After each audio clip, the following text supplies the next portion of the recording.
Alright. Hello, hello. Mic check. 1, 2, 1, 2. Mic check. 1, 2, 1, 2. Alright, we're good. I'll try and get started pretty quick. Want to see if I can finish this game on up. Because I'm hoping getting pretty close to the end here. I think about halfway through second episode. Hi, ISAo. Hello. Yeah. Yeah, I'll get started in a sec. Also, shout out, I don't know if you're watching the VOD here. Shout out to Veronica, who's been, doing, timestamps on some of my videos after I posted them. I should really should find the time to, figure out how to do those video timestamp chapter things, but alright. Appreciate it. Let's get started on up. Last we left off, we were helping out the 3 different refugee ships. I guess we just started a cycle. And over here, yes, Ember's Song, Ember's Step, and Ember's Hearth. Alright. 4 cycles, Peak will be back to us about research on the Flux. Pilgrim's Seed is most of the way to its survival. But we still, so we did a good bit with Ember's Song, folks. So we've unlocked the assistance thing. Yeah, timestamps and video. I think that's how it is. I just haven't messed around with it. I haven't messed around with it before. But we haven't really done anything for Ember's Step yet. It would be nice to learn a bit more about them. So, interface, huh? Also, is there anything I've got in terms of keeping ourselves ship shape? I guess, yeah, we got plenty of money. I'll just buy some food from Memphis for breakfast, I guess. Hey, Memphis. Love your stories, bud. And your food.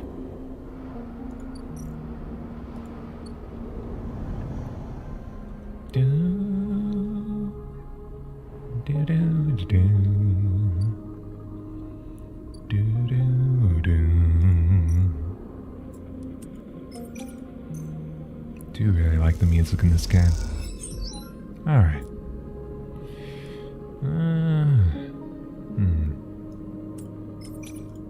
Let's see. Risky. Yeah, neutral outcome.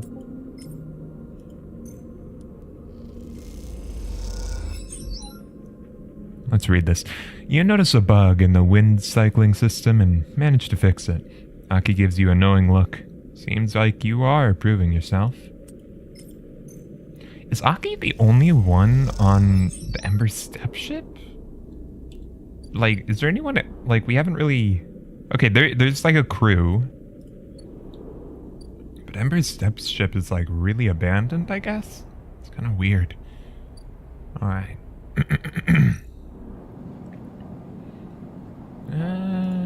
On the cycle there, we'll be flickering for the next little bit, but should be alright.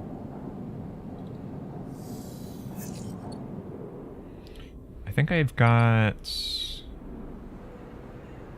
Oh, okay, I can harvest more.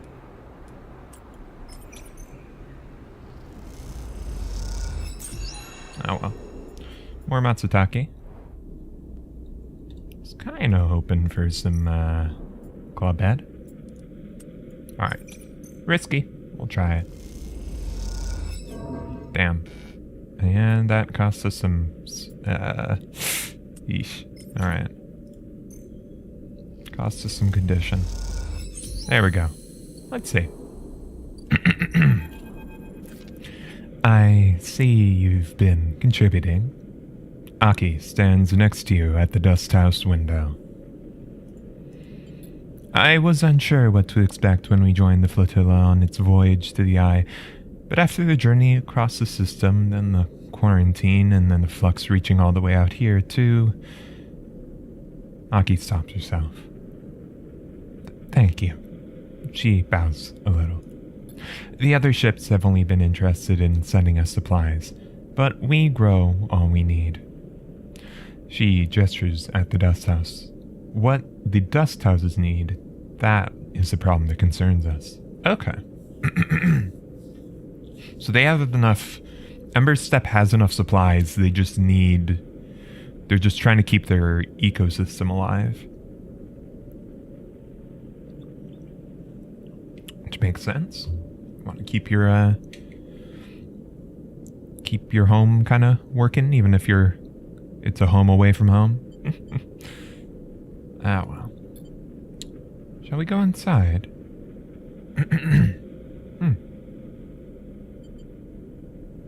Is it safe? Aki rolls her eyes. Come see.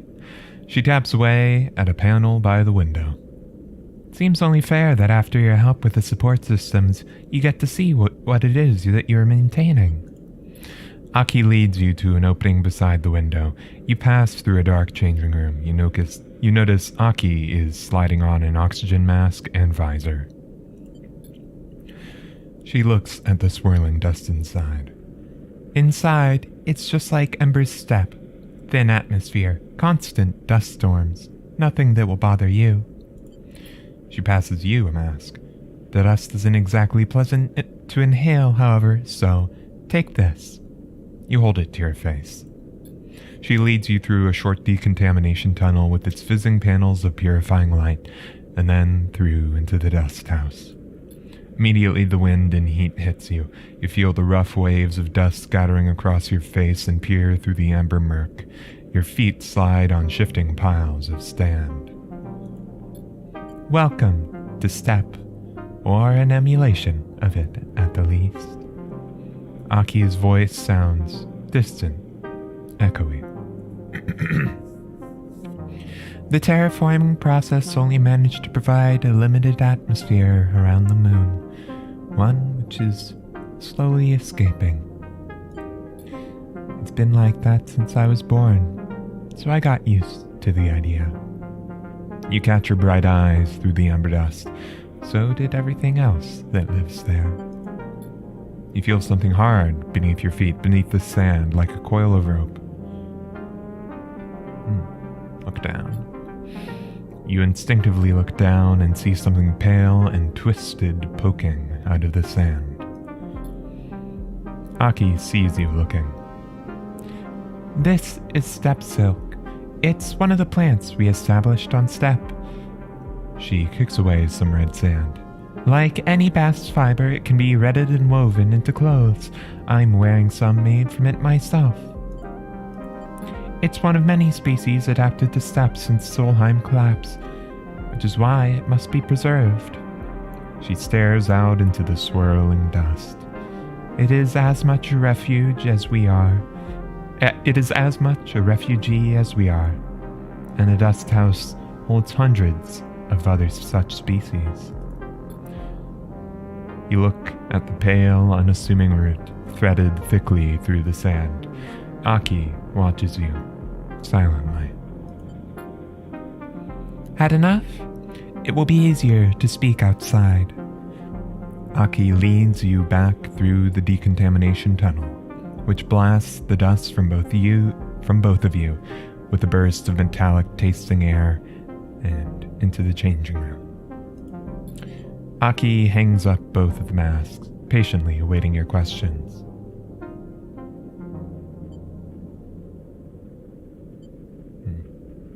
Well, that's a pretty obvious answer. Natural preservation, but what happened on the Ember Step? Aki pauses, pulling her shawl around her. She looks small and pale inside its layers. Step was already a doomed world, she sniffs. When Solheim gave the terraforming contract to Cybele, they believed they could build an atmosphere, but the moon's erratic orbit made it impossible to maintain. By the time the Solheim collapsed, and the atmosphere was already fading, and Kibele? I think it's supposed to be Kibele, if it's like the Latin, yeah. And Kibele's attention was on Ember's hearth. After the collapse, Kibele fell too, its researchers scattered across the moons, and any central organization lost. Since then, my parents' generation worked tirelessly to survive, to adapt what we had to the failing moon. The stepped silk, the other adapted species, are the life's work of the steppes colonies. So when the flux started to collapse, our computer systems corrode and destroy our life support, our water supply, our agriculture, we had to leave.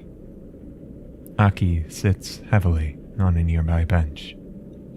Soon, the only traces of Steppe will be on board this ship. Aki begins to cry quietly. You're unsure what to do.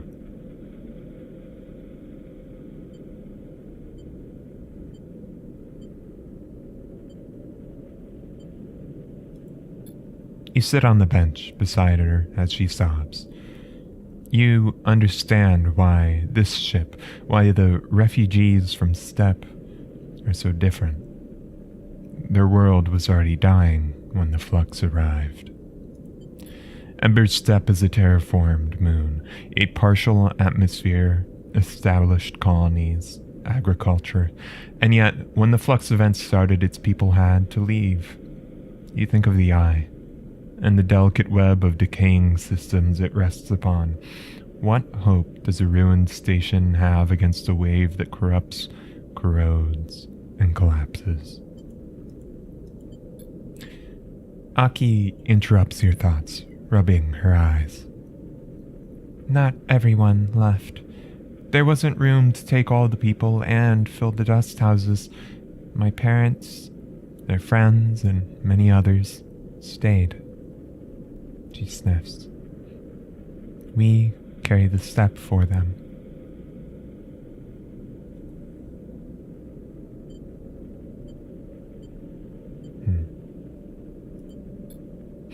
Aki stands.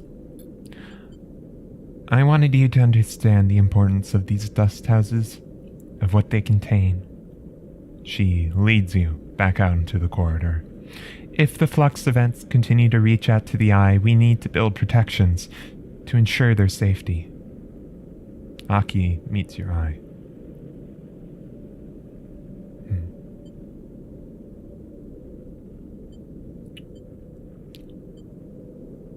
What about the people?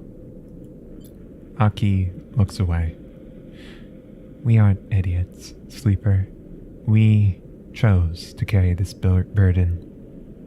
We will survive.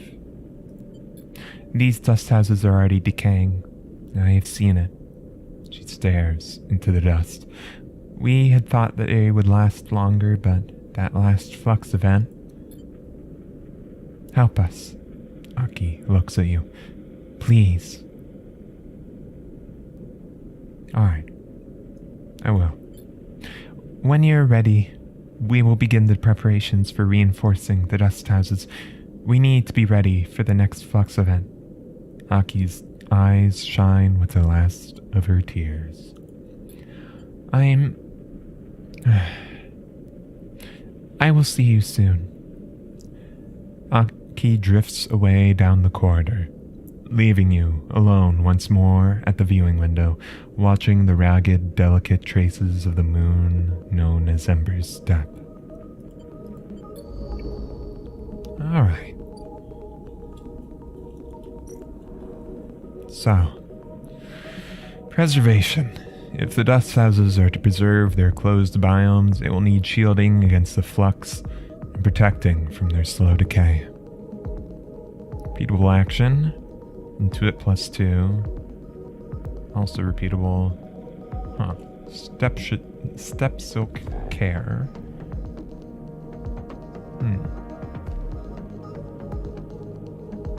It's a little odd. Huh.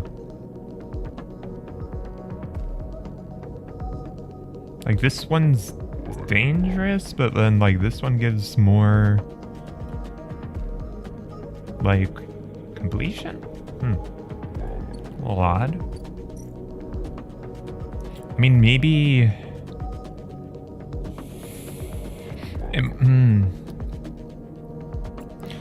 at least, because like at the very least narratively you want to do at least a bit of this to make sure that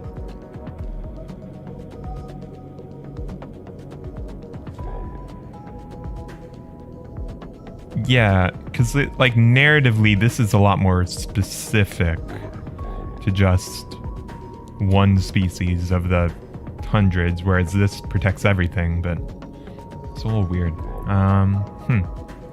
Okay. Let me make sure to grab some food. Get some energy back.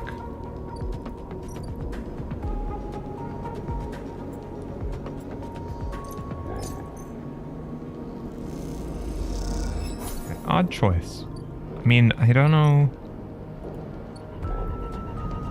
I guess in game terms, it would be like, I don't know, it makes sense to have like another clock or something that's like showing the difference between them, but huh. You can just do this for now, I guess. Yeah.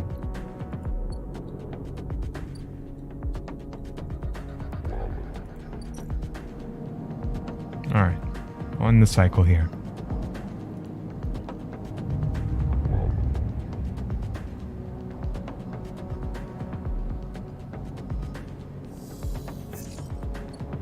Two cycles until we hear back from Peak.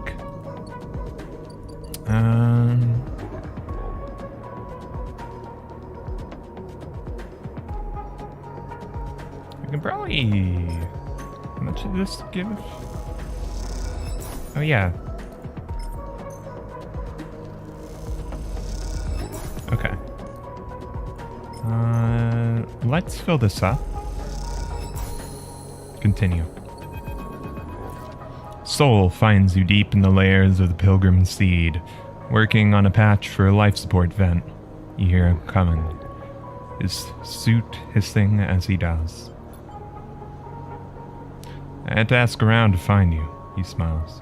Seems you know the place better than me these days. Doubt it. This is your ship after all. I was on the work crew that built this thing, so maybe you're right. He winks. Stand up and let me see you. He pulls you to your feet. I don't believe we ever had a sleeper on Ember's Hearth. Sure do make me wish you had. Could have done with a few workers as good as you. Thank you. You're welcome. Seems like I owe you some answers.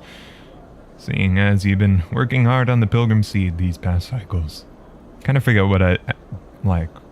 I remember I was doing a voice for him before, but I don't remember at this point. He leans against a crate, his suit creaking. What do you want to know about? Right. Now that we... I don't know, now that I've heard more about the other... I think, like... We had this before, but then he was, like, cut off or something. And I chose Flux. Or... I think? I kind of want to learn more about Ember's Hearth. Just... Because, yeah. Ember's songs talked about, like... I mean, it sounded like primarily Ember's Hearth was, like, trying to exploit Ember's song. And, like, there was a long war. Soul mentioned that there had been, like, past crimes and need for forgiveness, but of course the folks from Ember's song are kind of pissed at that.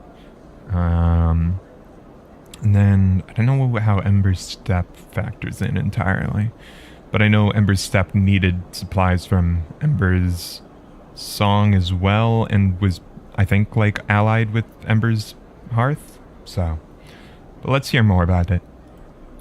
Sure. I mean, I spent my whole life on that rock, so I have plenty to tell. I'll save my life story for another time, he winks. The short of it is Hearth is the first of Ember's moons.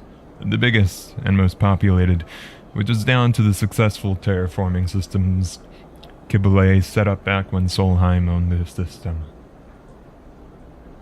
And your relationship with the other moons?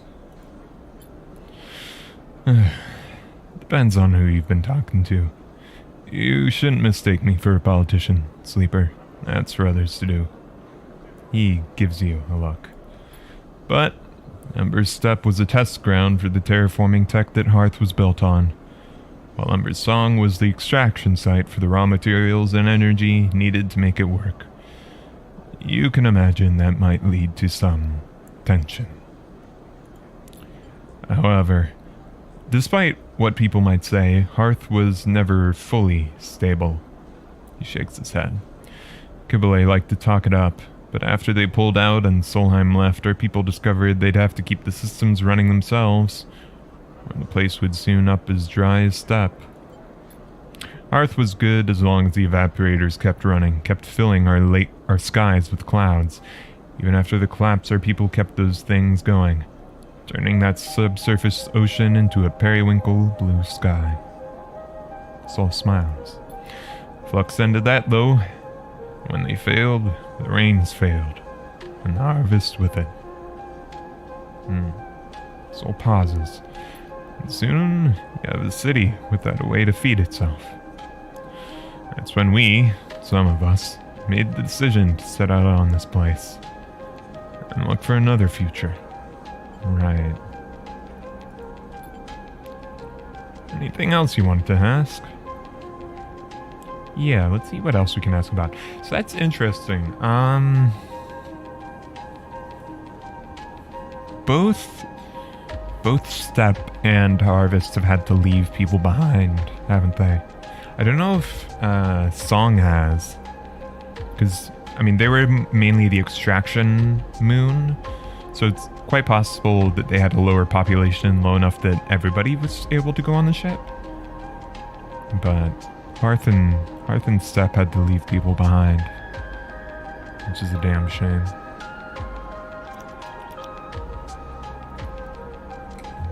Alright, let's ask for more info. What do you know about the flux? I can't say I'm an expert, but I can tell you what we witnessed on Hearth. First, we ignored it. A few farms had their automation systems blink out. Lifter suits locked up. Bots reset their schedules. Nothing we hadn't seen before. News came out of the Passereau that they'd been hit harder. The local network had gone down and no one could get it back up. It was rough for a while, but out in the farmland we were used to that. Passereau? I assume that's a major city. And then farmland is, of course, their agricultural area. What about Passereau? Capital of Hearth. Tens of thousands of souls made it their home. Soul grimaces. Anyway, we thought the flux was a freak event until the day they got the network running again. That's when the cascade happened. System after system corrupted. Data lost. Then another flux hit. And another. Bots were running in circles in the fields. People had to be cut out of lifter suits like mine. In the city. I never saw it, but I heard from the others. Only got worse from there. We couldn't seem to fight it. Cut us right open. That's what I know about the flux. Some folks say it came from the inner system. It might be connected to some old tech there or something, but I never heard anything more than rumors. Sorry I don't have better news. Huh. Okay. Interesting. It sounds like... I didn't really get to ask about the farmland area, but it sounds like the folks on the Ember's Hearth ship or at least Soul, sounds like primarily came from the farmland area. So yeah, huh. Yeah.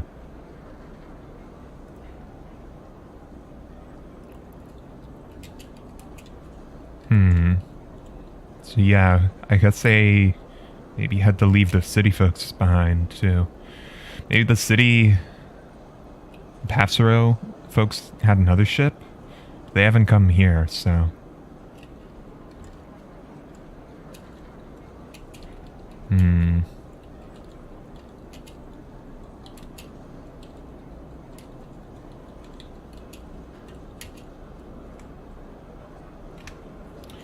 Yeah.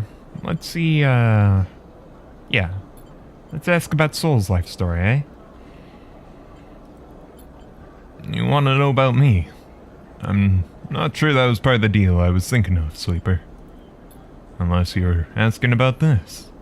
He raps on the metal of his suit.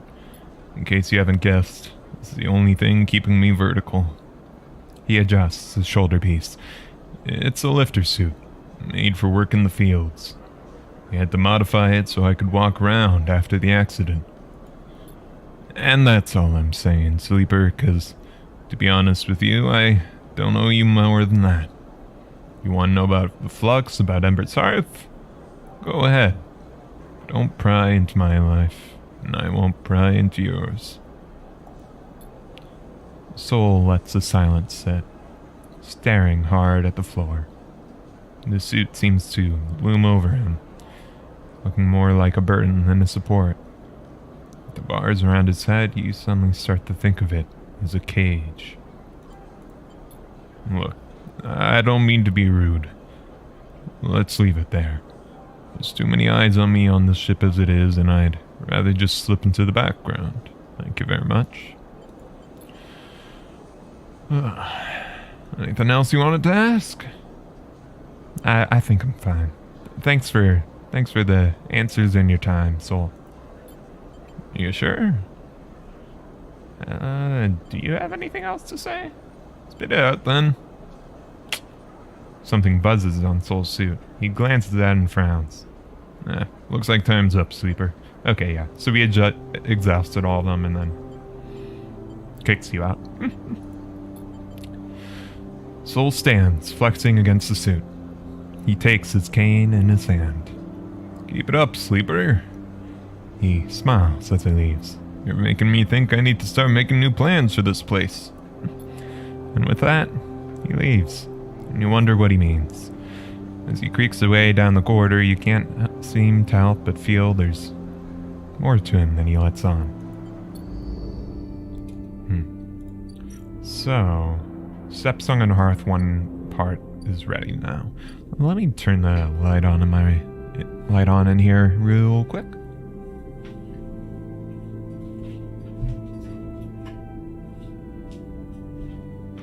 Alright, I'm back.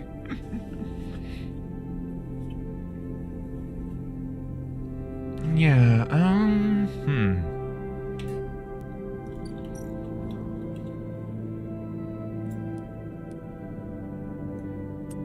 Guess we can try... Does this have, like, some hidden thing that happens?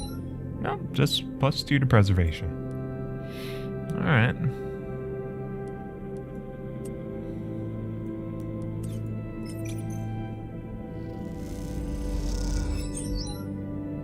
There we go.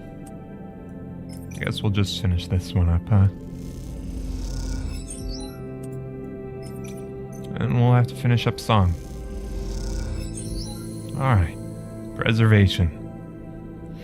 If the dust houses are to preserve their closed biomes, they'll need shielding against the flux and protecting from their slow decay. Let's talk with Aki.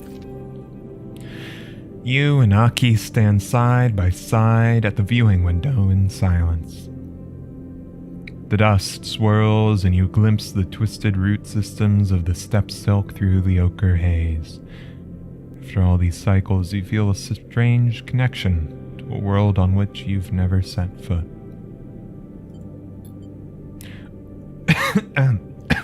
Oh, excuse me. Aki shifts from foot to foot. She seems restless, eager to speak, but unsure of what to say. Those houses look good. Aki smiles at you warmly. They do. She pauses and turns back to the window. What is the value of all this? She asks suddenly. Of preserving a world we have left behind.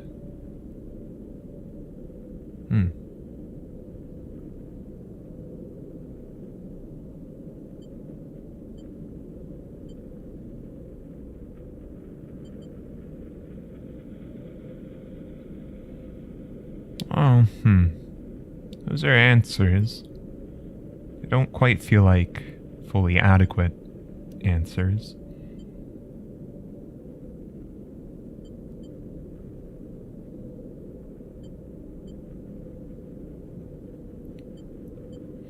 They are single words, and it's much more complicated, I feel, than something can be expressed in a single word.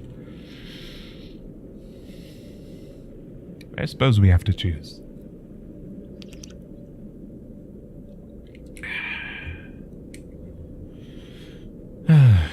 Keeps one's history alive.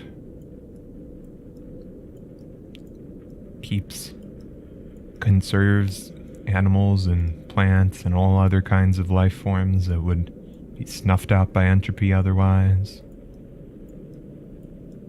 It's a reminder and a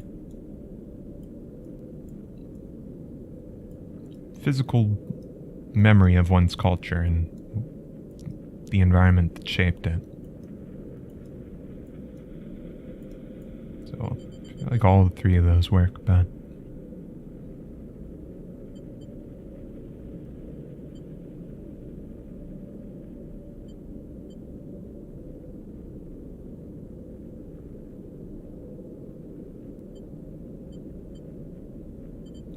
we'll do conservation, I guess.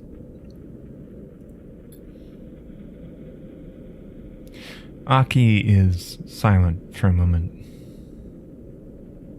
These creatures should be protected, yes.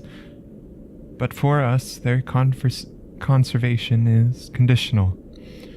We keep them alive because we need to use them. I can't pretend we are conservators when we harvest as much as we are able. Aki paces away, lost in thought.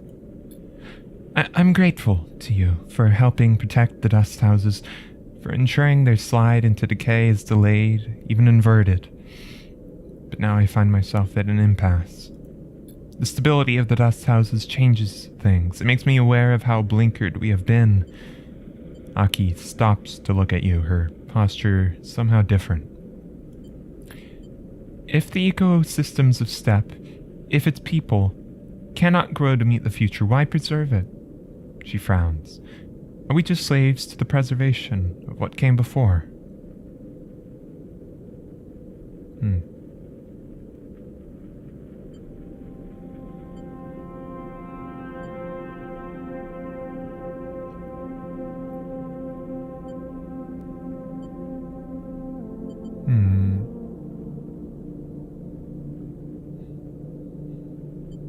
There's a bit of ambiguity, but I guess, like, you inherit the world of the people before you.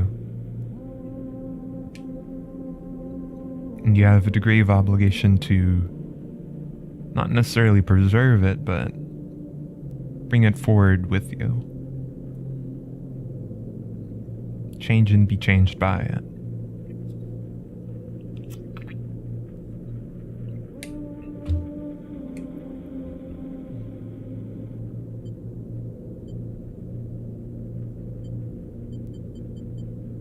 It's a little ambiguous, so I'm not entirely sure what I'd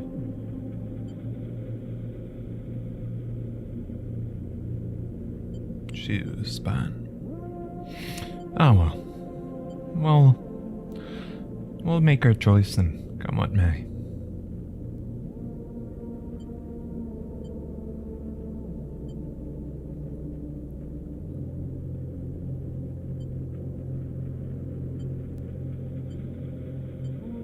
I'll go with inheritors, I guess. But the weight of this inheritance is heavy. We must change. We must change to live. I have seen that in you.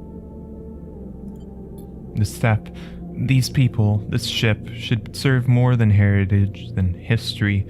They should serve the future. She takes a breath. There are those in the flotilla that need clothes, that need food, that can benefit from the gifts of the steppe's ecosystem. I want you to invite them. Can you do that for me? Sure, I can. I know that Soul sent you.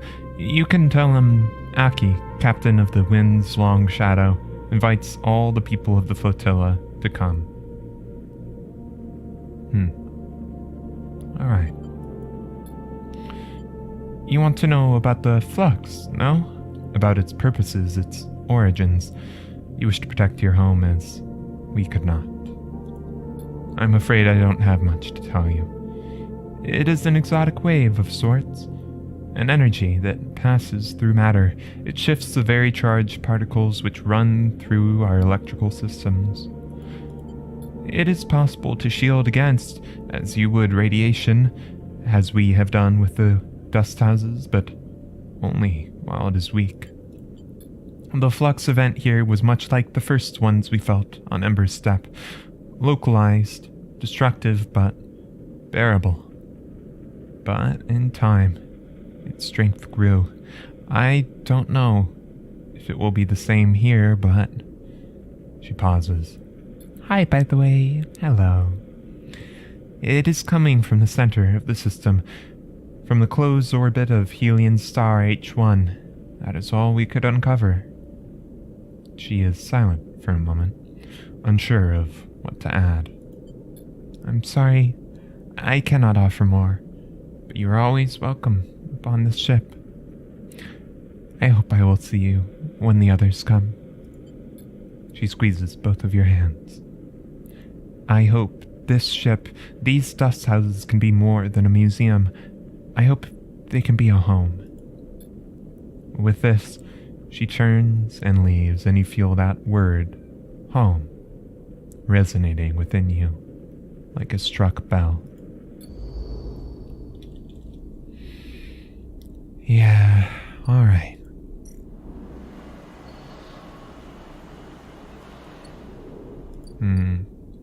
Ember's song's gonna take a while, isn't it?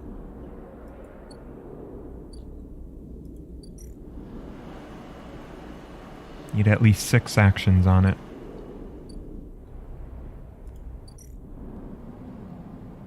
But I suppose it's time. Take some of this. And see what the next cycle brings us. Yeah, H1...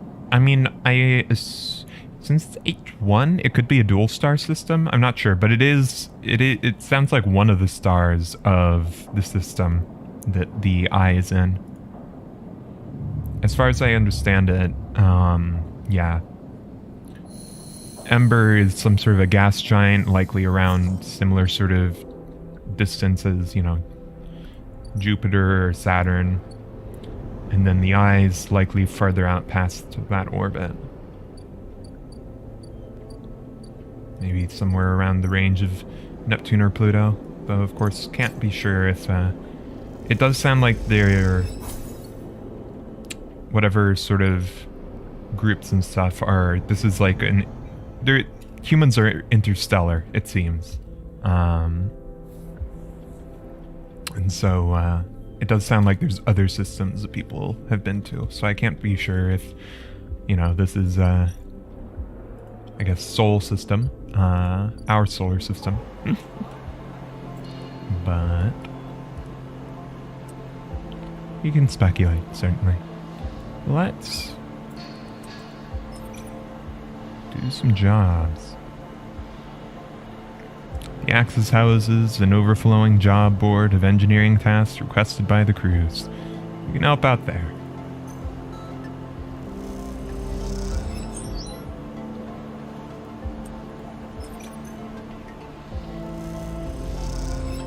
But yeah, I can't be certain whether or not, like, Helion is our sun in, like, the real world. But it sort of sounds like it, maybe.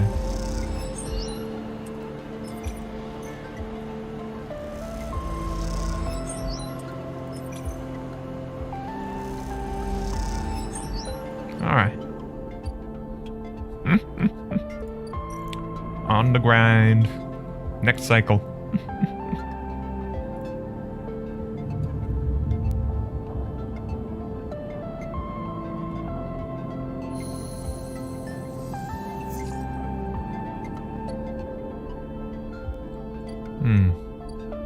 Let's talk with Pekin a bit. I kind of want to finish this first.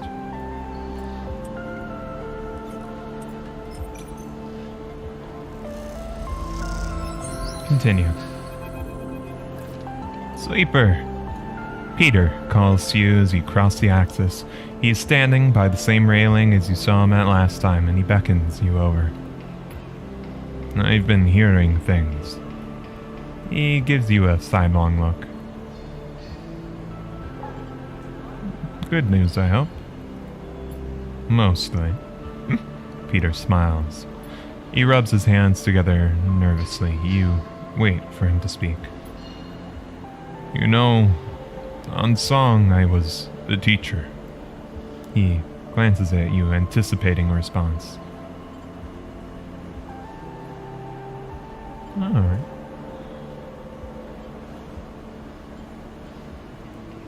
Mechanical engineering. It's an essential subject on a moon where a single mechanical failure could mean the death of hundreds. The heat, the atmosphere, the radiation, all of it is hostile to us.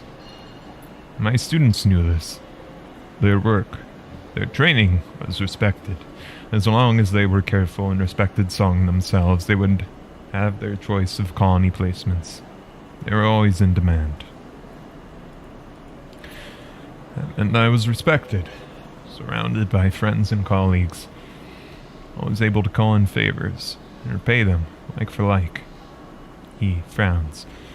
Song colonies are small, close-knit. We look after our own. When the flux events started hitting, colonies went dark overnight. We all knew what those kinds of failures meant. Like always, we lost more people than any of the other moons. He balls his hands into tight fists. Not a single one of my students left Song. Our future was cut off, just like that. My future. He flexes his hands. What am I out here? What use am I? Song is a fading memory, and the systems we built there are useless outside its orbit. How am I supposed to move on from here? He looks at you, eyes steely gray and glinting.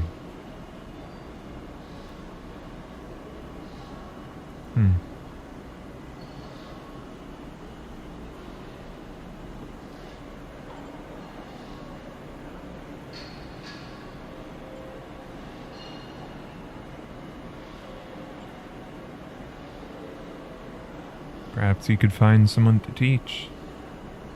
Surely even lessons a world away have some bearing here.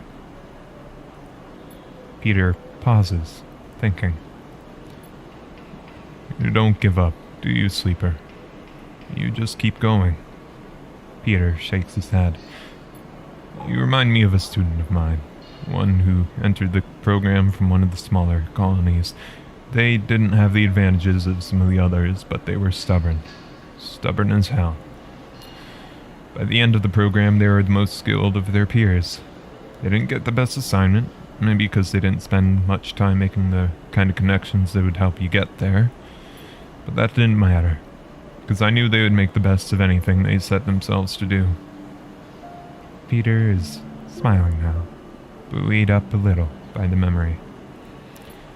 Singers are stubborn, Sleeper. We aren't going to change easily. We won't forgive easily or take help easily. But we'll hold strong. You can count on us for that. Peter stands from the railing. When you see Soul again, you can tell him that. You can tell him how the crews of Ember's song operate. Tell him we will resist. If that means resisting Hearth's imperialist ambition, so be it. If it means resisting the flux, so be it. And if it means to, as you have, help others resist those same pressures, so be it. Reclaim song? Did he... I guess he did say something about, like, going back to song, but... I mean... I think that was that maybe part of, like, when we first met Peter and he was, like, talking to the crowd and, like, amping them up and stuff? I think he understands that song is likely a lost cause. I mean, that's what's he's been grappling with, really. What's been eating him up, hasn't it?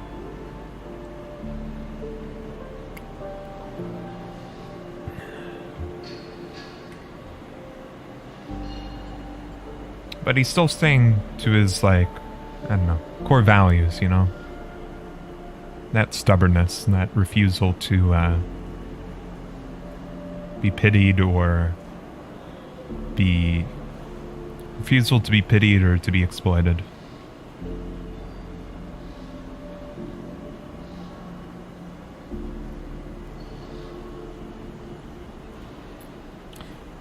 And then tell him to leave us alone. Exactly. Alright, Peter. I can tell him that.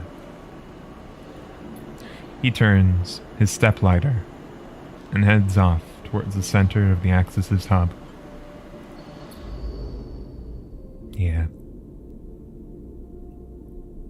Yeah, Peter and the singers have had a rough time of it, haven't they? They're doing the best they can. Alright. You talk to Soul first or to Peak first? I'll choose Soul, I suppose, since I feel like, you know, we've wrapped up this little thing between the two, and then we can go back to Peak and Esh. Alright. When you arrive at the bridge of the Pilgrim Seed, Soul is waiting for you. You won't believe the messages that have been coming through in the past few cycles, Sleeper. He smiles. The ship from Steppe has sent a goodwill gesture. All cash and supplies from their own farms. Not sure how we'll use them, but the gesture is a nice one. Song, meanwhile, are apparently accepting supplies again, though a little reticently, if I may say so. Don't expect them to change anytime soon, should be said. And I'm wondering, Sleeper, what part you had in all this? Soul eyes you, waiting for an answer. I didn't change things myself. I gave support and counsel, and they changed themselves. I helped where I could. I've come to expect that of you, Sleeper. He smiles. You look at Soul, his eyes bright and eager, and wonder what he sees in you.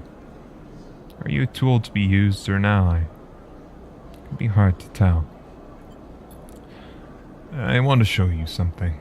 Soul squeezes your shoulder, turning you to face the lift.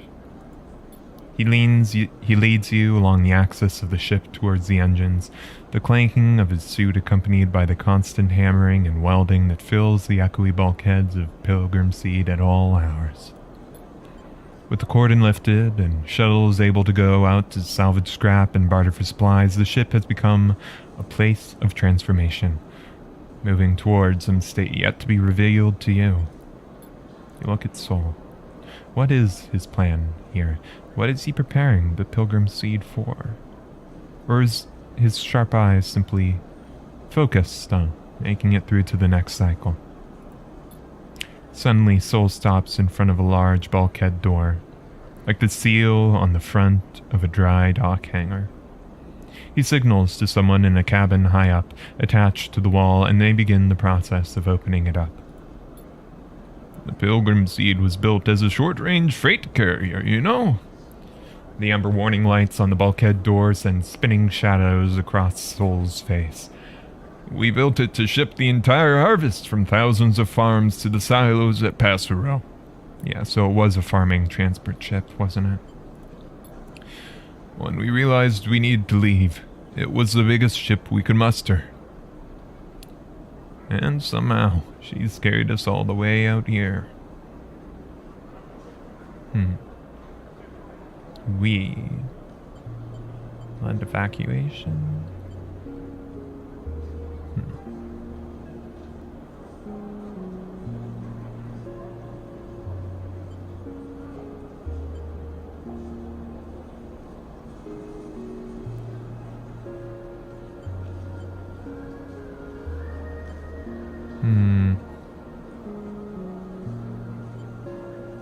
We. Farmers, mostly. From outside the city. And the edges. He flexes his shoulder beneath his suit. We saw it coming first, I guess. Knew it was time. Others didn't want to believe. Yeah, so... the people of Passero, the folks in the cities... once they evacuated themselves, they didn't come with the Pilgrim's Seed. I was a farmer. Had a whole load of land and people to run it. And my people helped convert this place for the long trip. Others led, organized the evacuation, debated the plan. What happened to the others? Not one of those folks made it. Soul rubs his forehead. We were out in the black a long time before we got here, Sleeper. Things happen. The upshot is I was chosen to take over. I guess my crew trusted me. I knew the ship. I argued them I'm no leader. And, well, I'm sick. But when service chooses you... A loud klaxon sounds, indicating the bulkhead doors are ready to open. They groan as they slide back, the metal squeals echoing through the vast ship, bouncing off its hard, plated walls. First, all you see is darkness. Then the lights go on, in huge strips that stretch back and back as far as you can see. The space in front of you, a vast bay bigger than any you have ever seen, is empty. When we left Hearth, we didn't have the time or resources to convert the entire ship. Soul begins leading you into the massive space. So, much of the freight space we sealed away, shut down. But now, we have time. We have resources. We stabilized here, at least for the moment. Soul turns to you. Now is the time to make use of all this. What's the plan? What do you think happens next for the Eye, Sleeper? The flux has already hit one part of the station, and from what I know, it'll hit again. On Earth, we lost everything. There isn't much time, Sleeper. But there is enough time to do something. Think of the number of people we can fit on here, the farming stacks, the housing. Hell, we can plant some of those mushrooms you love so much. This is the way forward. The only way. We need to fill this ship with able bodies and head for the starward belt.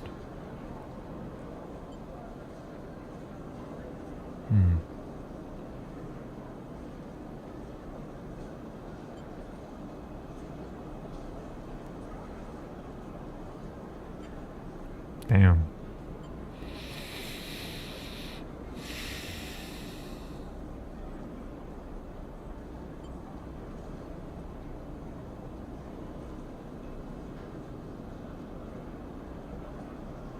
We can't leave. I can't leave.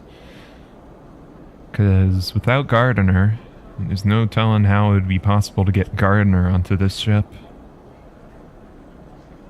Sleeper's time is limited. Without Gardner, Sleeper can't get the mushrooms, the club heads, and won't survive for too long.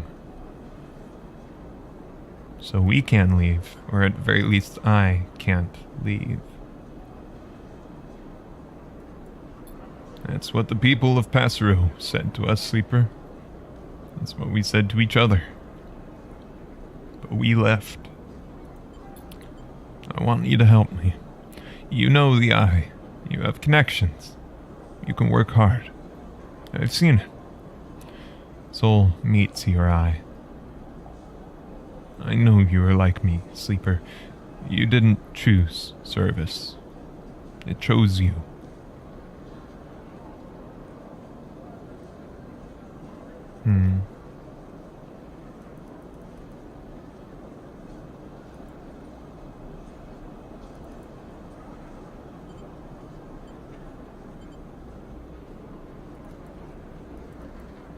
Are there other ways?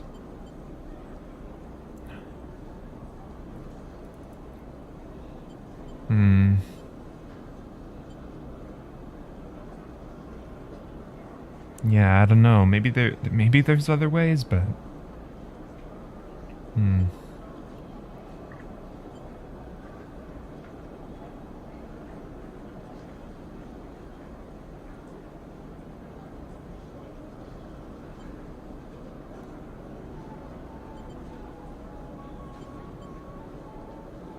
the question always remains, who is left behind as well.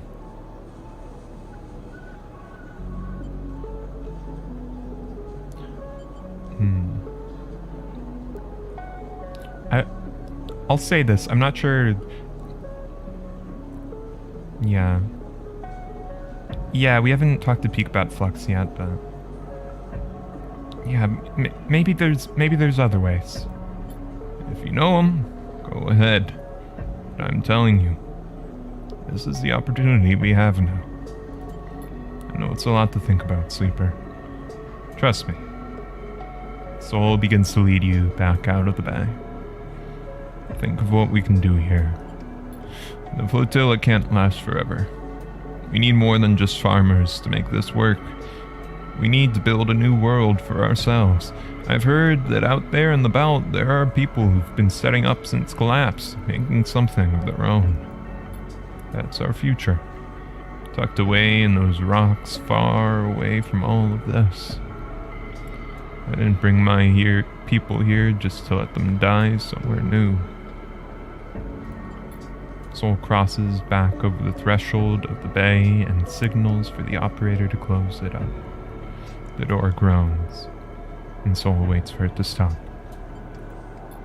Think about it, Sleeper. But don't wait too long. This is happening soon. And he leaves you there. In the silence of this vast bay, your head spinning with the thought of leaving the Eye.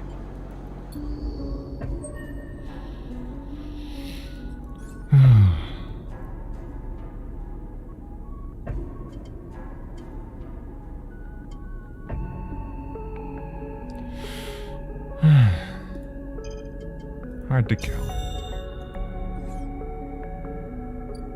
Alright, let's talk with Peak. See if there's anything we can do.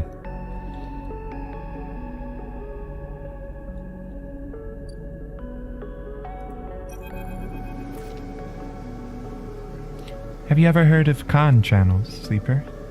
Peak asks as soon as you enter the bay, as if you were in the middle of a conversation. There are heavy circles under their eyes, and you aren't sure if they've moved since you last visited. The console they're working at seems to have grown, too, shadowing their slight frame in a wealth of screens and wires. Con? Kiean? You mean for transit?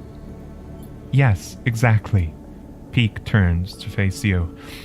Kiomani's active negation, the name of the effect used to transport trillions of tons of materials from the surrogate systems to the core. You might have heard of it in your physics classes. Huh. Kiyomani's active negation. That's where it sounds more like a magic spell than a technology effect? I don't know. Trillions of tons of materials.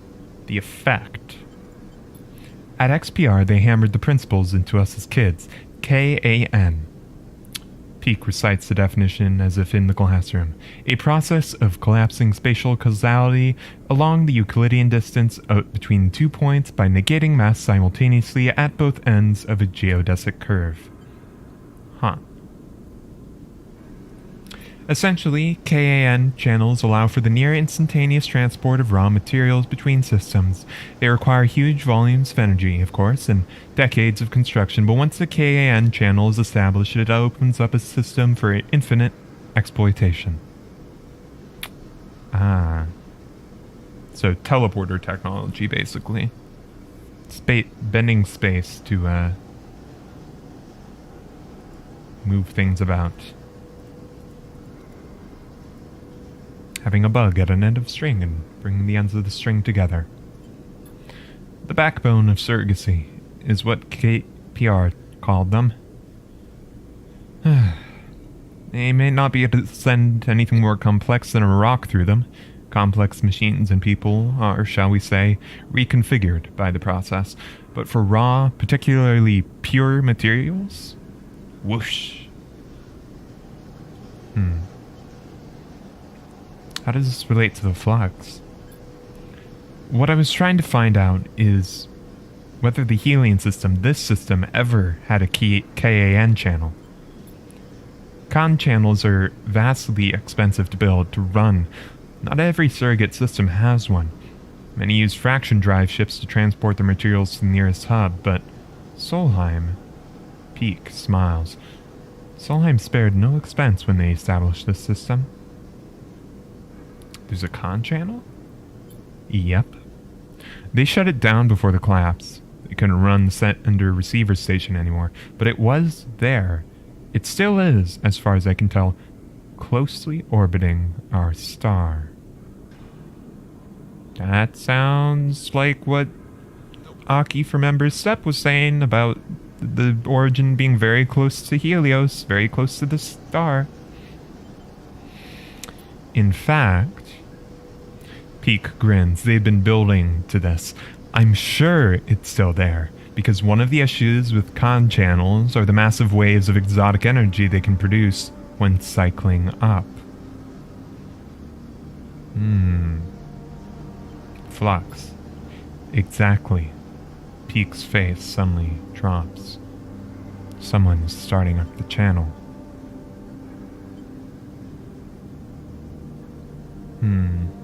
Conway? The only other, corp that we heard about was Conway. Conway Extractions or whatever? Because they were gonna come for the eye with Hardin's deal. So maybe they... But, from what it sounds like, you need to have somebody on this side to start it up.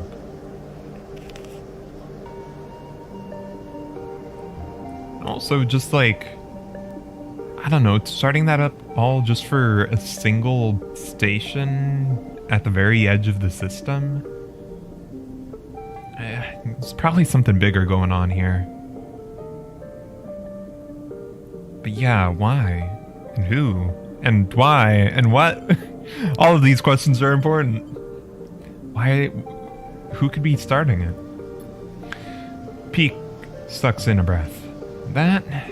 I don't know. They start counting off information on their fingers. They'd need a lot of resources to do it, and they need to have people from the core systems. But there's no real large-scale extraction in the Helion system anymore, so why would you go to the trouble?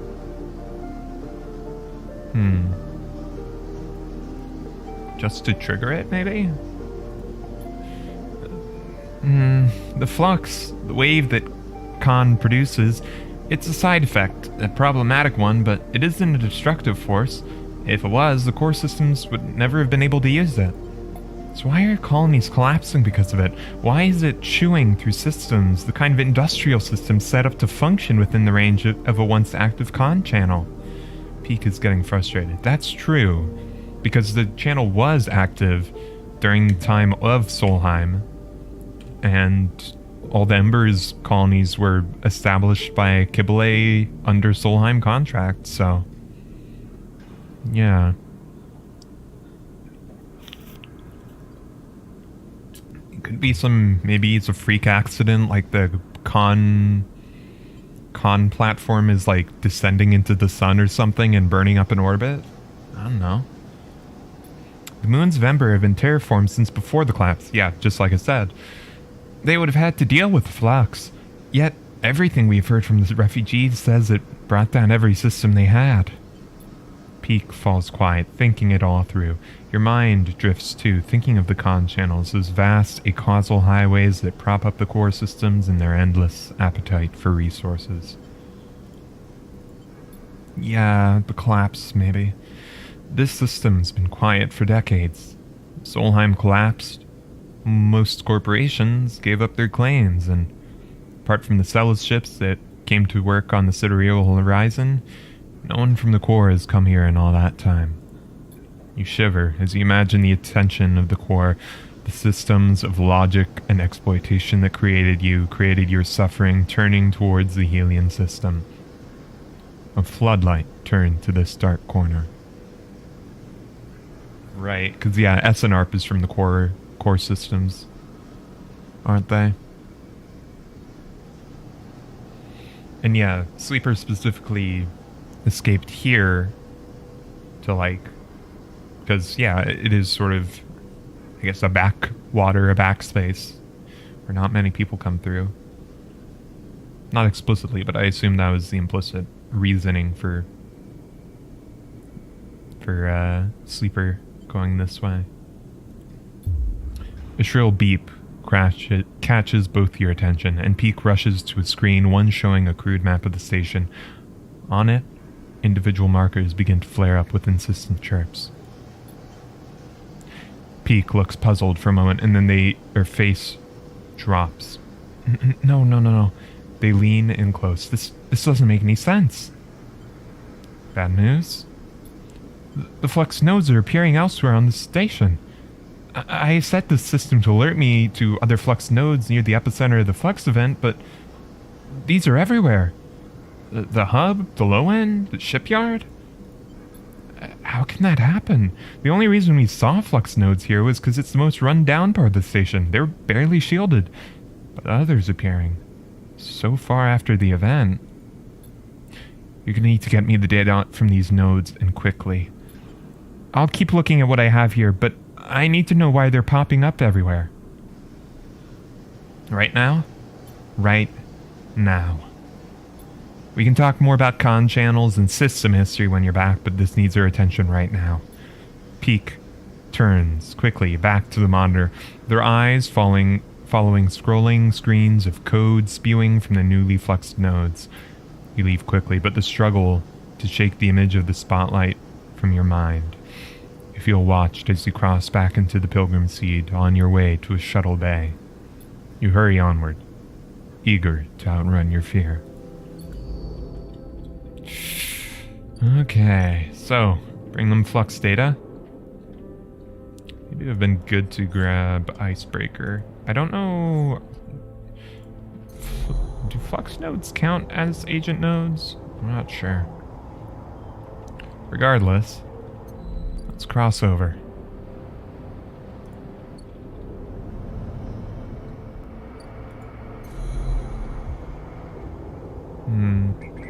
Yeah, I don't think they do, because the agent nodes are the triangle ones, and then flux nodes are the weird ones. Okay, 6 or 5. No. Another flux node? Over here. 5 or a 6? Okay. Yeah, it's gonna be high rolls they're wanting, isn't it?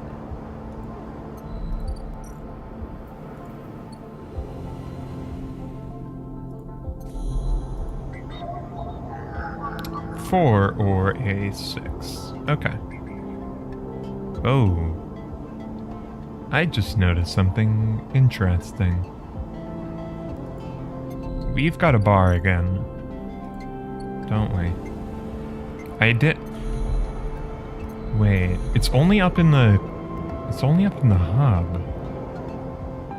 What?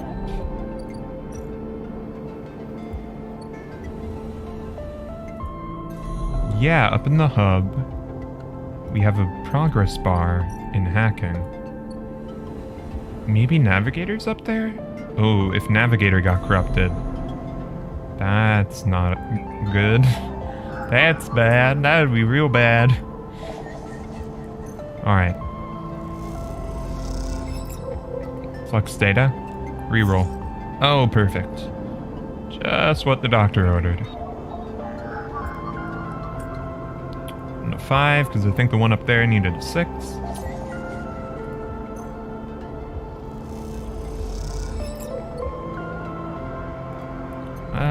That's a good question.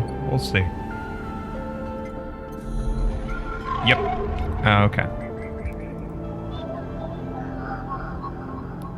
Whatever it is, it's going to be getting us soon.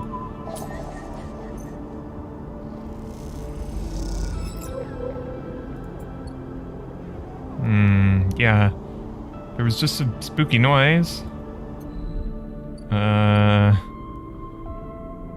Don't know if it's doing anything yet, though.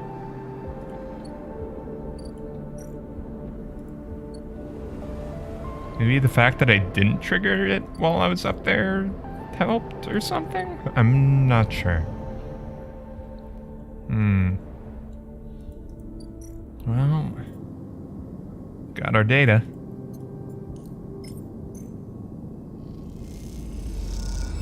Peak loads the data into the decoding setup. Just be a moment. Don't leave, sleeper. Alright. You watch as Peak works on the flux data, nodes unfolding like flowers now, giving in to Peak's increasingly sophisticated decoding protocols. Seeing data like this as an image on a screen, it's almost an unrecognizable representation to you. It's nothing like swimming among nodes and threads. Despite this, Peak has proven themselves to be more than able to handle these complex data structures, even through this limited representational paradigm. The bay door hisses, interrupting your flow of thoughts. You turn to see Ash returning. Ash, hey. She looks up and meets your eye, but does not respond. Ash stalks into the bay, head down. She looks tired and not in the mood to talk. How's the weapon hunt? Peak asks, without turning from their screen.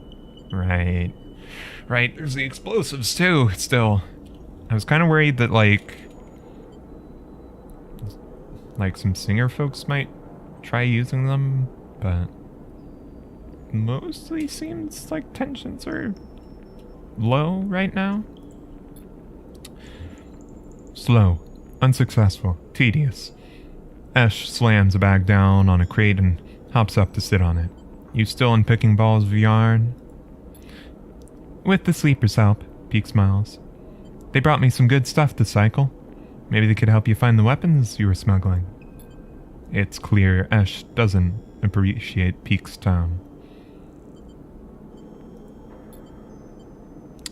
Peak holds up a hand. Shh!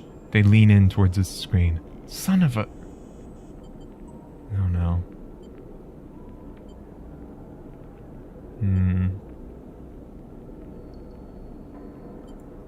They hid it in the wave of the wave. Peak is whispering to themselves. It's alive. They lean back in their chair. Ash crosses over to look at the screen. Alive? Well, it's growing. It's processing. It's quietly working away in the dark. Look. You cross over to the screen and stand beside Ash. In it, you can see Peak has all 4 nodes decoded, and the pattern of shadows from inside them sit on the screen like dark stains. You know, I just had a idea pop into my head, and it's bad. And maybe Navigator was the one who was like, oh yeah, I want to go explore some. Maybe Navigator found their way all the way over to the con system. That would be bad, maybe? Then you notice it. The movement, the thin threads cross from one strain to the other. As you watch, you notice that the movement only ever happens in your peripheral vision, as if this thing, this shadow, knows it's being watched. Yeah, I hope not too. It definitely seems like some sort of sentient AI, though. This is how the other flux nodes appeared. Peak rubs their eyes. They weren't fluxed by the wave, they were corrupted after the fact. This thing, this shadow that entered in the wake of the wave, it corrupted them. But it made the corruption look like the result of the flux. It's a sleight of hand. Peak runs a hand through their hair. The flux wave is so massive, so complex, that it opens up systems to be attacked. As it reconfigures exposed systems, the shadow is broadcast in, implanted inside. The wave from the con channel, it's a brute force way of hitting every system in Helion, once the systems are vulnerable. Peak looks pale. Their eyes reflect the screens. The flux isn't what's attacking the systems. It is the siege weapon, a Trojan horse. Then, this thing takes over. Peak sits back in their chair. And it's already on the eye. Wait. Ash rubs her forehead. You're telling me there's a con channel in this system? Shit. Peak isn't listening. This is bad. We have to take this to someone. Peak looks desperately at you. Helen or Soul?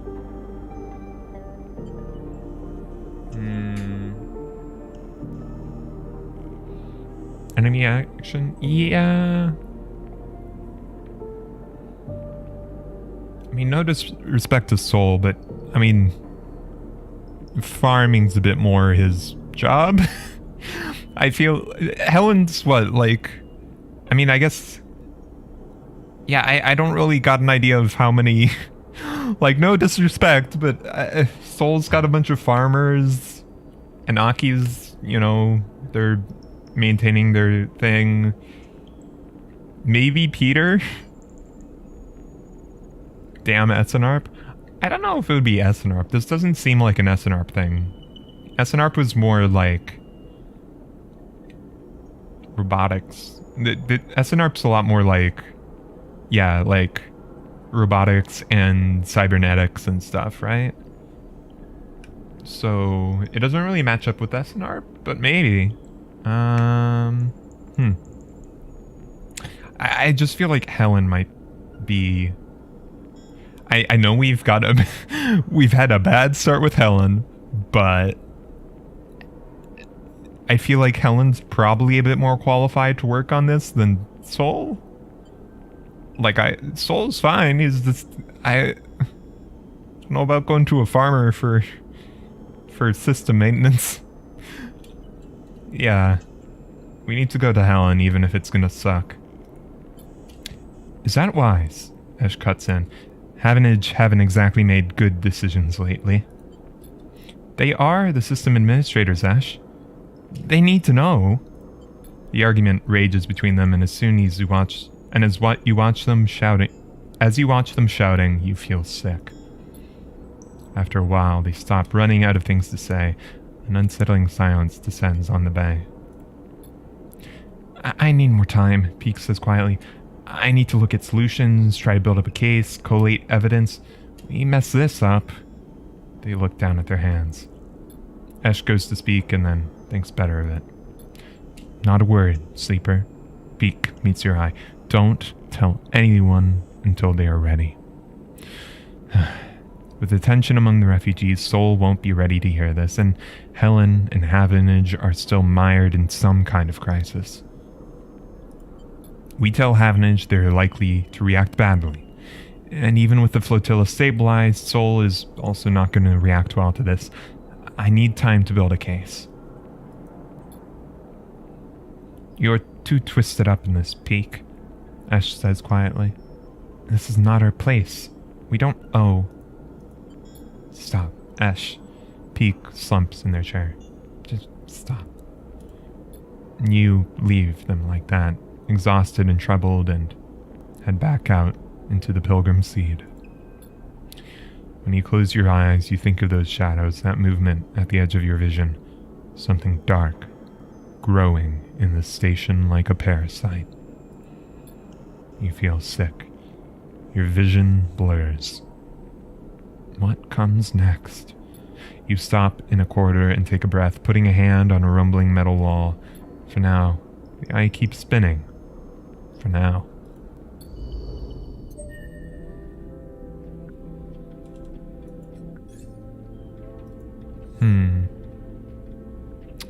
Ooh, I had an even worse idea and answer pop into my head.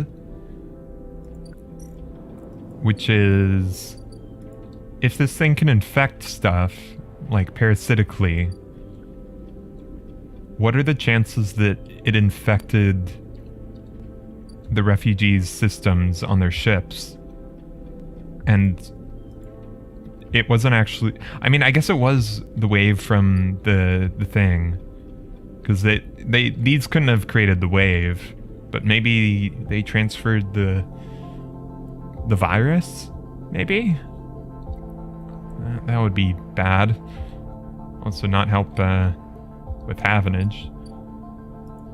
But Havenage should know that, you know, we're all in this together. Please don't let all their systems fail. But, yeah. Alright. Well...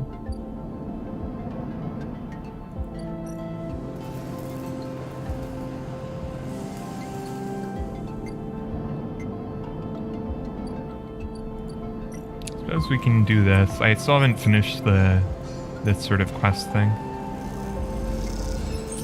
There we go. No scrap. That's a shame.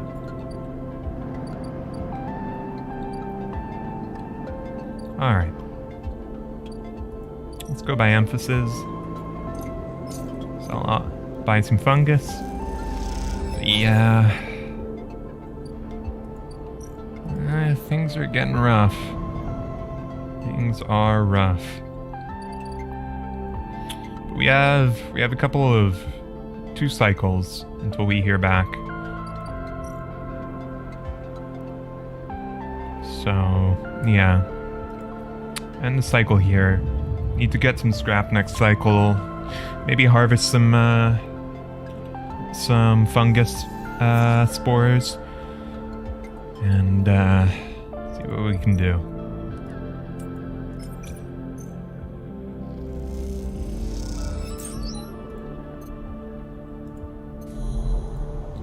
Still nothing.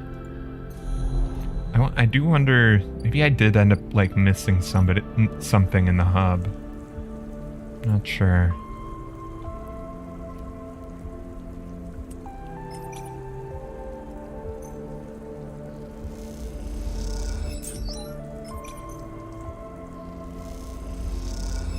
Yeah, it did fill up, which maybe implies that we've been infected as well, which would suck. But we'll live in hope. Corruption of the eye systems. Yeah, maybe. That tracks as well. Alright. 4 cycles for that. Hopefully we'll be around in 4 cycles. That's double deuces. Or not double deuces. Snake eyes. That's double 2s, that would be.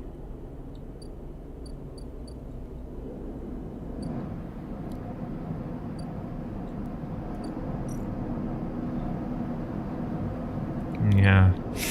Alright. I mean, actually...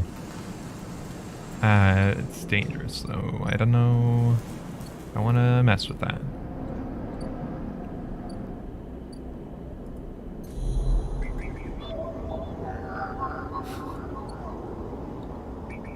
I guess I could hack some agents for shits and giggles, but yeah, alright. what can we do in the meantime? Self-repair some. Maybe just throw the ones at sunbathing.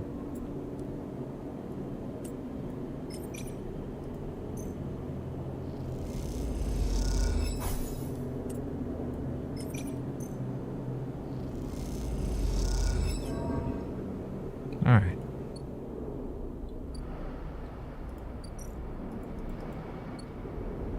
But yeah, the ice system's potentially getting corrupted, or us getting corrupted, is not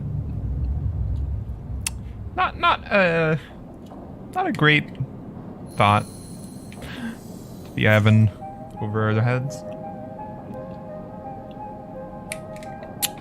Alright. Oh, Sleeper. Peak is waiting for you in the corridor. It's time. Peak looks pale and disheveled, with heavy marks under their eyes and strands of hair sticking to their face. Alright.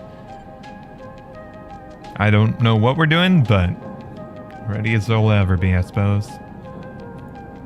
Peak holds up a thumbnail-sized drive. All the data I have... Oh, right, we're telling Helen and Havenage. All the data I've compiled on the flux event, the effects of the wave, and the structures that hide within it is on here. You look at the tiny drive, a casket of dark secrets. I've annotated it to the best of my ability. Anyone should be able to understand the threat, potential in this. It makes for a grim reading. Without intervention, the eye will suffer a cascading collapse of systems like the colonies of Ember's moons. Intervention? That I'm still working on. This shadow in the flux, this protocol, is so hard to pin down. It adapts to any countermeasures I've tried to deploy. It's like trying to hold water in a cage. It slips straight through.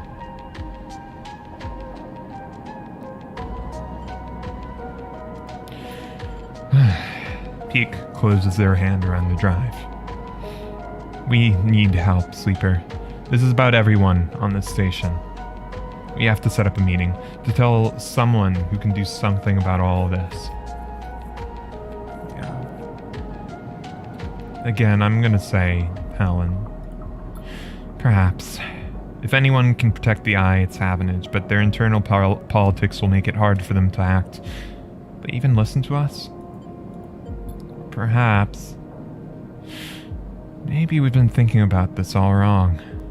Peak's eyes glint. You know, I kind of wish Feng was an option, because I feel like, I mean, he's a systems dude in Havenage who we're buddies with. Might be, I mean, dunno. Would be nice to see Feng again. Why make a choice when we can tell both of them? Why pick a side when the only side in this entire thing is one we all need to take? Peak barely speaks as they think, their words barely keeping pace with their thoughts. Yeah, that's what I am saying. Yeah, good old Fang. He can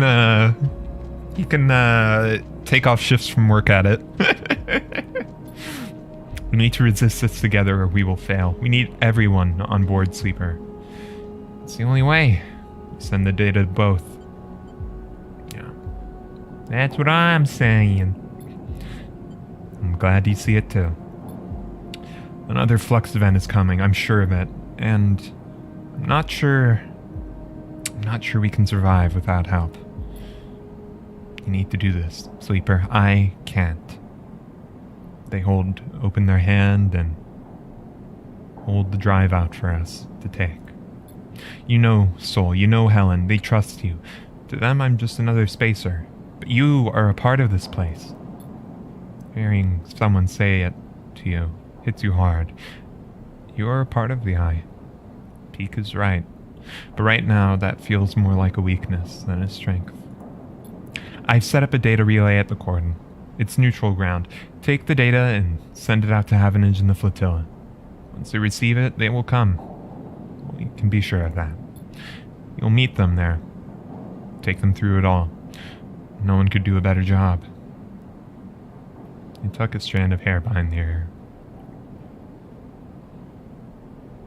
Sure you can't come with? You're the one who's figured all this out, after all. Not my story to tell entirely. At least not my credit to take. Gesundheit. I can't. It would only draw suspicion on you. Havenage won't want nothing to do with us, and Soul is paranoid at best. Thank you, Sleeper. I know this is hard, but we have to move forward. We can't keep this to ourselves anymore. Come talk to me when it's done. They step back, looking thin and pale in the harsh station light before slipping away into the eye. All right. Final episode. Ooh. Okay, we have that data. Okay. Once you send the data, episode Purge and the final series of events on the eye will begin. After this point, you will not be able to return to complete other drives or find other endings. Make sure you're ready. Okay. Well, we've got one thing to do. And then the surge will begin. The purge. Let's see.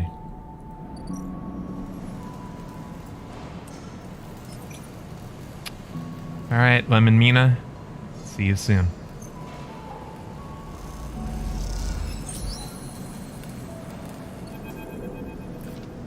Your crew slowly filters out of the shipyard locker room, the bubbling chatter reducing with each group that leaves. There's excitement in the air. Avenage just made an announcement.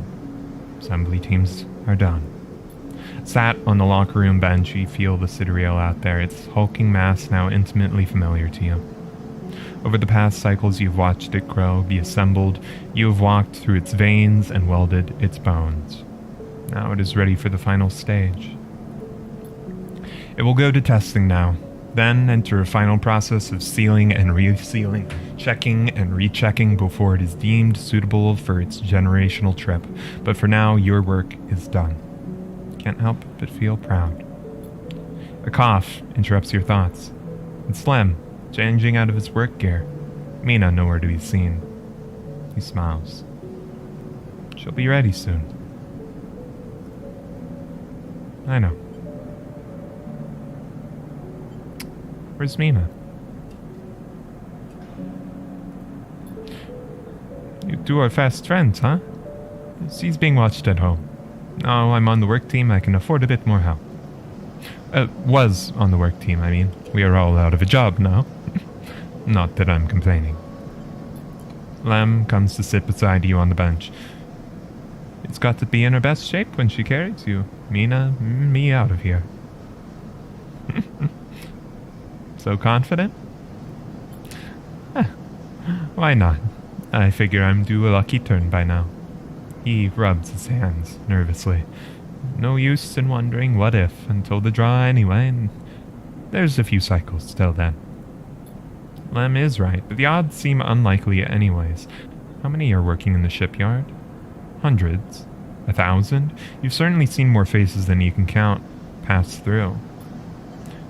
And are the Selves Foundation even going to keep their promise? Out here, on the Eye, you get the sense no one will hold them to it. Why else would they be building the Sidereal in a surrogate system? As you think, Lem watches you with a worried look. How's she been doing? She's doing well. She misses having you over, actually. I need to get you two together again soon. Especially now I won't see you here either. She's pretty stuck on you, actually. She told me the other cycle she doesn't want to go unless you can come too. You ever been in a thunderstorm, Sleeper? A real big one? Don't remember.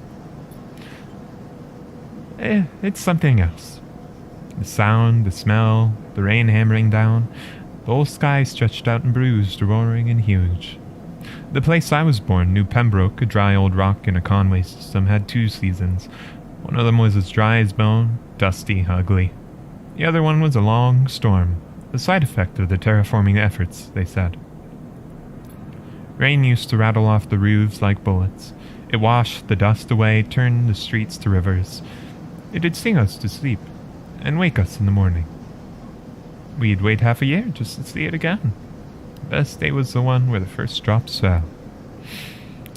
Some days, I wake up swearing I can hear it again. I was thinking, Nina has never seen a storm, never even felt rain. She's grown up here. The ring, her only horizon, always in the dark. I want to change that for her. You will. You will. Of course. Almost there. Let's get back to the little one anyway. With the shifts done, I reckon she'll be happy to have me home for a few cycles. See you in a few for the draw? I'll be there. Okay, we're gonna have to wait a couple cycles, I guess, for the draw, but... Right on. Lem leaves, making you the last person in the cavernous locker room. As you sit and think about rain, a little hope creeps in. It's possible?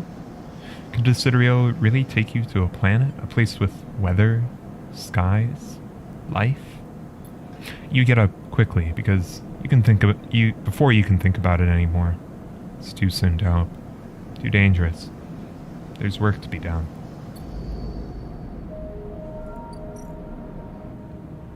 Shit. Okay, 6. Well, oops. Shipyard, Sidereal draw. Ah, okay. So 3 cycles until the draw is announced. 6 until it leaves. Okay.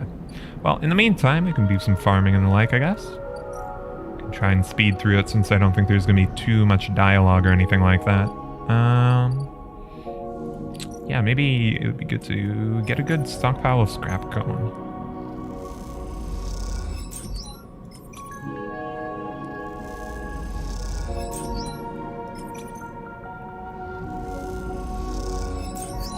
That's a 1. Alright. We throw that into sunbathing, I guess. And there we go. And then scrap ourselves up.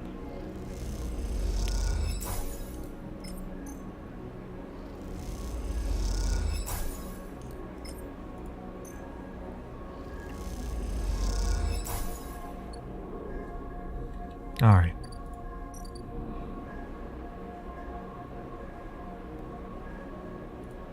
End the cycle. I kind of want to... Maybe this cycle I'll go ahead and go by the hub and work with the kid again, so... Yeah. Moritz. Let's do some work for you. Alright.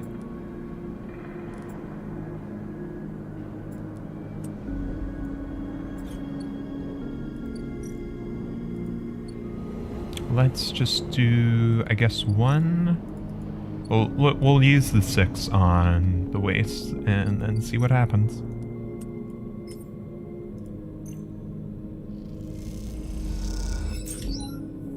Reroll. Okay. Can use the other 6 here. And...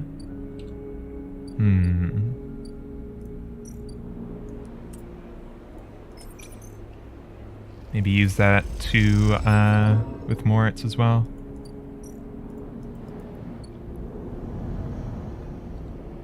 Go up and say hi.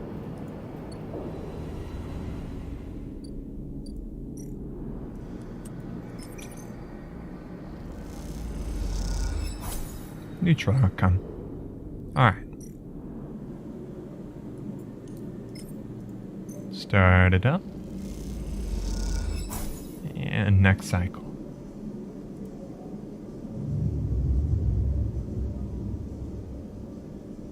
Alright.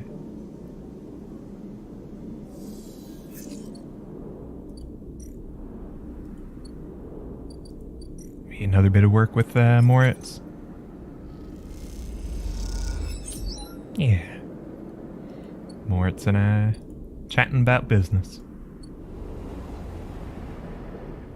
Of course, can't tell him about the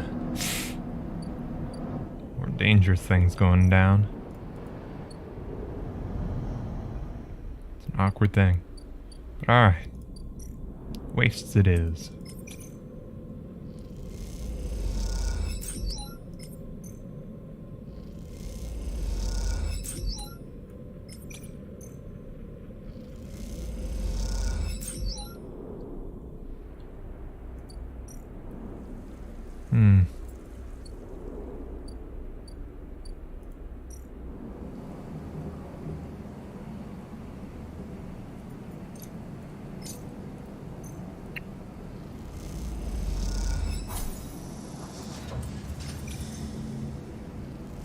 Well, next cycle is the draw.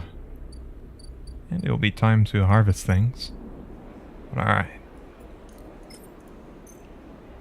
3 spare scrap. That's pretty good. And the cycle. Days pass quickly.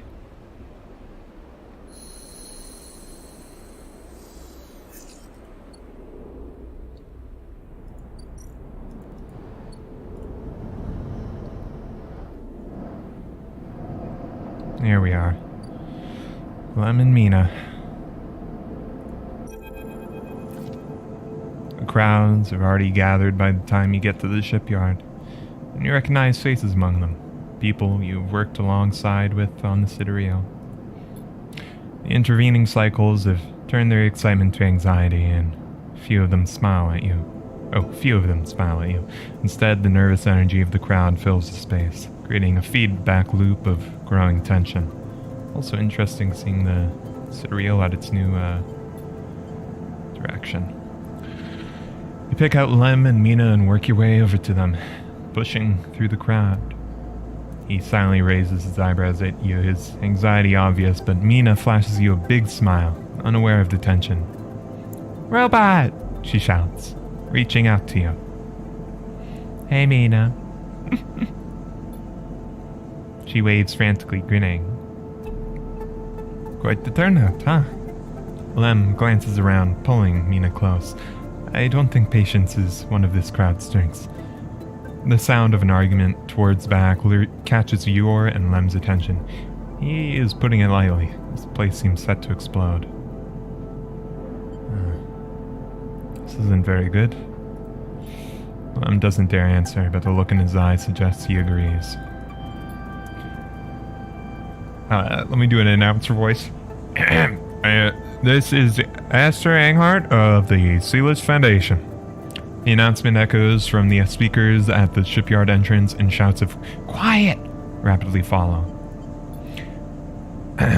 I'm deeply sorry I can't be there to meet you all, and thank you on behalf of Sendre Celis for the work you have done on the Sidereal Horizon. Most of the crowd strains to see Aster's face, but the small display shows only a ghostly white figure, smudged and unclear. Sendre wanted me to pass on her personal thanks for your commitment to and belief in the Celis Foundation's mission. We chose the Eye for this project because we knew that we would find like-minded individuals here, especially among the ranks of the venerable Havenage Association. Unlike most of the Corps, we neither believe Erland's Eye to be a threat or rogue state, but instead an embryo for the formation of a new, decentralized social structure, one where each citizen might be the master of their own destiny. A ripple of impatience runs through the crowd. They didn't come here for a sermon. You are all pioneers, just like those Corps citizens who the Sidereal Horizon will carry in cryosleep to the planet that will become the Foundation's first frontier world, Celis 1. At the mention of the destination world, excited conversations break out among the workers. Yeah, definitely some class disparity going on here. Corps citizens get cryosleep and will just wake up like nothing happened while workers picked up aboard the Eye must spend decades in space, maintaining the ship. All of that time, painfully real. There, our citizens will be able to create their own innovative bottom-up economic order, aligned with the principles set down by Sindri Sellers herself. Freedom, resilience, and self-sustenance. This is all thanks to your tireless efforts in the Havenage Yards. As a reward for those efforts, you may know that we are offering a select group of the opportunity to join the caretakers of this vision, the staff of the Sidereal Horizon, who will maintain the vessel during its multi-decade transit through interstellar space. Lem turns to you, his eyes bright. This is it. This draw has been performed at random by the central AIs of the Foundation and is final and binding. Please note, only licensed contractors of the Foundation are eligible for this draw. I know you have all been eagerly awaiting this day, and without further delay, I will now read the Celis identification numbers of those chosen for this great honor. A murmur runs through the crowd. Celis identification numbers? Licensed contractors? I've never even heard the term mentioned. Is this something you're supposed to be assigned? You glance at Lem, but his eyes are fixed forward, wide and shimmering. All around you, people are speaking in hushed tones like a rising wave. Asher starts reading out sequences of numbers and letters, and panic begins to set in. No one seems to know what's happening. Somewhere near the front of the crowd, someone shouts in celebration, and everyone pushes forward. Lem? You turn to see Lem itself staring forward. Mina is scared now as a shut-out start. Daddy? Shh. Someone throws something at the entrance, and it rattles against the shipyard doors. You see for the first time Havenage security stood on either side, scared, arguing between themselves. You feel the anger rising in the crowd. Lem, I think we need to go. He doesn't move. I'm just... they might call out names. I can't. Mina tugs at his dog tags. I don't know. I'm not sure it's happening.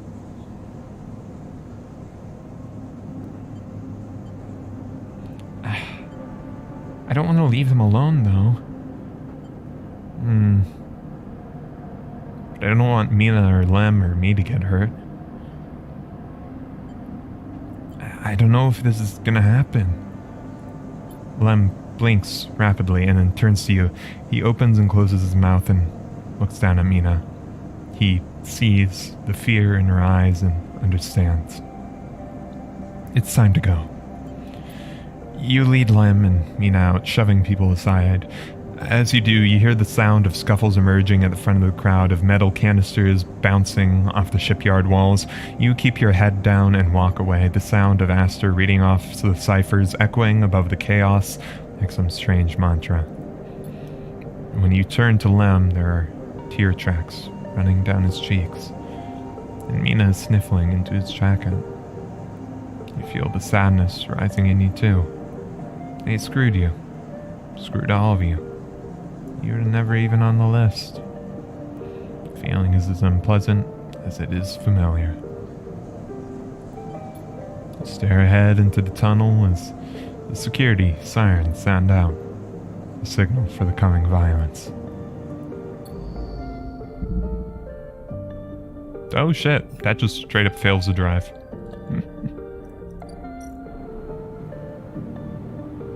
Huh.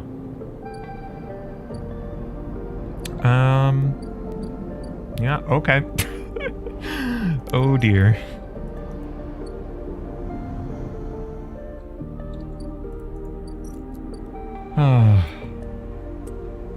I'm glad they're safe.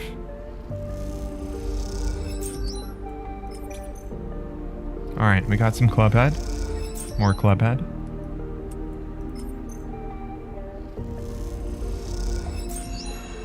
Nice. Plenty of clubhead. Hey there, Rico. I'll get some stabilizer, please.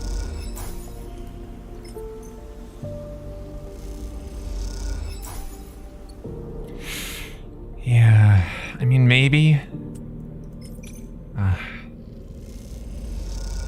And that just feels bad all around. I hope Lem's gonna be alright.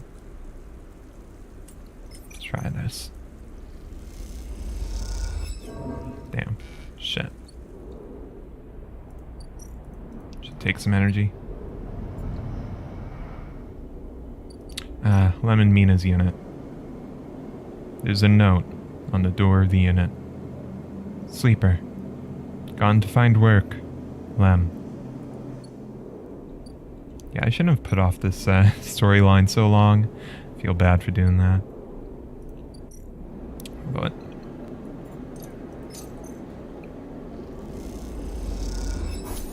alright. 3 cycles then.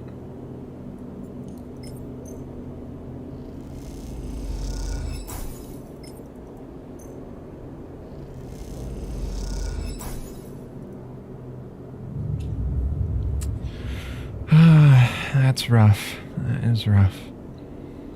I hope Lem and Mina will be alright. I mean, Lem's been working for this for a long time. That's gotta weigh heavy on you.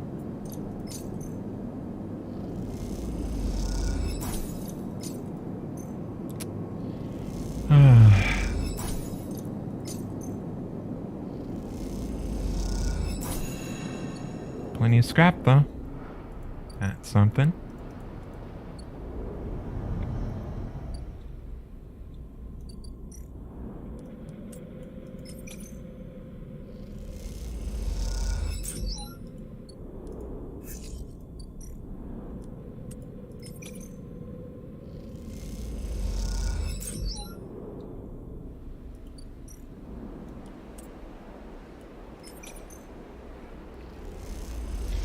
Alright.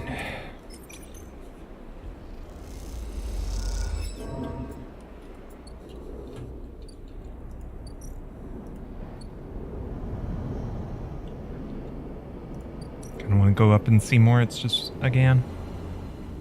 It's been a while after all. Oh, speaking of. Oh, still nothing. Alright.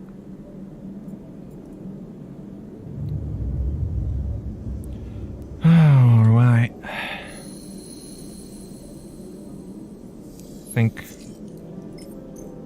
I think we're on the cycle now. It's time. Maybe not. Not sure. Not keeping the best track of time, but... okay, one more. We'll grab some more scrap components in the meantime.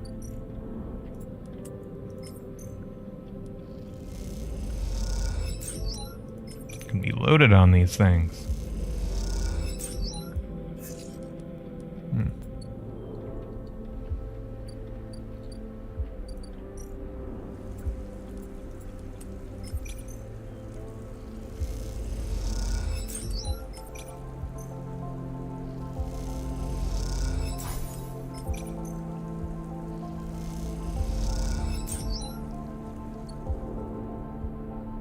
Alright. Let's cross over. Take our rest here. Feed the stray. And then wait to see what the next cycle brings.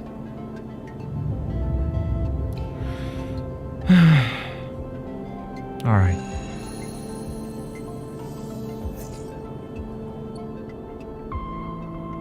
Lem and Mina, worker and daughter. There's no answer when you buzz Lem's unit, but the door is open. You push the door and find Mina sitting in the middle of the floor playing with Bun Bun. Hey, Mina, do you know where Lem is? Mina doesn't respond. She walks Bun Bun across the floor, narrating quietly to herself. Oh no, no, no. You look around the unit. It's a mess. Dishes and glasses put on the side, some of Mina's clothes piled up in a corner. Mina's sitting by her bag, which spilled out across the floor, her drawing slate cracked and dark.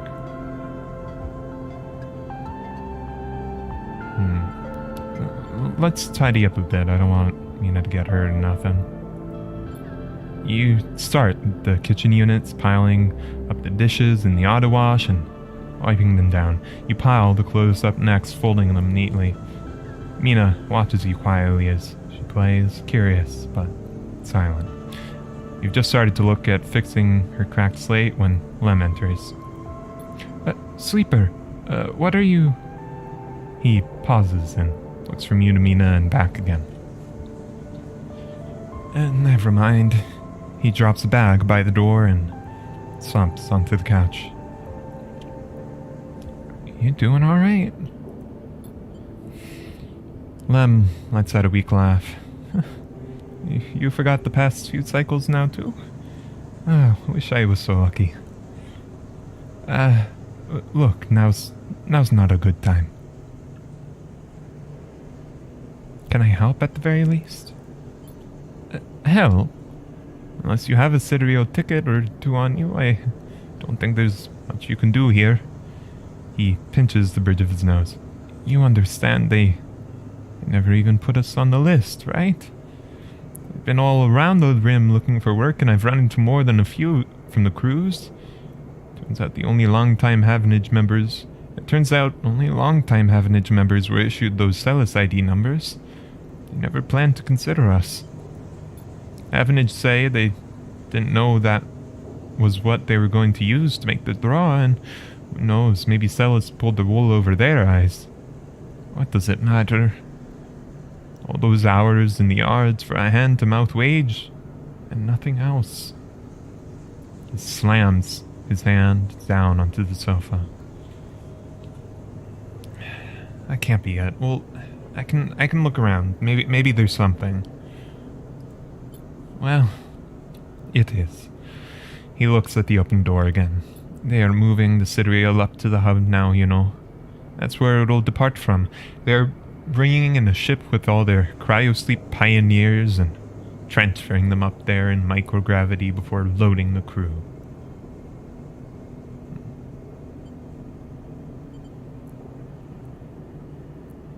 I could try and steal some tickets or sneak aboard.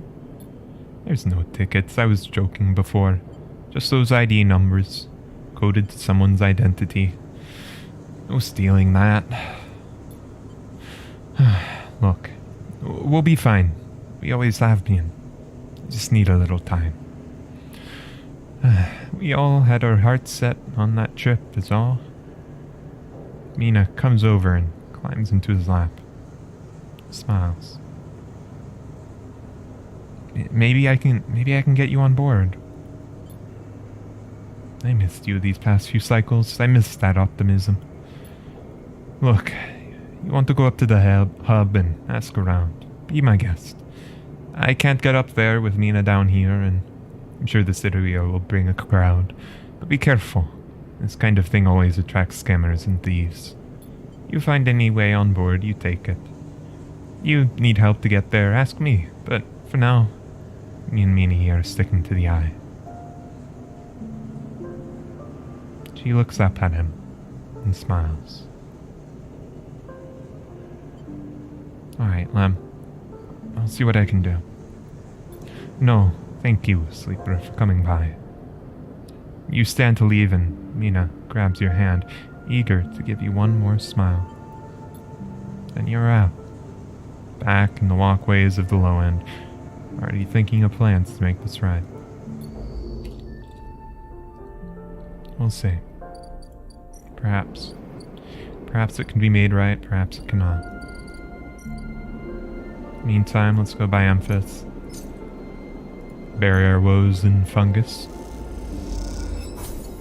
And then head up and see what we can do.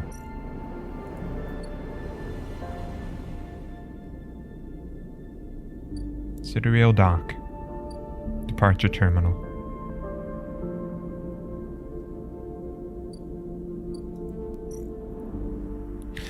Sidereal is being loaded and prepped. Among all the commotion, maybe it's possible to find a way on board. Alright.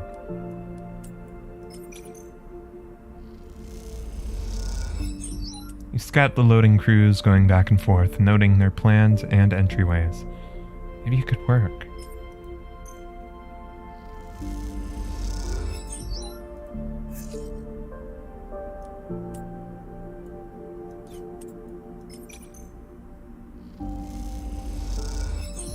Alright.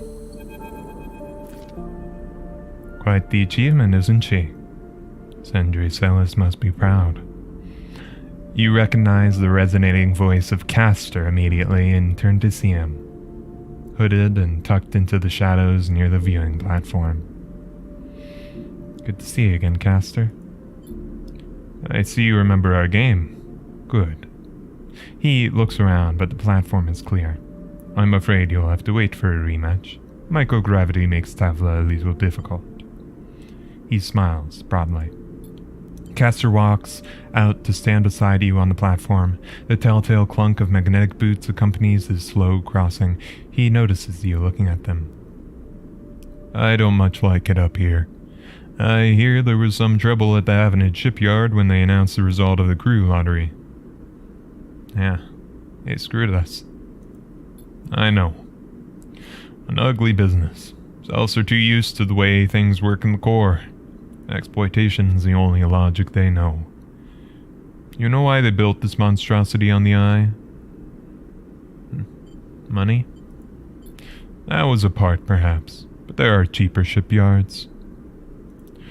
Celis built it here because they didn't want anyone to know it exists. And secrecy is something I cannot abide. He rubs his forehead and turns to face you. There are people being loaded onto that ship as we speak. Sleeping people, locked in cryosleep like the person you were emulated from. There are hundreds of them, and Celis wants to send them out to a planet at the edge of the settled systems, without anyone knowing where it is. You, Sleeper, you can do something about that. You are like me. You deal with data. You can read it right out of the air. Someone like you on that ship, secrecy isn't a problem. You can bring back whatever I need whenever I need it, as long as you are on board.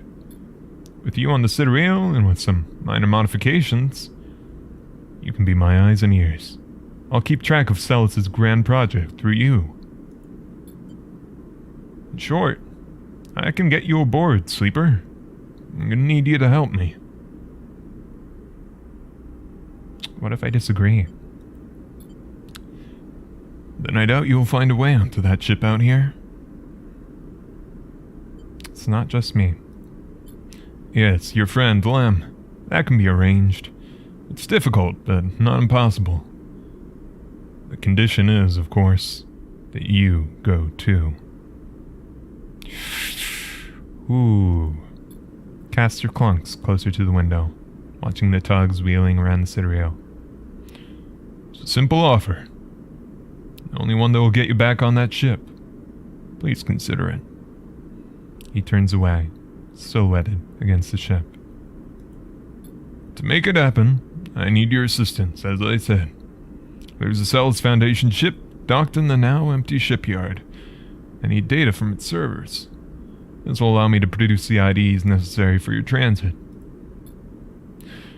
Celis aren't stupid, though. Their ship is totally isolated from the station. You need to get on board if you want access to their air-walled servers. Once you have the data, meet me at your friend's unit so we can give him the good news. I noticed his importance to you, and the little one. So cute. Castor. You don't extract the data before the Sidereal horizon leaves the hub, I will get the message. We have other options, but you are certainly my preferred one.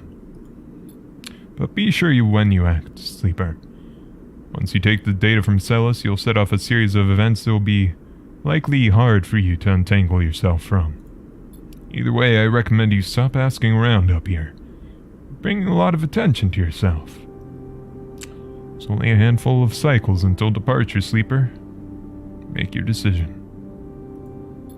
With that, Castor marches back off the platform, the sound of his mag boots fading away, leaving you to contemplate the sidereal horizon and the part it may play in your future.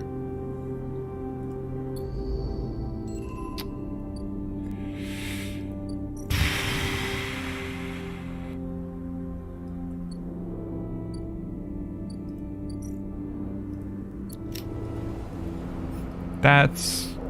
oof. The problem is I can't do that.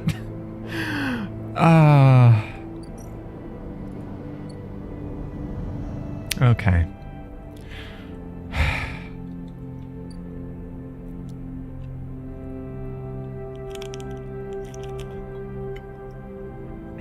Yeah. I mean, maybe it won't entirely lock me out. Maybe I can do this and get back in time, but if the choice is between the eye and helping everybody on it survive the purge of the data and stuff. Sorry, Lemon Mina. I hope Castor can get you on board anyways.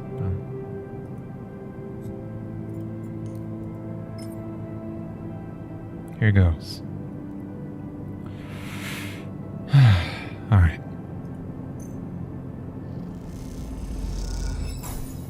Peak's relay pings a confirmation. The data is sent. Now all you can do is wait for the response. The data sent, the only thing to do is wait. And you do. As you do, you imagine Helen receiving the data, perhaps in the middle of some Havenage Council meeting. You think of her trembling her hands as she slips out of the room to read it. Her reaction, you can't predict it. Imagine Soul 2, one of his crew finding him in some corner of the Pilgrim Seed. Overseeing the modifications, it will turn it into an arc. Those sharp eyes scanning the data, looking for a way to proceed. The weight draws out, and to pass the time, you watch the activity beyond the edge of the eye. The scrap shuttles pulling components from the now abandoned cordon, and the supply skiffs making runs between the flotilla ships. It isn't long before you hear the chirping of one of Helen's now familiar drones approaching the viewing platform, and then Helen herself strides into the room.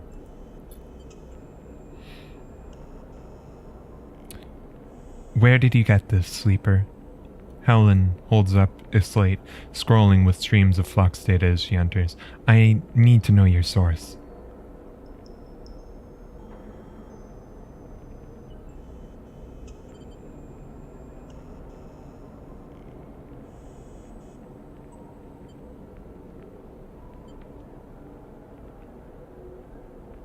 It doesn't particularly matter. That's where you are wrong. Helen shakes her head. I need this data authenticated. I can't just... She pauses and pushes her hair back out of her face. This is a lot to take in. A shadow protocol inside the flux? The system's con channel starting up. A total collapse of the eye. If I bring this to the council, they'll...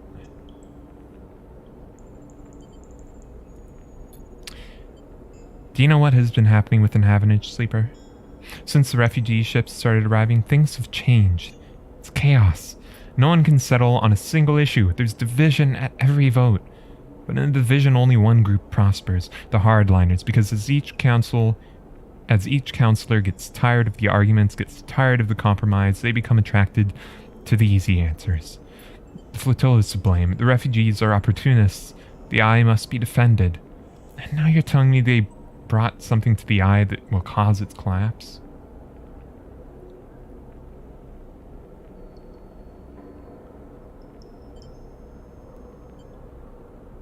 They didn't bring it, but the eye should be defended. It doesn't matter, Sleeper. That's all the counselors will hear. Many of them are already to presume that the refugees are somehow to blame. Did someone say refugees? Sol clanks into the docking bay, grinning at the situation. Speak of the devil, and well, here I am. His suit hisses as he settles on his cane. Helen glances between the two of you, uncertain if she's been drawn into some elaborate plan.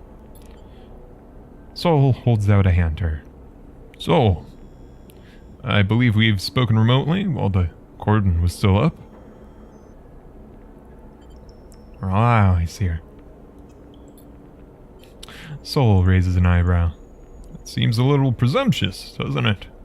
I trust you, Sleeper, but Havenage have been the ones seeking to hold us without charge or good reason. I'm not Havenage, Helen blurts out, then corrects herself. What I mean to say is, no one person represents Havenage. That's the idea. I don't support the cordon, and I did not support your quarantine. Well then. Anyone mind if I get myself up to speed here? He pauses, but you get the feeling he isn't expecting an answer. 1. The flux events. The very same destabilizing waves that collapsed the colonies on the moons of Ember have reached the station. He holds up a stubby finger. 2. According to data Sleeper provided, these events are acting as a cover for some kind of intrusive protocol which is causing the real damage. A second finger joins the first. 3. The Shadow Protocol will do the very same thing it did to Ember's Song, Step, and Hearth, and quickly. In short, it'll shut down everything, keeping this place alive. A third finger pops up. 4. And this is my favorite. We have no idea who or what is doing this, and why. Sol's final finger joins the other 3. Is that the total of it all? Well, and that there will be another wave. Of course there is. Sol smiles thinly. Sounds... Helen pauses, searching for words. Intimidating. Helen turns to Sol. Did you manage to put up any kind of resistance on Ember's Hearth? Sol shakes his head.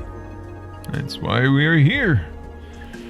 The Pilgrim Seed was the biggest ship to make it out unscathed. I suppose we didn't have this data.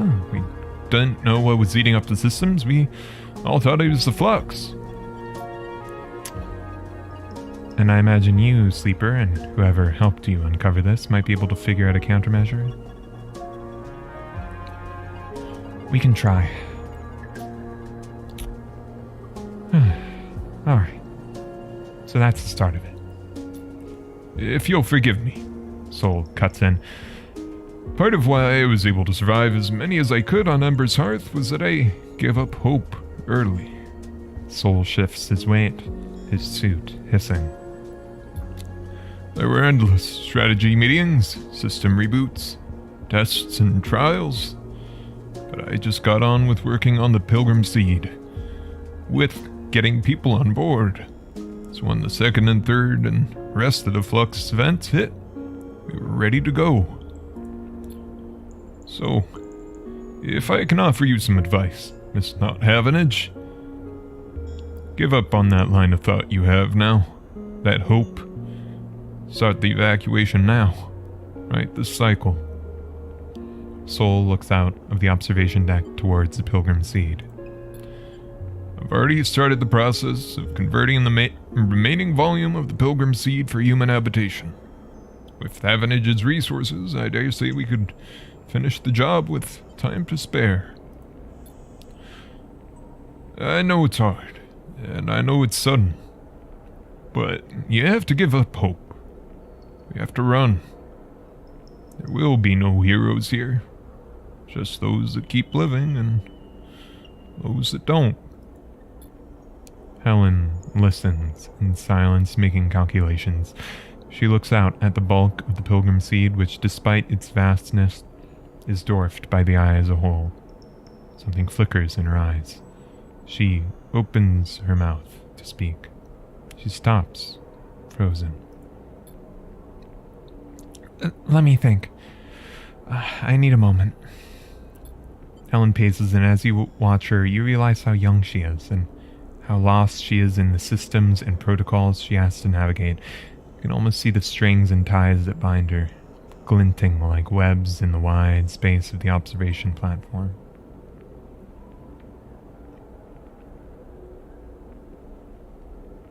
We'll do what we can to purge the Shadow Protocol. Helen stops, pacing.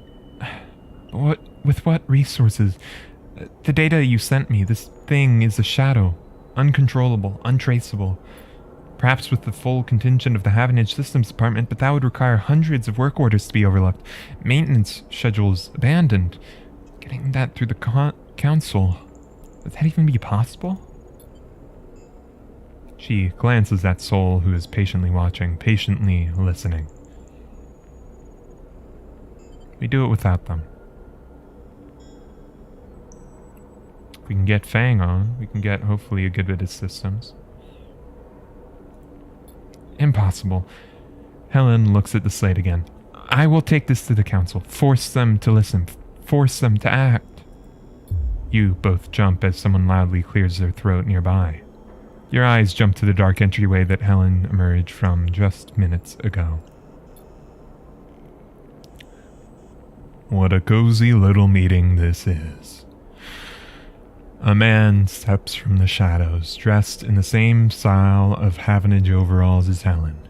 And I must say, that is some very incendiary rhetoric you're using, Counselor Helen. One of the hardliners, huh? You glance at Helen and her face drops immediately. Kemp, she curses under her breath. Sol shifts his weight on his cane, but otherwise remains still, like a casual observer. Plotting against Havenage with an interloper. Everyone will be so disappointed. Kemp smiles a bright smile. Some of the counselors had such high hopes for our youngest member. I, of course, never let novelty distract from the importance of experience. Helen stares daggers at Kemp. Enough of this petty shit, Kemp. You need to see this. She holds out her slate with an outstretched arm. The games are over. No more point scoring. No more lobbying. You and your hardliners need to stop. This is something real. Kemp calmly takes the slate and prods the screen, scrolling through the flux data. His face betrays nothing, but you see some complex calculation flickering in his sharp eyes. Kemp lowers the slate slowly and smiles at Helen. And what do you think this shows? Helen frowns. Don't play games. You can read. The flux is a carrier signal for some shadow protocol, most likely corporate in nature. Maybe it's Solheim re-emerging to claim their station, maybe it's a takeover. But either way, the station is under threat. You are right about that. But the rest, conjecture. What we have is a virus in our systems which emerged precisely when the flotilla arrived. In fact, it times perfectly with the mysterious event that freed them. That's some fun,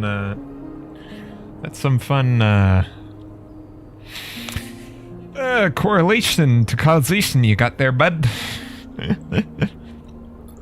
So what I see is a hostile cyber warfare attack, instigated by dissidents at Flight Ember's moons after committing terrorist attacks on their own soil. That is the order of the facts. Nothing more and nothing less. Facts I'll be happy to present to the council. Kemp tightens his grip on the slate. Helen laughs. You think that's the only copy of that data, you sanctimonious shit? No, I don't. But who do you think they will listen to, Helen? Especially after I tell everyone about this clandestine little meeting. You can win power by Havenage's systems, by our own laws, so you resort to this. The laws with me, as simple as that. He gestures, and out of the shadows 2 Havenage security officers appear. Now. No need for that. Soul suddenly speaks up. His silence had meant Kemp had stopped paying attention to him, but now you notice he has backup of his own. A group of his crew are standing at the edges of the room. They are carrying long, boxy guns. You've never seen anything like them on the eye. Glossy XPR logos glint across their barrels. These are Esh's guns. Kemp freezes and the officers hesitate, holding back in the doorway. Be careful there, outsider. Kill me and heaven will never forget. Soul waves a hand at him. No one is killing anyone, so let's calm down. Soul scratches his beard. But I am gonna have to ask you to leave. Helen glances at him and he gives her a gentle nod. And you'll leave your colleague here with me. We haven't finished our conversation. Kemp laughs and shakes his head. You're finished, Helen. The council will never allow you back after this. Then he turns and walks out of the observation deck, taking his officers with him. You all pause to catch your breath. Helen looks ready to collapse. Soul flexes inside his suit, nodding at his crew to check that Kemp has fully retreated. Soul wrenches part of his suit back into place, grimacing. Your friends leave a lot to be desired. He shoots a glance at Helen. Seems like support for the evacuation might be a hard task. Helen doesn't respond. She stares out at the pilgrim seed once more, trying to process what's in front of her. She sighs and turns back to you both. I won't call for an evacuation. She looks at Soul. Maybe that is a fatal mistake, but I can't do it. Alright. But I won't block it either. If people want to leave, Havenage will let them. That is what I will propose to the council. If they let me speak. You have to try. She nods at you and Soul and turns to leave. Soul's quiet. He scratches at his beard. Good luck, he offers to the departing Helen, but she does not respond. He leans onto his cage. I'll be honest with you, Sleeper. None of this changes anything for me.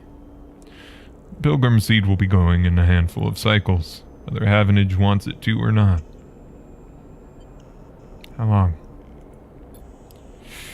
Honestly, as soon as we're ready. Not eager to run down the clock to the last cycle. He puts a hand on your shoulder. There's a berth for you. For any you can gather, Sleeper.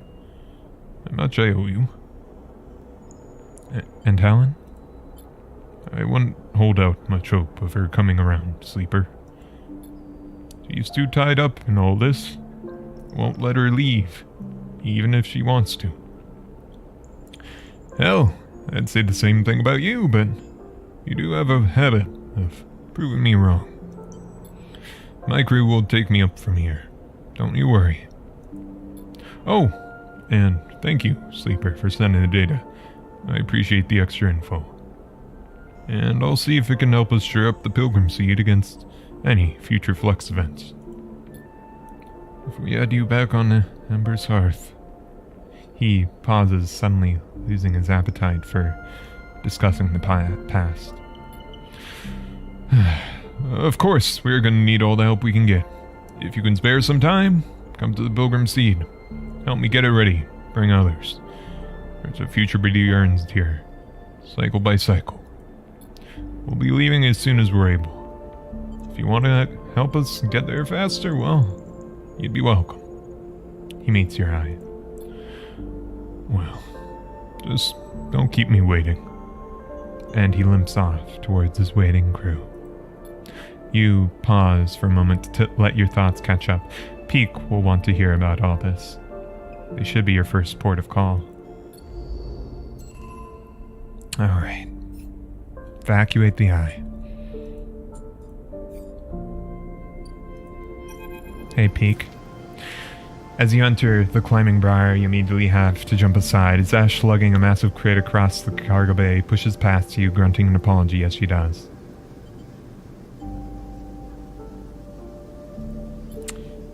As you turn back to the bay, Peak pushes past too. Sorry, Sleeper, just a second. Peak rushes to catch up with Ash. Put that down, please, Ash. But she doesn't respond to their urging. We can't leave, not yet. Peak puts a hand on her shoulder. Please. I'm the only one here who can... The crate drops, the sound of its impact echoing around the bay like thunder. Can do what, Peak? Her eyes are burning with anger. Save this place? Are you naive? We are running, Peak. We are running because this thing cannot be stopped. It couldn't be stopped at XBR or home. Why would we stay to stop it here? Because we can, Ash. We can give these people a chance. Peak pleads with her. Like they gave the refugees a chance? No. Peak, this is not on us. We barely made it out of XPR. I worked for years to escape, and now you want to throw it all away? I left everything behind. My mother, my friends, to take you out of that place. She turns and slams her hand onto the crate, breathing hard. We go. That's the end of it. Peak turns away. You feel unsure what to do, but you know now is not the time for outside arguments. This is between them. Peak crosses the bay back towards you. I'm sorry you had to see that, Sleeper. They sigh. Let's talk upstairs.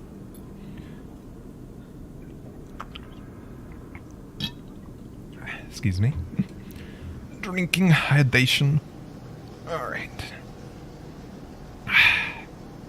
Peak leads you to the entry ladder, taking you up out of the bay and into the habitation level of the ship. You follow them through the tight corridors, noticing the handwritten notes, the clutter, the repairs, the signs of a home. Here.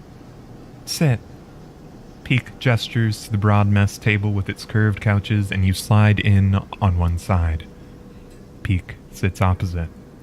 They brush their hair out of their eyes and take a deep breath. So, how did it go? What did they say? I have been waiting all cycle.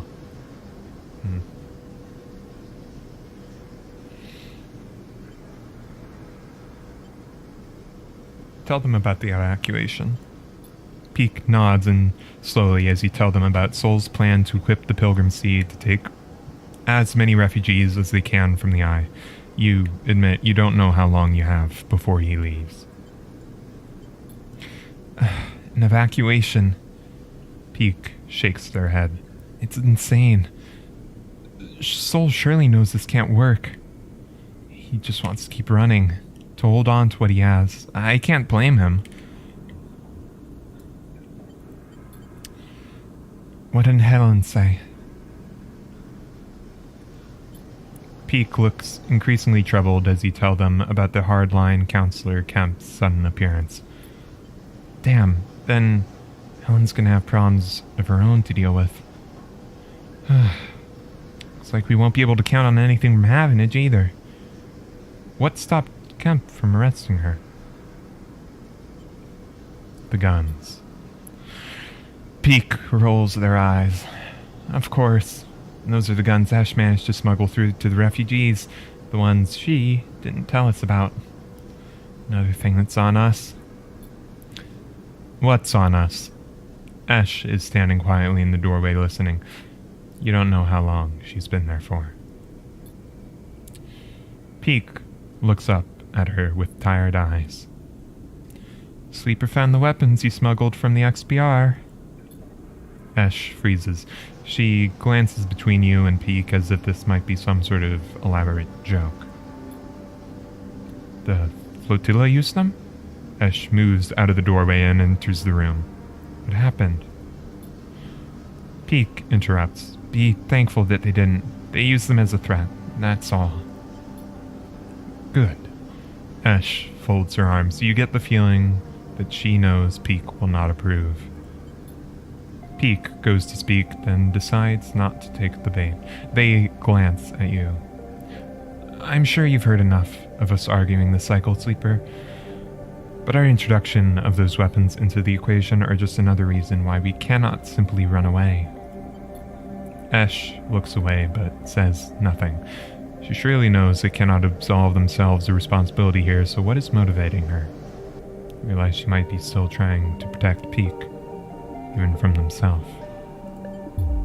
Suddenly a shrill beeping fills the room and Peaks pulls out their slate to silence it, but as they do, they freeze, their finger hovering above the screen, the beeping continuing its insistent pulse. Peak doesn't seem to hear you.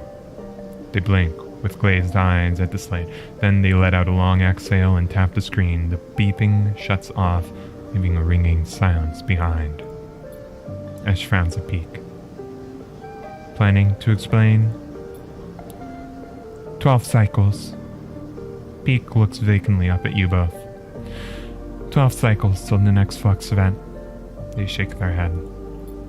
I've been using the arrays on the Briar to look towards the center of the system, to approximately where the CAN channel should be. Just this moment they detected a signal from the inner system. Given the distance and pattern of previous flux events, we've got 12 cycles before it reaches the eye. The silence in the room is deafening. 12 cycles. That's it. Before a second wave hits in this place. Peak interrupts your thoughts. We start now. That's the end of it. Peak stands up to face Ash. You want to take the Briar and run, Ash? That's on you. But I won't do it. They take a deep breath. I'll be here, Sleeper. For every cycle it takes trying to find a solution, I'll need your help. Their eyes meet yours and you see a wild desperation flickering there. We will find something. The sooner we have a plan, the better. If it takes us 12 cycles to fix this thing, it'll be too late. Peak's eyes flash with determination. They reach for a slate and pass it to you. So we can keep in touch. You pocket the thin handheld terminal. And Ash? Peak starts, but she is gone, storming down the corridors of the ship on a path to who knows where. You know from experience it is impossible to outrun your fears, but you get a sense that Ash will try anyway. Peak rubs the red eyes, staring after Ash. Maybe I'll take a moment before we start. They smile weakly, tears of exhaustion gathering in their eyes. See you back here soon, okay? And you slip from the room into the corridor, Peak's quiet sob somehow carrying through the ship behind you as you leave. Yeah, time for the finale. Drive. Evacuate the eye, protect the eye.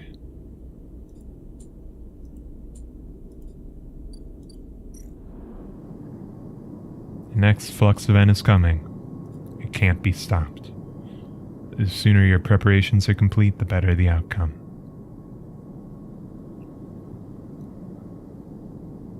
Peak is tirelessly analyzing the flux data and testing countermeasures on the Shadow Protocol. They need your help. And meanwhile, Pilgrim prep. The Pilgrim seed will take the majority of the evacuees off the eye, but is there enough time to settle them all?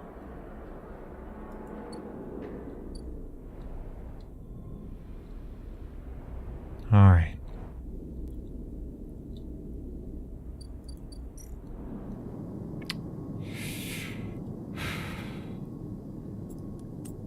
We plan.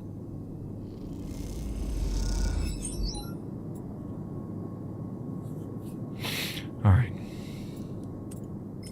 We risk this one? Alright. Damn.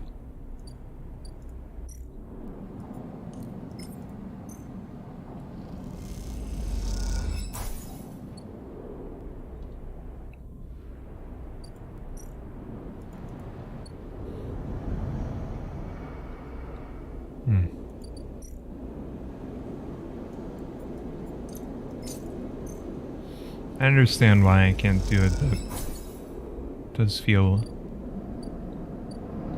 at least kind of sad not being able to inform like friends about it.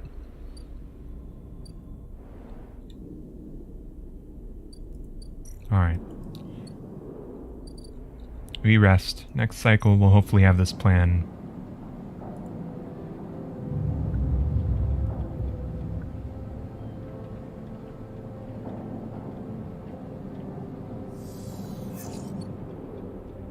"11 cycles.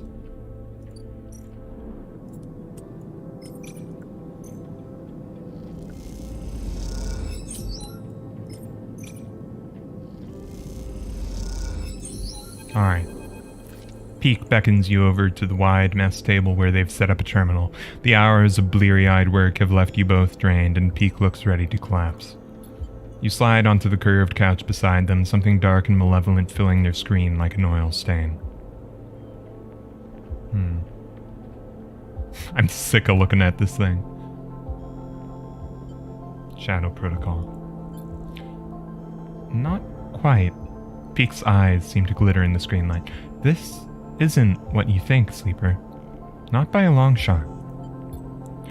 You look again at the screen. Leaning in close to the dark curved shape, you see its texture. You see whirls and current like a river, a dark flow unlike the Shadow Protocol's dark tangle. The garden. You know exactly what this is. You have swum in this river, almost drowned in its shifting flow. It is the gardener's chorus, the dark cloud which blankets the Greenway's networks. The bioorganic morass of malfunctioning protocol grown vast and strange. The gardener. Peak glances at you. How do you...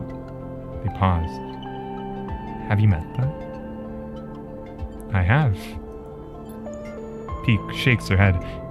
Incredible. Then perhaps you won't be surprised by what I'm about to propose. Everything I've tried to do to contain the Shadow Protocol has been a failure. It slips through any containment, absorbs any countermeasure. That, unfortunately, is an unavoidable fact.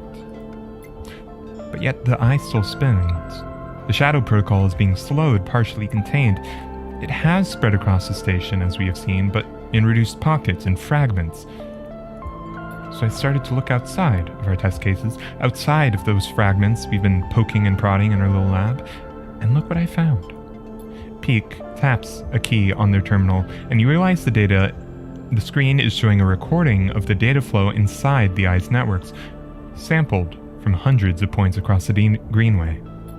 You watch as a subtle shift occurs at the edge of the flowing dark curve that blankets the Greenway, something spreading like an ink stain. Somehow darker than black, it bleeds across. The Shadow Protocol. Now, watch. Peak eagerly points at the screen. You see something strange, a fizzing at the edge of the shadow, a sparking, and then it's gone. And beneath, for a moment, a millisecond, you see into the networks of the Greenway. You're reminded of an image you had forgotten, of pulling a plant from its pot and seeing a bone-white root ball where you expected to see dark soil. The white connections writhe like worms. Then it is gone, the dark flow closing up as quickly as it opened. Did it dissolve the shadow? Exactly, Peak nods. It protected itself. You think back to your meeting with the gardener, to that sense of something old and world and inhuman to its core. Peak excitedly starts to explain. This is the only chance we have, the only countermeasure we've seen. In the moment it opened, I detected something, a centralized intelligence with the local ID gardener. This protocol, this system, whatever it is, can protect its network from the Shadow Protocol. But if it stays in the Greenway, the eye will still fall. The station's systems are too exposed, too spread across the hub, the shipyard, the spokes. Peak glances away. The only way is to break it open. To spread the entity's network access. Entity's network access, wait, what? The only way is to break it open, to spread the entity's network access, expand it somehow. I'm not sure what that "it" is doing there.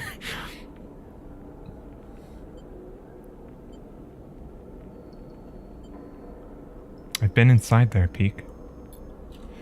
Peak pauses, trying to read your expression. And this gardener, can they help us?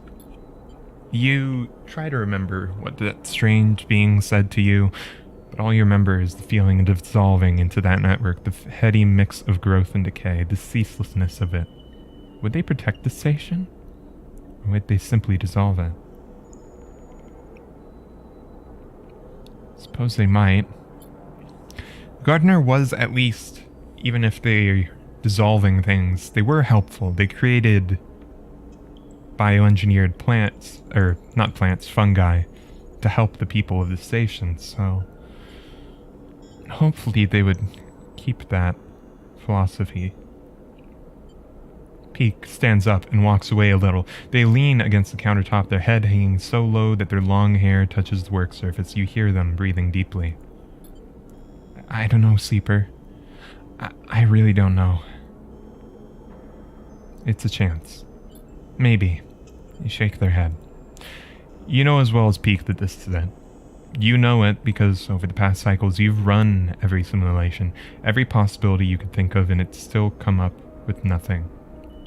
You've stared a hole into your screen and dreamt of that black shadow creeping in at the edges of your vision. Peak recognizes the look in your eyes, the potent cocktail of resignation and anger. Let's say we do this, Peak begins, eyeing you carefully. What do we need? They begin to answer their own question, thinking out loud. I suppose we'd need to do two things. Find a way to limit or control the gardener spread, and then reconnect the greenway. Peak starts pacing. The idea is coming quickly now. Controlling the spread means preparing the station.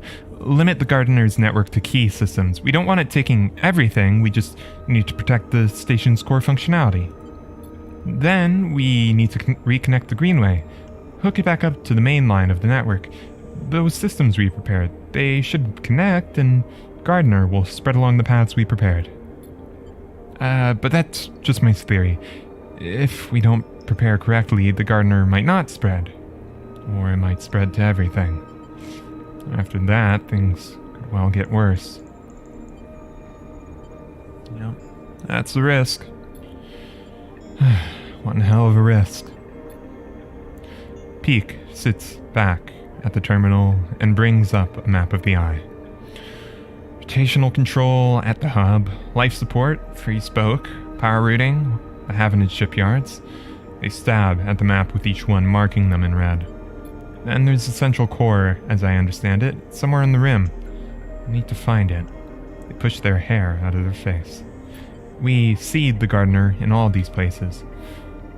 But how are we going to do that? Could we transplant the greenway? If all the different fungi are part of the greenway's network, maybe. Of course, the gardener needs plants to care for. That is what their protocol dictates. They must have been part of the farming management systems on the Eye, back when Solheim built it. We seed greenway plants into those systems, and the gardener will seek them out, protect them. Peak stares at the map of the Eye. It's a wild idea, but it could work. But we'll need a way into those systems. Havenage have most of them locked down for safety purposes. We can't just walk in. Oh, baby! Oh, baby! I know a guy. Peak raises an eyebrow. Someone in the Havenage systems team? You nod. After everything you dragged you through, you feel like Fang still owes you. Time to pay him a visit. Okay, well, guess we should pay him a visit. Lead the way. You both leave the ship, carried forward by the excitement of the plan and the eagerness not to look at the details too closely. You push any lingering questions to the back of your mind. Time to head to Fang's Bay. Alright. Let's fucking go, Fang.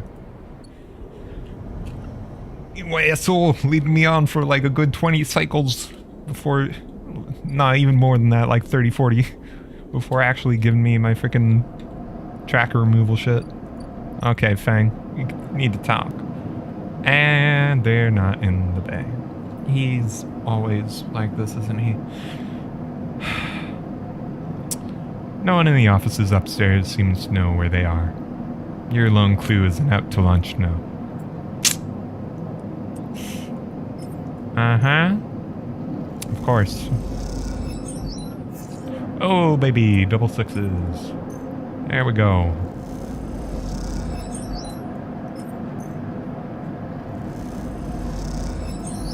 There we go.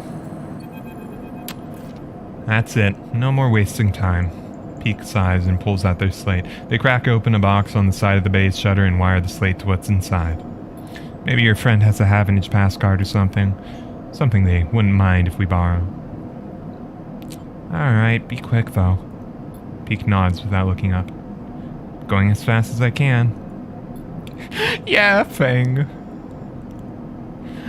Fang, Fang, Fang. After a few tense moments, the shutter jerks and begins grinding open, the noise making you jump. Let's get inside, quickly! You slip into the dark of the bay, punctuated by the blinking lights of Fang's piles of servers, somehow even more disordered than before. Pete makes a beeline for the desk at the center, scattered with tools and components. They flick on a lamp and stare at the mess. Are you sure this person can help us?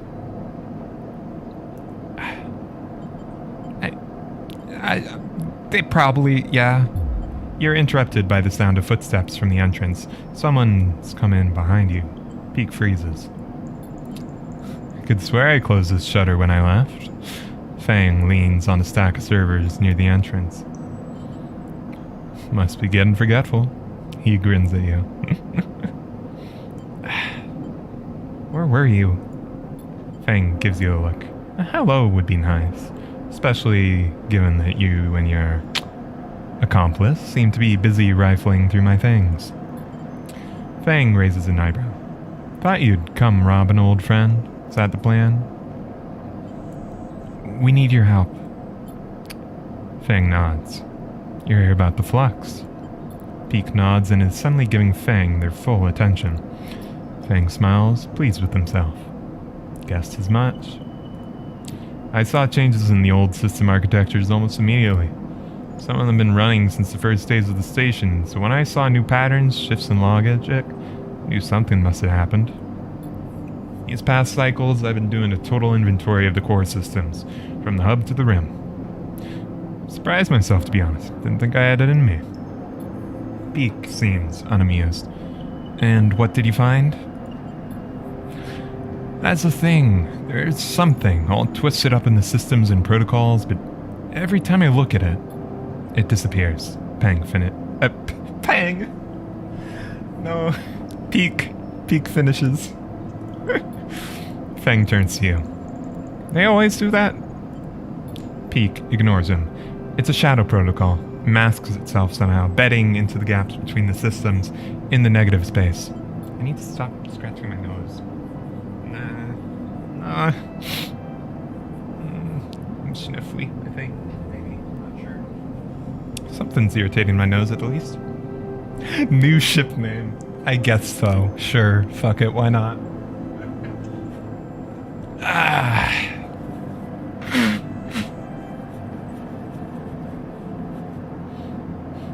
Hey, I suggest, if we're going Pang, better make it a bit more classy. Call him Penguin. The penguin ship. I think that'd be good. They also like leaning on literally fucking everything. Like Peek's always leaning on the sidebar thing. Fang's got his stack of servers to lean on. Got a couple leaners here. Yeah, look at you. Look at you. Leaning on that shit. Just like you always do. Fang holds up a hand. Whoa. Slow down there. I don't even know your name. And you're asking for the keys to the castle? Can't be done. You can trust Peek. Fang pauses and glances between the both of you. How long have you known this one, Sleeper? I know I owe you, but I also know that you trust too easily. Sorry to say it. Ouch, but okay, fair. Peak cuts in. I can vouch for myself. I came to the Eye on the run from the XBR colony Hawthorne, with the intent to keep running till we hit the starboard belt. Since I've been here, I've done everything in my power to protect this place. I've helped stabilize the refugee flotilla, to investigate the flux, to identify and make a plan to purge the Shadow Protocol from the station systems. Meanwhile, Haugen had just done everything to stop and slow these actions. Proven myself as a friend to the people of the station, not the administration, many times over, and I will not be doubted by someone who wears the badge of this corrupt administration. Peak fixes Fang with a hard look. Fang looks down at their Havenage jacket and shrugs. I mean, this is all I have in my wardrobe. Look, I've got no love for the council either, friend, but somebody's got to run this place, and that somebody's me. Fang walks over to the workbench where you're both standing and digs a slate out of the pile of tools. You want to prove yourself? Show me. Peak grabs the slate and you recognize the tangled form of a flux node on the screen. Peak immediately starts tapping away at it, its tendrils unwinding and the shadow just slightly delayed, slipping out of sight. Fang leans in. Interesting, he says to himself. Before long, Peak has unfolded the system completely, and it lies splayed out like an unwound ball of string. At the center, with nowhere left to hide, is the dark stain of the Shadow Protocol, visible for all to see. What now? Fang asked, his eyes fixed on the screen. How do you kill it?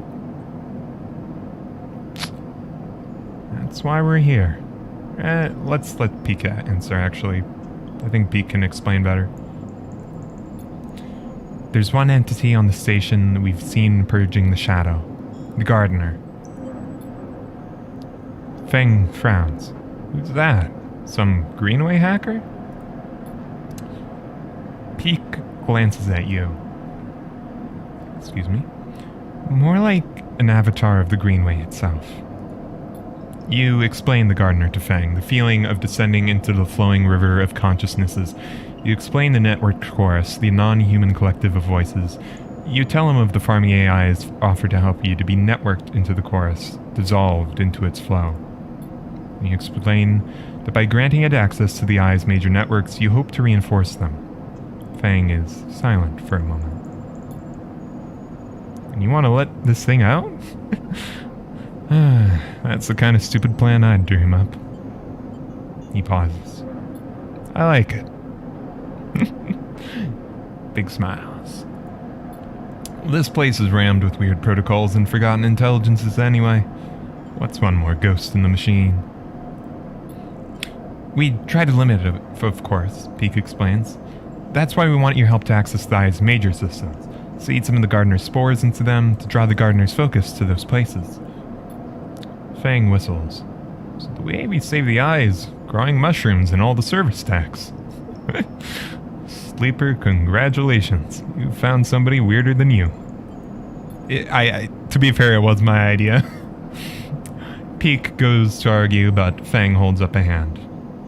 In it is an all-system Savage pass card with his picture on it. Take it, before I change my mind. Thank you. Don't mention it.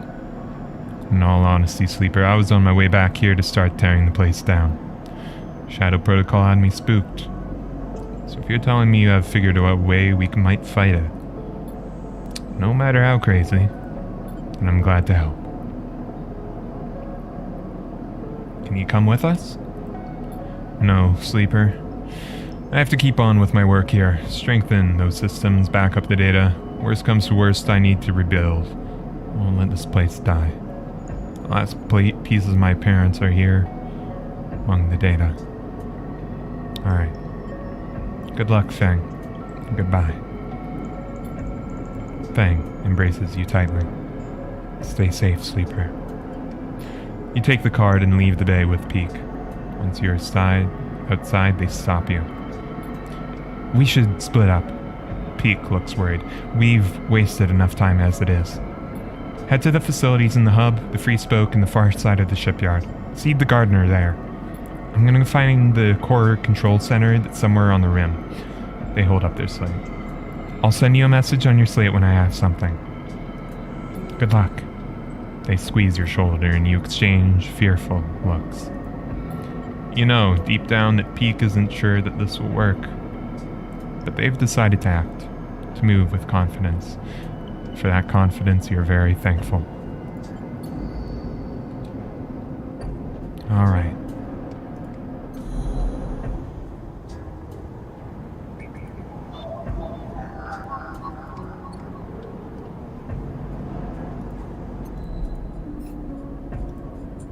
Access and seed the systems.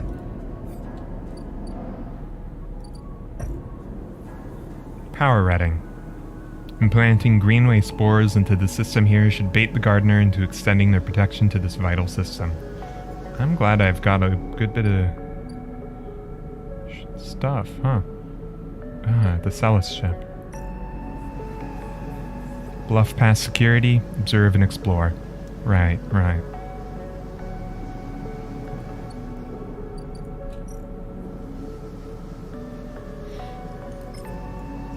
Let's start seeding it. Oh, shit. Must grow now. Ah, okay.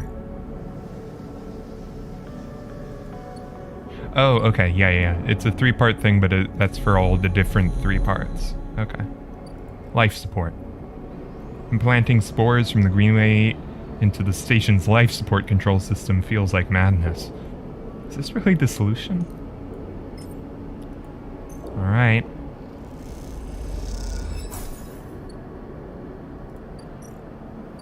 Better than nothing. Rotational control. Spores from the greenway implanted here will seed a garden that the gardener will be forced to protect. At least, that's the theory.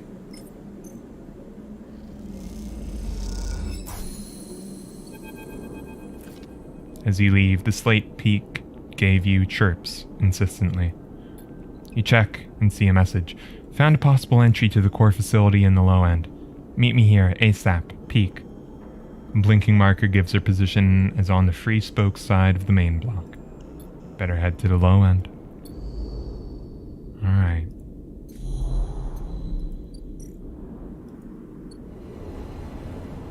I love all the fungus in this game. What a fungus core game. Just like, yeah, let's throw mushrooms everywhere and have the mushroom hive mind, the cyber bio mushroom hive mind just protect us all. Alright. You arrive at the coordinates given by Peak's slate. Run-down but active corner of the low end where a short glass-roofed alley turns off from one of the main thoroughfares. Yeah, we're very mushroom punk type game. You wait in the corner of the alley, leaning against the wall and watching the street life go by. Children hop across grids scratched into metal floor plates, playing games of their own devising while older residents sit and talk or play tavla. Oh, it's hard to believe that all this is a threat. It seems so concrete, so real. How can some intangible protocol erase all this? As you're watching, a voice calls out to you from one of the tavla tables set up along the way. Ah, should have expected I'd see you again. You move a little closer and recognize the sitting player immediately. Caster sits, tavla pieces and board ready in front of him, smiling at you. Sleeper, my partner has not arrived for our usual game. Come. Please, take her place. He beckons you over, standing and nudging you to sit down with him. A rematch is in order. You owe me a game. Almost immediately, Caster begins the game. Everyone on the eye knows how to play tavla. The methodical movement of the counters across their triangular points are ready fit for the rhythm of life on the ramshackle space station.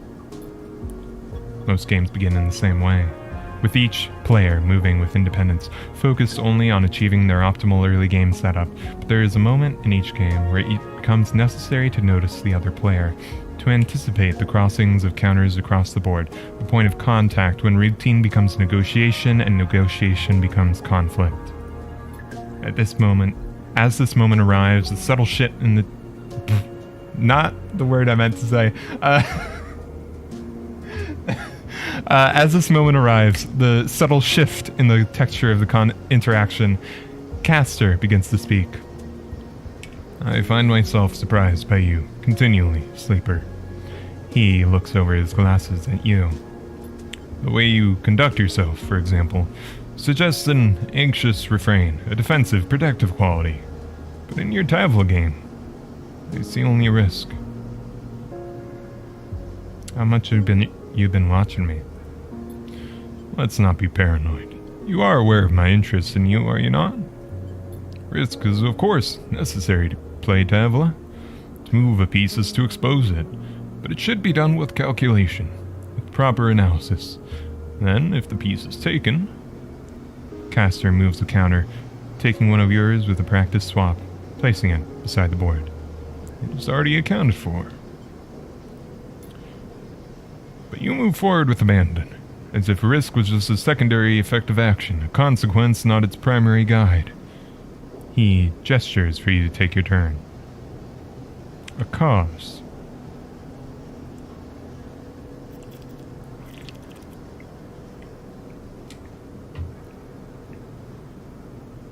I play my way. Indeed. That is all I seek. Move your piece. This locks you into being reactive, if you don't mind me saying so. You're responding, which means you're being led. He leads. He leans back to consider the board. This place, it mirrors you, Sleeper. It is also reactive. It was born from a crisis, the collapsing of Solheim, and ever since it has been reacting without any central guiding principle. No analysis. No calculation. Just look at our refugee crisis, for example. It's all reaction. All risk taken. And little risk calculation. First I found the chaos enlivening, especially when trying to track its outcomes, but now I find it exhausting. It always amuses me that this place is literally spun from the rim. Below this very stack of habitation blocks is the most important control facility on the Eye. Spun from the rim. What a better metaphor could you find for disorder? Well, why am I telling you that? That facility is precisely why you are here. He smiles, an unsettlingly warm smile. You feel a shiver through your body, as if something has changed in the air.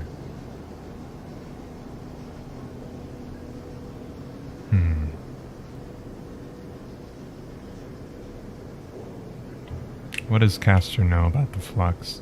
He certainly knows of it. Could he be orchestrating it? Probably not, but perhaps he knows who is.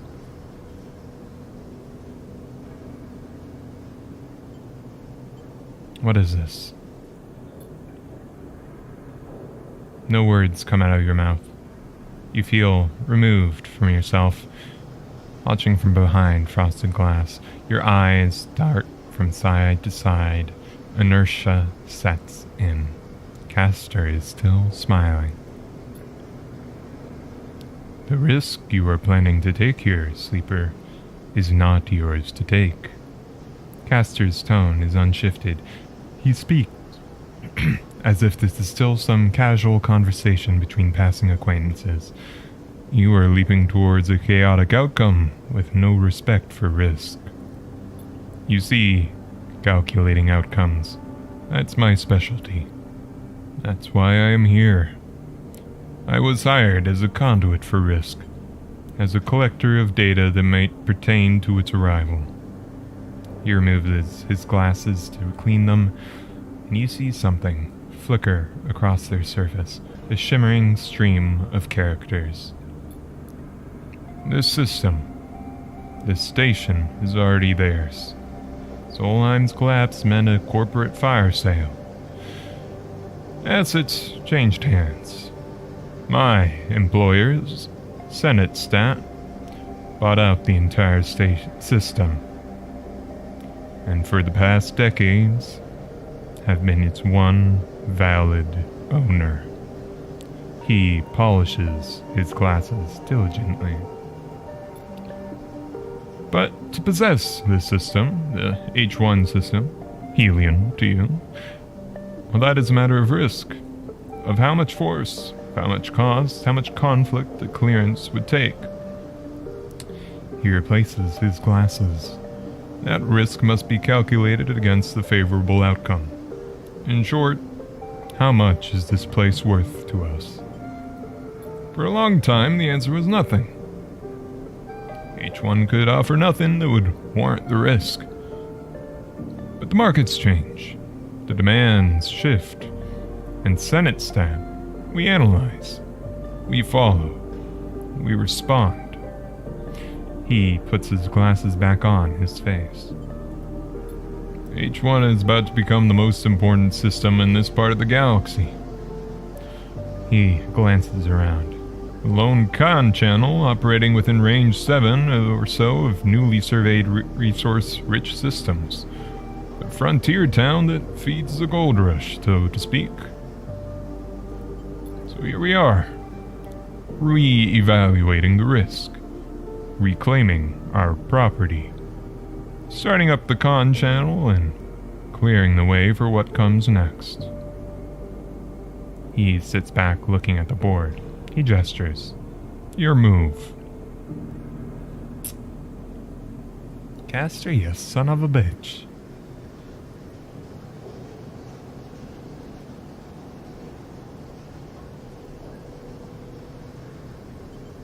You'll kill thousands, but you already knew that. You go and lift a piece and something glits across Castor's glasses. You feel the slowness, the inertia begin to lessen. You move your piece, taking one of Castor's exposed counters. He nods. Of course, I do not need to explain myself to you. But in the role as an analyst, in my calculations, I see great promise in you. In your ability to enter systems, to shift them to your will. Not every sleeper has that capacity. I assume you know that. It is truly a wonderful happenstance of SNARP's technology. I imagine even they are not fully aware of it. He takes his move, claiming another of your pieces. As you watch, you realize the inevitability of his victory. I will make you an offer. To come willingly, come by force. This station will collapse. We can be sure of that. But your ability to work with data, well, for an analyst, that is intriguing. He pauses to push his glasses up his nose. Very intriguing indeed. He glances around. Come with me, as a collaborator or as a prisoner. Consider the risk. On one hand, almost certain death. On the other, a possible future. Analyst or not, you must see it. Speak now, sleeper. The game is forfeit. You must see it. You are of value. You are needed. You feel a slight release in the inertia that grips you, enough to allow you to speak, to respond. You realize you're already in Castor's hands. You cannot move from this place if you wanted. Sleeper? You hear the familiar voice above the crowds. Sleeper, I'm here. You're unable to turn your head to see Peak, but you notice Castor's eyes following them as you come up from behind you, and you see Castor's eyes glance down towards his hands, concealed beneath the table. Sleeper! Peak comes around the front of you and waves a hand in your face. We were supposed to be meeting, remember? They glance at Castor. Sorry, am I interrupting something? Castor, you son of a bitch, if you pull out a gun right now... You cannot speak. Castor shoots Peak a wide smile. Hello! You must be a friend of Sleeper. You watch one of his hands lift close to his body, some dark shape concealed in it. a weapon. You try to scream, to shout, but Caster's attention remains partially on you, and while it does, you can do nothing. Peek glances at your static form. What's happening here? Sleeper? They put a hand on your shoulder. Are you okay? As Peek stares into your eyes, you see Caster behind, his hand lifting the dark object unfolding, and in the split moment it does, you feel his attention shifting to Peek, shifting away from you.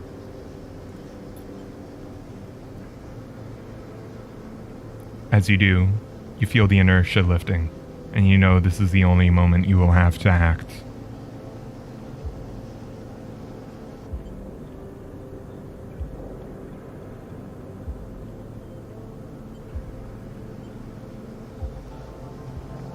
We shove Peek. Gotta get him out. You lurch forward wildly like a sprung trap. Your head strikes Peek's chest and then carries him back into Caster. Somewhere, some digital screech is echoing through the walkway. They tumble together. The object in Caster's hand skitters across the floor. You realize the screech is you. You get to your feet, grab Peek, and run. You run as hard as you can, the scream chasing you down the hallways as you shove through the residence, Peek dragged behind. You run from the cold grip of whatever power Caster had over you, the signals that locked you into this body of yours that broke the connections and crawled up your spine.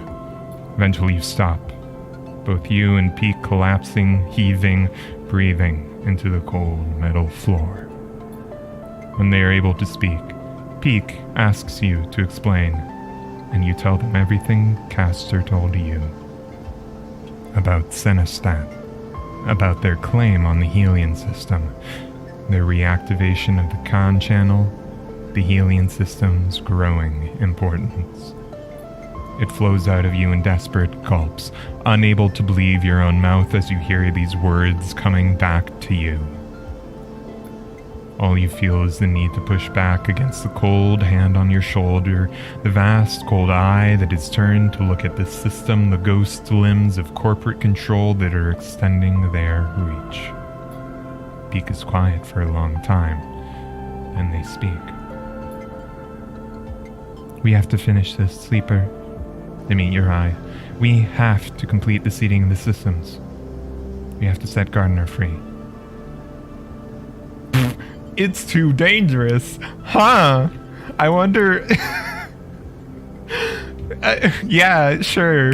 Yeah, it is dangerous. Too dangerous? No.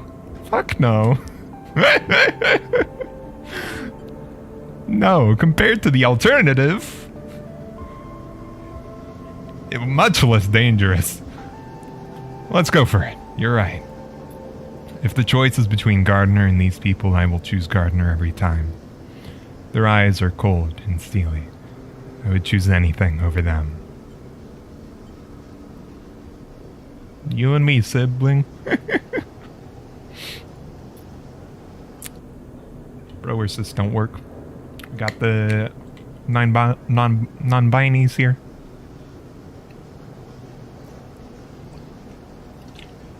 So sibling will have to do.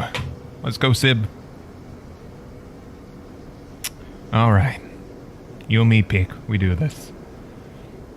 You stand together. The final control facility is here. I found it. Peek looks at you grimly. I can take you as soon as you're ready. Time's almost up. This is the only shot you'll have. Alright. We'll need to explore, and that means we'll need to come back at it next cycle. Though, sleeping in the damn apartment right by this area feels really sketch, considering Caster probably knows where we live. But hopefully it's fine. Smile. Hopefully.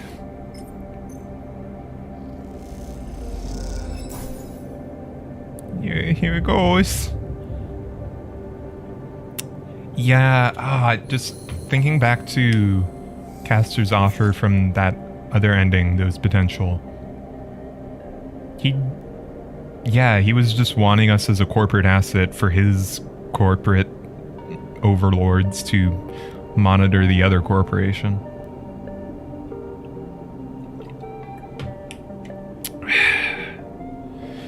Intercompany politics. That was all I was to him. Useful tool. Well, now I know who can and can't be trusted, eh? So let's do this shit.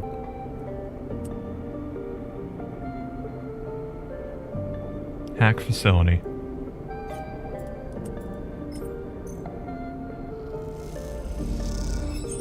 Alright. That'll do.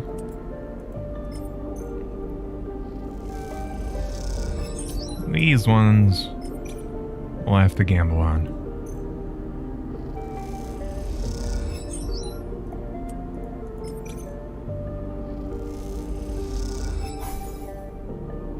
Alright. Let's head over to Emphasis. Hopefully we don't run into some unwanted company. Alright. It's gonna be a couple cycles, isn't it? Yeah. I mean... yeah, we risk this. Alright, that's fine.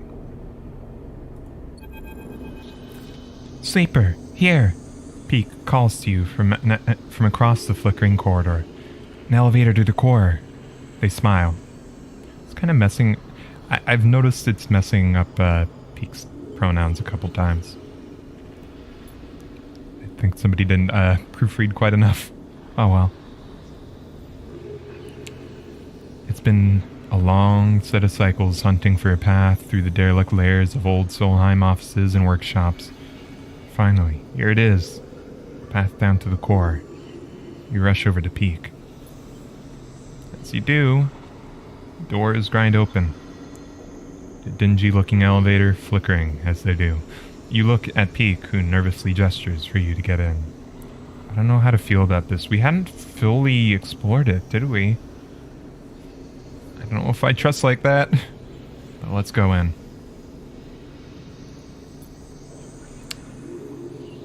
Yeah, they gestured to us anyway, so we'll take that. No need to be killing each other with kindness back and forth. No, you go in, you go in, you go in, you go in. Alright. The elevator bounces a little but stays stable. You glance back to see Peak watching you nervously. Follow you in, sheepishly. Just a little nervous. Peak reaches over and punches the button for the lowest level, flinching a little as the doors grind closed. The elevator sets off, screeching through the floors as it does at an unsettlingly loud volume. I'd feel more comfortable if he'd spoke. Peak raises their voice over the noise. It's not going to be a short trip. Do you know anything about Senate Sat? Maybe, once. Could have been mentioned in an XBR news packet, the kind the Central Administration sent out to us. Something about market analytics, I think. When you spent so much time trying to forget your past, this stuff isn't easy to dredge up. Mesh? I was thinking more like small talk. Elevator talk, you know? She's packing. Once Sesh has set her mind on something, well, you know her now. You know what I mean. The screeching of the elevators fills the silence. Will you leave with her? Peak thinks for a moment. I don't know, Sleeper. Honestly, I don't know. Part of me wants to run, to keep running for as long as I can. I am used to that. Another part is done with that. Done with denying my past, my history. If I ever want to feel complete, feel settled, don't I need to find, somehow resolve this person I was, the person I am now? Peak goes quiet, and you do too. Too many possible questions. Too many possibilities before you. Just seems easier to get on with the task at hand and leave the consequences for later. The elevator screams to stop and the doors being opened with a strangely cheerful beep. You glance at Peak. Time to move on. You both walk out into an atrium still lit by some ragged-looking light panels on the ceiling, once simulating a summer sky, now degraded into a flickering blue and white and tapestry of glitches. Peak crosses quickly, making a beeline for the large doors on the far side where you can make out a fading sign in massive peeling letters. Central Control. You follow, helping them lever open the partially powered doors until the motors kick in and they spring to life, thudding open. You and Peak tumble through, across the damp metal. As you stand, you're greeted by flickering lights, thousands of them. A vast cylindrical stack of servers, processors, and transmitters dominates the center of the room, its flickering LEDs reflected in the scattered puddles that surround it. Despite the decay, the warped panels and water leaks, it is still running. Just as it has for decades and decades since the station was first spun up. You wonder how long it has been since anyone has been in this room. You exchange wide-eyed looks with Peak. This place is a still living piece of history. Alright. What now? Peak takes the handful of mulch out from a small bag. It glitters with spores. Now, we seed this place. They cross to the server and start packing the mulch deep into the machinery, pushing fistfuls between gaps in the paneling, laying it across hardware. As you watch them doing this, you feel a tug, a thread pulling at you. You approach the vast piece of cylindrical hardware that Peak is stuffing mulch into. You run your hands across its plated metal surface and watch the lights blink in response. As you pass, you hear a whirring, like a physical disk drive starting up.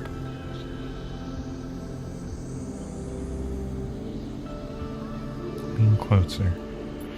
You put your face against the metal, smell the hot air venting from the hardware. Heart is the right choice of word, you think. The whirring shifts alternating, speeding up, slowing down, and as you listen, you hear it modulate into a voice. Sleeper. You freeze. You are here. For a moment you are afraid, but something in the tonality of the voice is familiar. Navigator. Another drive spins up, and another giving the voice a richer, multi-tonal sound. I had forgotten what it felt like to speak like this. The drive skip. There is a certain quality to it. A certain physicality. Navigator, what are you doing here? The drives squawk in unison. Did you imagine the flux, the shadow protocol, that they were just a problem for the people of this station? A high whining begins. They are all the more dangerous to us. I have been in hiding once more, jumping from network to network to avoid the shadow as it eats up nodes. I had thought my hiding days were done. Yeah, let's go, Navigator! For the moment, I have found myself a safe haven here in the core. The shadow has yet to breach this facility, though that is a temporary state of affairs. The rumble stops. My predictions do not point to good outcomes. That's why we're here. You explained to Navigator about Peak's plan, about Gardner's resistance to the shadow. Now by seeding key systems, you'll protect them from its advances. The drives hum thoughtfully as you speak. A desperate plan, the drives were, but appropriate given the probability of total collapse. I am not sure what will be worse for us, hiding from the erasure of the shadow protocol or the assimilation of Gardner. The drives pause to reset. But we owe you our freedom. I will do what I can to guide the gardener into the systems you have seeded. A pause. It is correct to do so. Thank you, Navigator. I really hope, Gardener doesn't start getting hungry and thinking about you. Just be careful, Take care of yourself. Thank you. Thank you very much. The drive, squeak, and affirmation. You have notable persistence, Sleeper, even with such poor probabilities of success. I will be curious to see the outcome. The drive squeal, the motors giving out. This cannot be sustained much longer. Alright, go. I'll be fine. Thank you. A final squeak of affirmation, and a drive skittering slow to a halt. You step back from the towering cylinder, staring at this vast piece of Solheim hardware. This whole place is built from ghosts, you think? From old protocols and company hardware. From engines that drove decades of corporate expansion.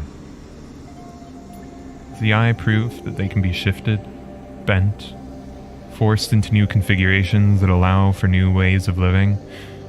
Or is its inevitable collapse proof that these engines of expansion can never be anything other than a corrupt foundation? Seems to depend on who you ask. Done! Peaks, shout, breaks your line of thought. The heat and damp should help the spores germinate quickly. If we're lucky, there's enough time for some growth before we reconnect the greenway. They glance at you. That's it.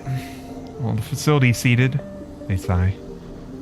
Either just ensured the eye's survival, or just stuffed a whole lot of soil into or just stuffed a whole lot of soil into one of its most important computers. They laugh weakly. Shall we go? They start to head back towards the doors and the elevator beyond. Let's get one last look. You wait for a moment. Following the blinking lights, you wonder what might be tucked away in such a structure, what secrets it might hold, what histories. It's an intriguing prospect, but while you watch the lights, you realize something. If the eye is to become anything more than just an offshoot, a temporary structure, it must form its own history, its own stories, stronger than anything that came before. Unlocking these Solheim secrets won't do that. But the persistence, the stubborn drive to survive that is in the veins of every person in this place, that will. That is what you're going to try and save.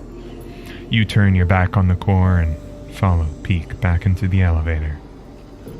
As you arrive, the car back up, Peak raises their voice over the screeching. I'm going to the Founder's Gap to finalize the connection. The moment I'm ready, I'll let you know, and we let the gardener out. Sooner the better. If we wait until the final cycle, it'll be too late. If you want to help speed things up, go work with the flotilla. We can't make the connection until we know they're ready to go. Unleashing Gardener could affect them too if we aren't careful. Alright, what happens then? I don't know. Maybe Gardener takes over the station.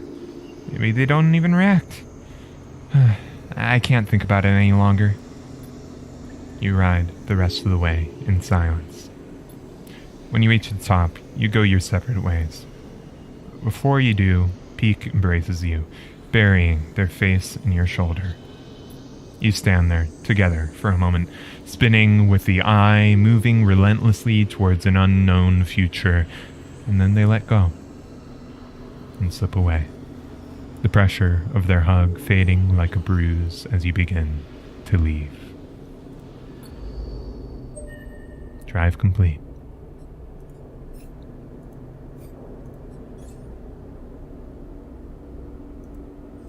All right.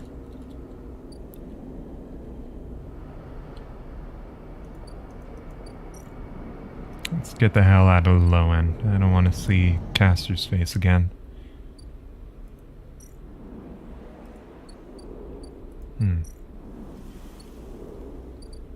How's this doing? Germinate spores. Well, we do have those. I think we should be done with spores for now. So, let us lay a harvest in the hopes that the future will bring something that it will still be used for. Only 2 cycles so far. We're making good time. Alright. We end the cycle. Keep ourselves up in ship shape, though.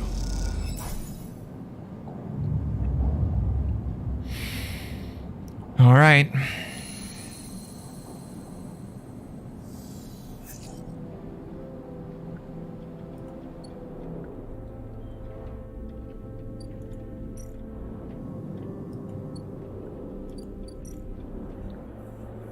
Now we help with the evacuation effort, I guess.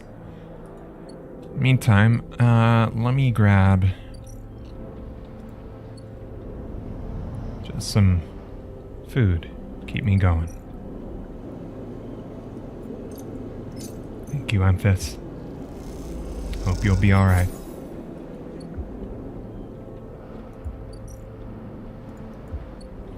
Maybe Lem and Mina can go with the refugees and find a nice world with some weather they can enjoy. Gotta do this for them.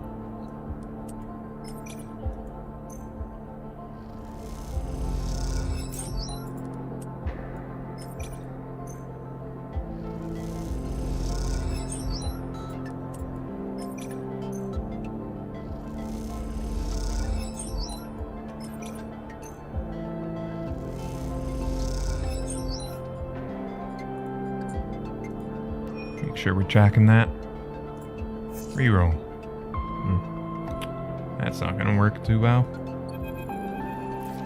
As you stop to rest in one of Pilgrim Seed's cavernous bays, hopping up to sit on a supply crate, you hear a now familiar voice behind you. Sleeper, glad you're here. Soul's suit hisses as he clanks up towards you. I knew you'd help us out. Sure do appreciate everything you do for us. No worries. I do mean it, Sleeper. He looks away, down the bay, where sparks jump from welding torches. It's a grim job to be doing without a few friends around. Soul settles beside you, flinching a little, but making himself comfortable on the crate. Seems the word got out, this way or that. He nods towards the welders a little way off, one of them wearing shipyard overalls. We've had people flowing in from the eye, looking for a place. Truth is more than I thought. Which means more mouths to feed, more bodies to house, more people to protect. Can we do it? We'll do what we can, as always. Not sure any of it can be enough. We were supposed to stay here, not keep running. Don't listen to me. Just a tired old man. I have something to ask, though. What is it?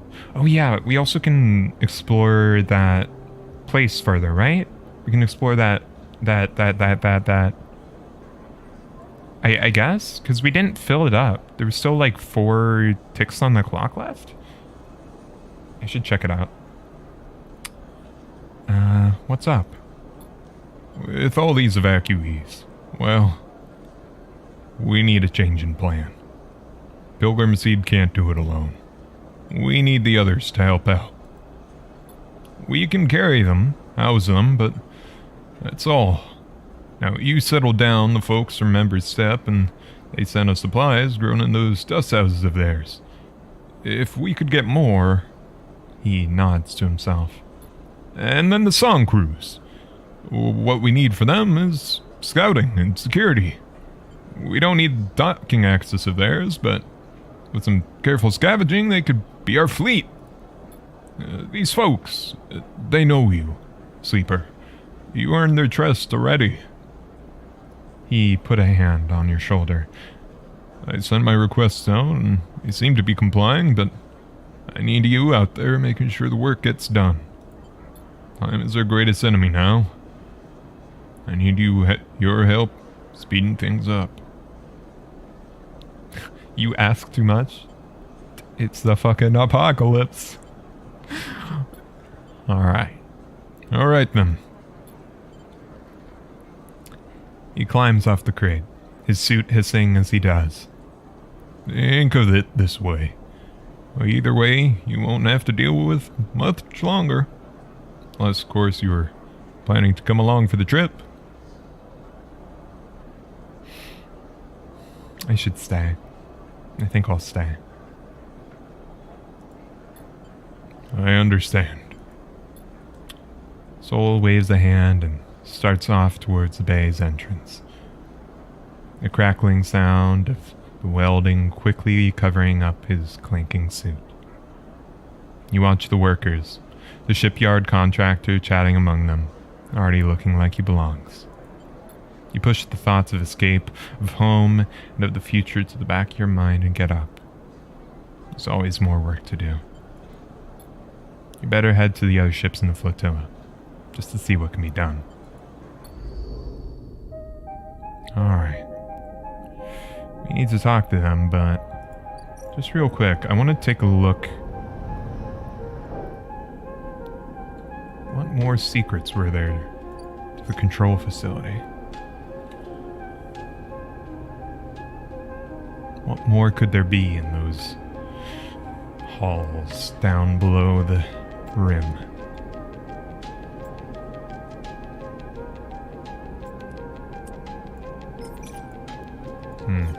Okay, we know we can find, or at least explore more there. Let's talk with folks first, though, eh? Alright. First up, I think we owe Peter a visit. The docking access is in chaos when you arrive. The staccato burst of welding torches, the shouts of crews gathering, the rapid flow of supplies and kit from dock to dock. You can tell already the news of the flotilla's imminent departure has reached this place before you. Come to join the Exodus, Sleeper? Peter approaches you from one of the working crews, a smile on his face and a lightness in his step you haven't seen before. What's going on here? The singers are rising, Sleeper. Suppose you're here on Soul's orders again? Nothing like Ember's Hearth to do more than ordering people around. Nothing Ember's Hearth like to do more than ordering people around. Yeah, you guessed it. Well, Soul has it lucky anyway. His request for us to dismantle the Axis and be the vanguard for the flotilla's onward journey with the starboard belt aligns perfectly with our plans. If we can build our escape and make the Hearth ships think we're complying with their orders at the same time, it's a 2-for-1 for us. Those idiots will never see it coming. Right, wait, no, I'm doing Soul's voice right now. You're leaving the flotilla? We are our own flotilla, Sleeper. We aren't going to tie ourselves to heart and step any longer. Why should we?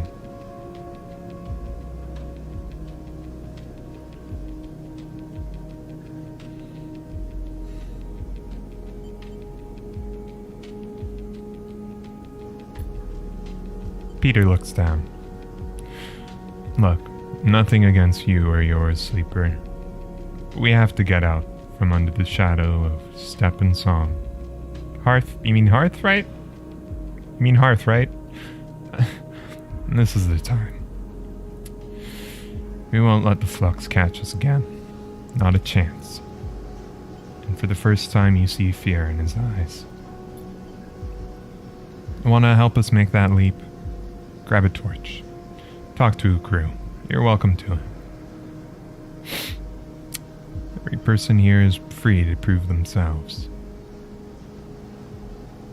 I'll help when I can. Just a stop on the road, sleeper. Afraid this is all this was. Peter glances past the docking axis to the outer windows to the stars beyond. A lot of space out there for those willing to take it. He looks you in the eye. I hope you'll be around before we go. But if not, stay strong.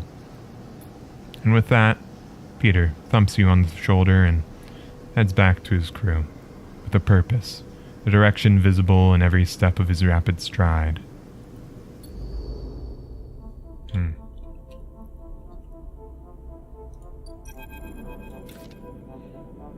I knew you'd come. Aki greets you outside the dust house, her eyes bright as always. You are very welcome here, as always. Good to see you too, Aki. And you, sleeper? Aki puts a hand on your arm. Walk with me. And she guides you past the dust houses. You look inside and see other members of the crew working in the red dust, planting and tending to the steppe ecosystem. We are to be the suppliers for the evacuees, I am sure you have heard. We will put the dust houses to use. She leads you past the dust house where the dust is less. The orange glow not as bright. The air a little more clean. We are adapting slowly, but we are adapting. We have to produce food, clothes, necessary things for the journey ahead. The plants of steppe are once again sustaining a population, and that makes me proud. Aki stops at a half-empty dust house, scoured of its sand, being filled with mulch. We brought this from the Greenway. She stares at the green and brown, a strange sight even to you, now that you're used to the amber dust of the steppe.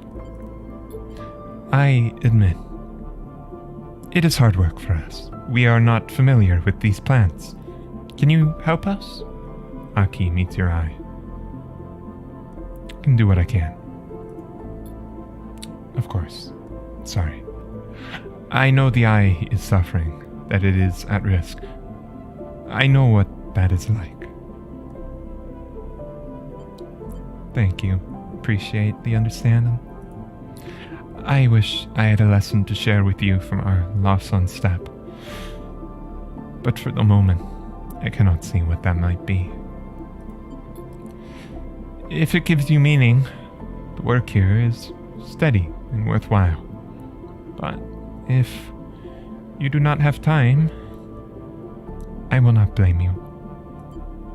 Hold on to your memories, but not too tightly. Sadness will not sustain you. She falls silent, and you both watch the work in the dust house for a while. You can already see a greening fringe of moss on the mulch in the dust house, the first signs of new life. Will you soon be like the people of steppe, leaving behind a home, or will you be stubborn and hold your ground, despite what it might mean?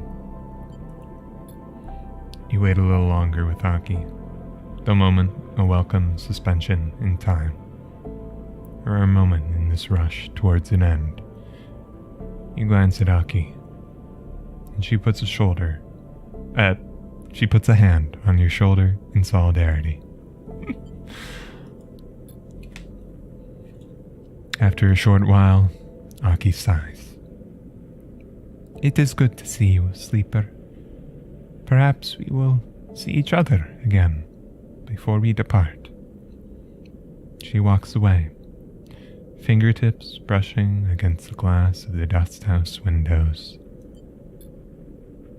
Aki turns back for a moment, as if she wants to say something, then thinks better of it, and turns away.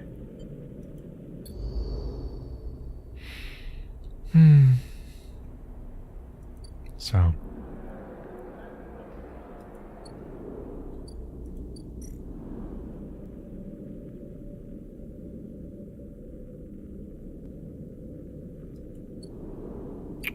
Screening step. Dock dismantling. Alright.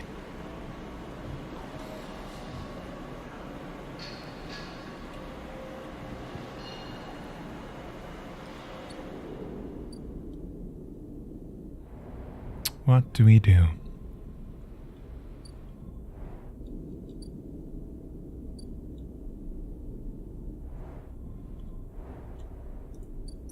Suppose nothing to do, better to do than throw ourselves into it.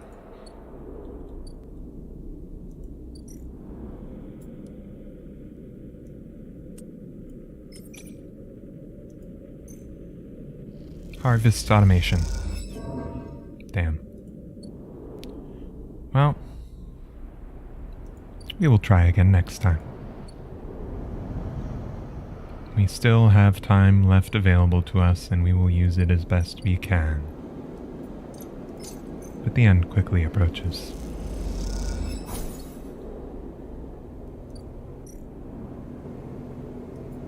Hello, little stray. I hope this is not the last time I feed you.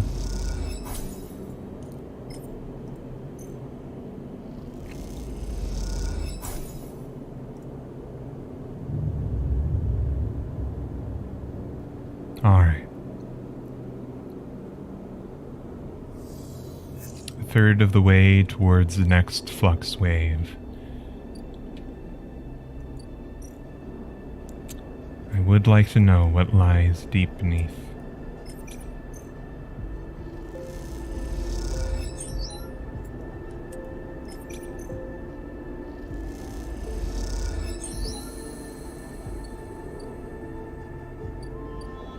Nothing? Damn. Okay. Oh shit. Maybe there's something? Just the Haugen agent. Oh shit, that was a waste. Uh-oh. Alright.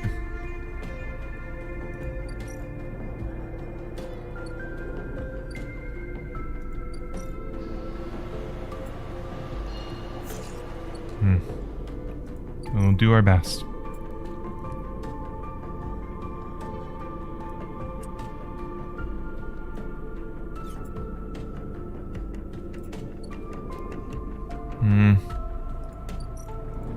Let's go by emphasis again. I want to stock up on energy. No good working on an empty stomach. Guess I should actually be just going by the farmers. They've got stuff too. And a bit closer. But alright. We will do what we can. 50. Alright, good.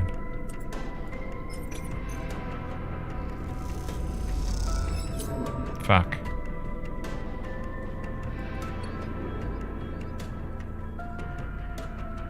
Getting some shit rolls right now. That's not good. Fungus order? Yeah, we're getting some fungus.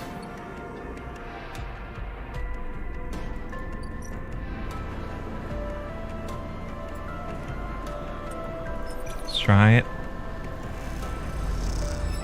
Damn. Next cycle. Do we have actually? No.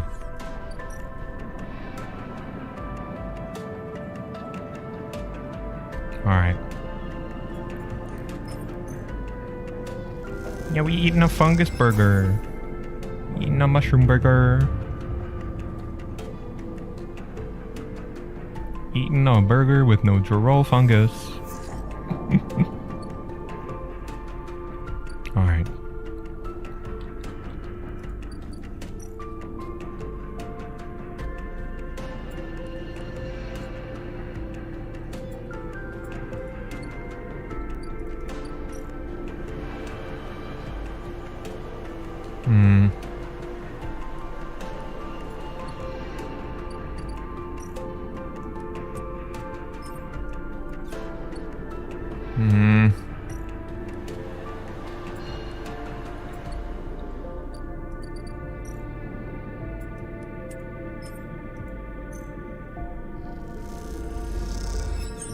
re-roll. Fuck. Oh, my luck is running out. Shit. It's alright. Let's just stock up on some energy. Nope.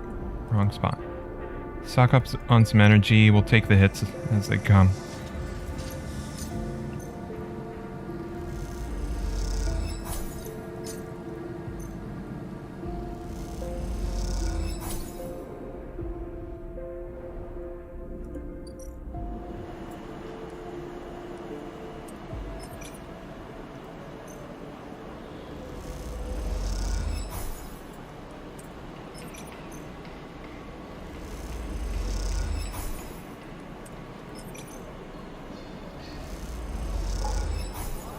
Alright.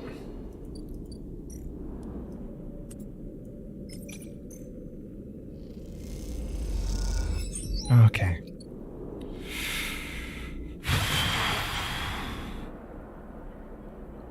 Pilgrim's almost ready. That's good at least. Just need to make sure the other ships are getting up there as well. Glad I have all this scrap stockpiled as well. Alright, halfway till the next wave.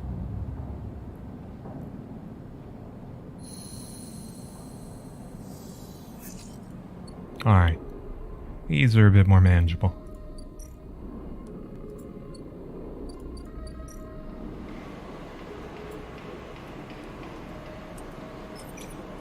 Run this, hope we can get a little bit of energy off it. Alright.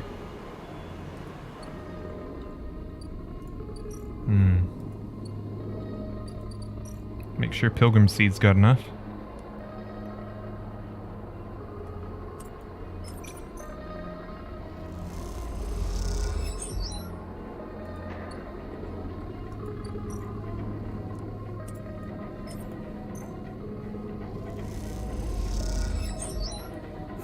Alright, that'll do.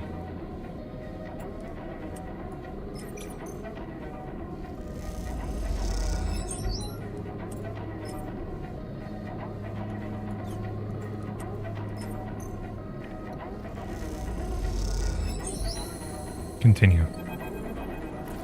You sit in one corner of the dust house and inspect your work. This dust house, the one where plants from the greenway and some of the steppe species intermingle, has become your favorite. The moss and dust sharing the space in curving terraces, the pale knots of steppe silk freckled with yellowing lichal symbiotes, or lichal symbiotes.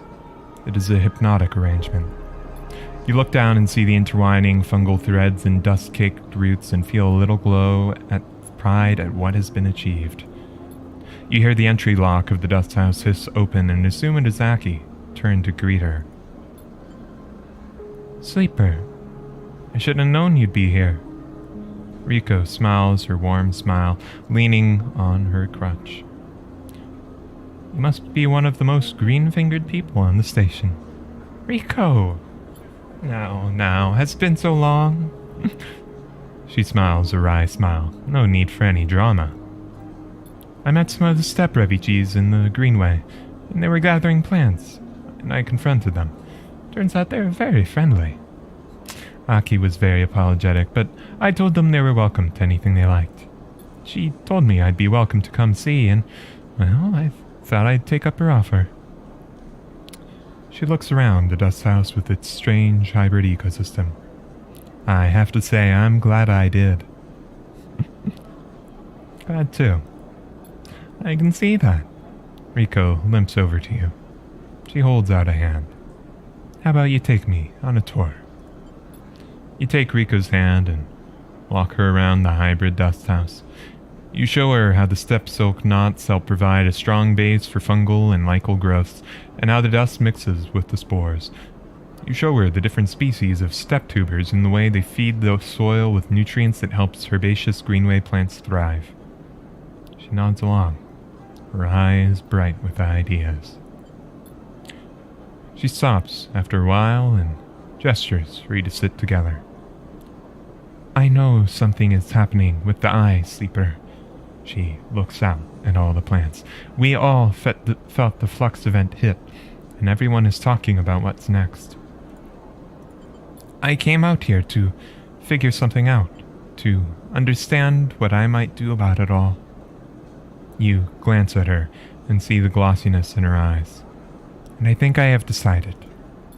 What you have done here, what Aki and the other steppe refugees have done here is incredible.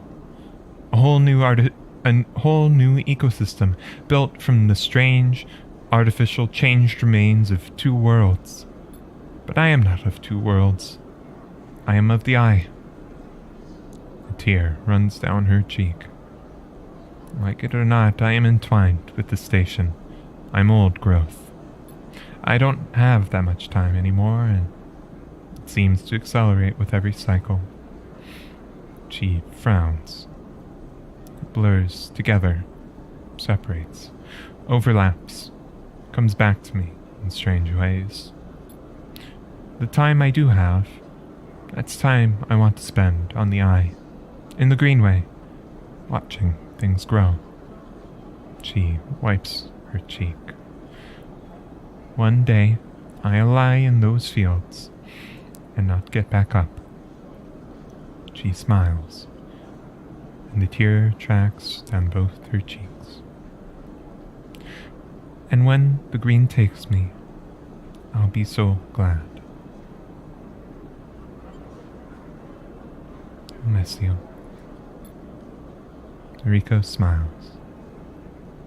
The feeling is mutual, sleeper. She wipes her eyes and turns to you. But that's enough of me blubbering on about it. She furrows her eyebrow. What I want to know is, what are you planning? Yeah, I'm staying. We go down with the ship.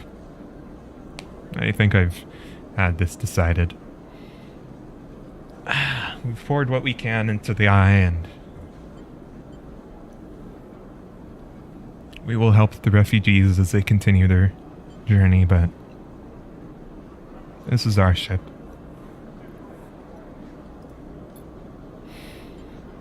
We all have to get to know ourselves, Sleeper, to know what it is that drives us.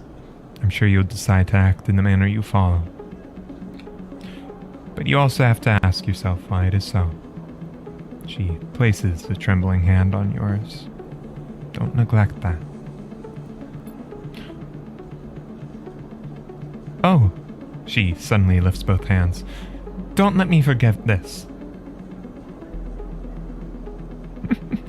Quotation marks. She reaches into her coat and pulls out a transparent bag of sporing club heads, carefully preserved root systems. I'd like to plant these. If you go, you'll need them. She looks down at her feet. If you don't, well, maybe another sleeper will benefit. She frowns. I can offer that, at least. Thank you. Don't thank me. These are yours by right. Rico stands and limps over to a pile of mulch. She delicately takes the club heads out and beds them in the soil there with precise, expert hands. You should go, Sleeper. I'll be a while. She calls back, not looking away from the job at hand. See you around. See, she says it casually, but there's a note of finality to her speech. See you around. You turn and leave the dust house, cycling through the protective lock back into the cool quiet of the ship. Aki is waiting for you. It's beautiful. She is looking through the observation window and the green reflects in her eyes. The plants look happy together. She spots Rico with her hands in the soil. Ah, the botanist came. She shoots you a look. Friend of yours? Yeah, something like that. She speaks beautifully about the Greenway. I should go in and welcome her. She pauses. Are you leaving us?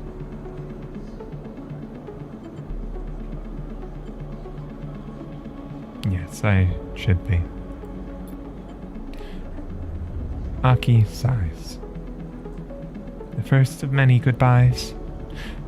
She suddenly embraces you, wrapping you in her layers of rough cloth. She pulls back. I wish you a steady step and a clear path, she smiles. Farewell from my world. Godspeed. I like how that sounds. Godspeed to you. She nods and smiles one last warm smile before turning and entering the dust house. You watch as she walks inside, Rico turning with a smile to greet her.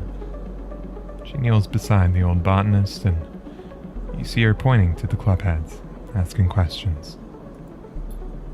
You're unable to hear them, but despite that, you can easily imagine the measured, even tone laced with excitement that Rico is using to explain the clubheads, the greenway, and much, much more. You turn, leaving them to their conversations. Your step is light despite the burdens you carry and the smile Rico and Aki were sharing is somehow still on your lips as you depart.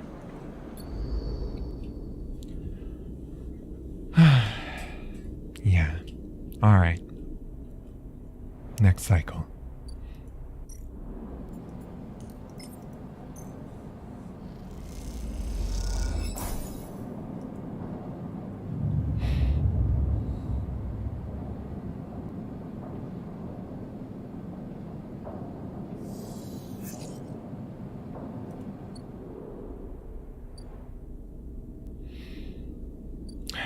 What next?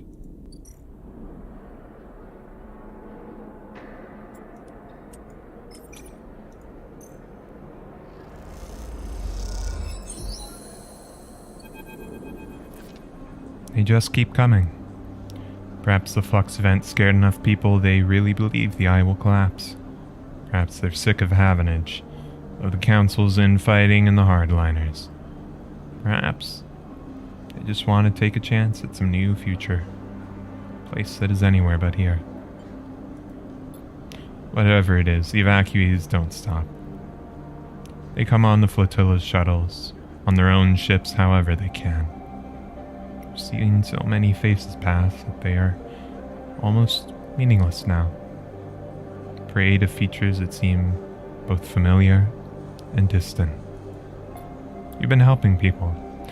Lifting bags, bringing in supplies, directing them to the berths you helped build. Some of them recoil from your touch. Still unfamiliar with sleepers, others treat you with pity, some with hate, snatching their bags and storming off. Still, you helped. Still, you carry boxes and bags. Nothing can stop you. You don't look for Sol. You know he is busy just like you, trying to make this thing work. Trying to fit as many people as he will come onto the Pilgrim Steed. You know you will see him before this is all over. You keep working, but there's something in the back of your mind, something eating away at you. You try to push it to the back of your thoughts, but it keeps coming back. The eye is over. That is the thought, that the eye, even if the flux doesn't get it, is on its way out. How can it survive when these floods of people are leaving it behind?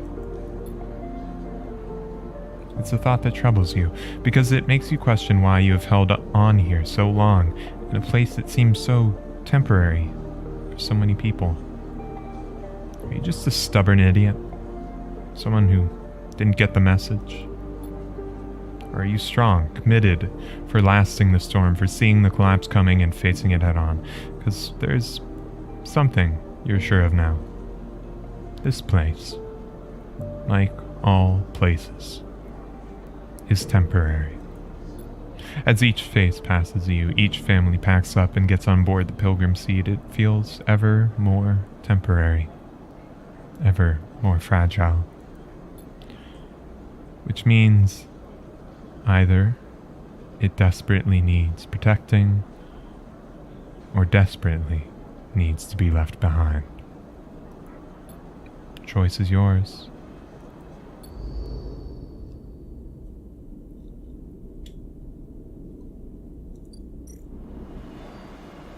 Alright.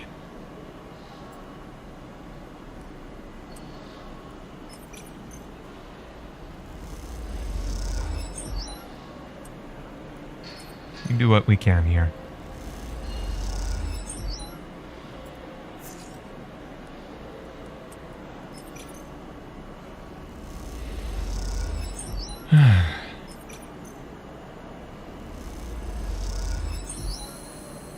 Continue.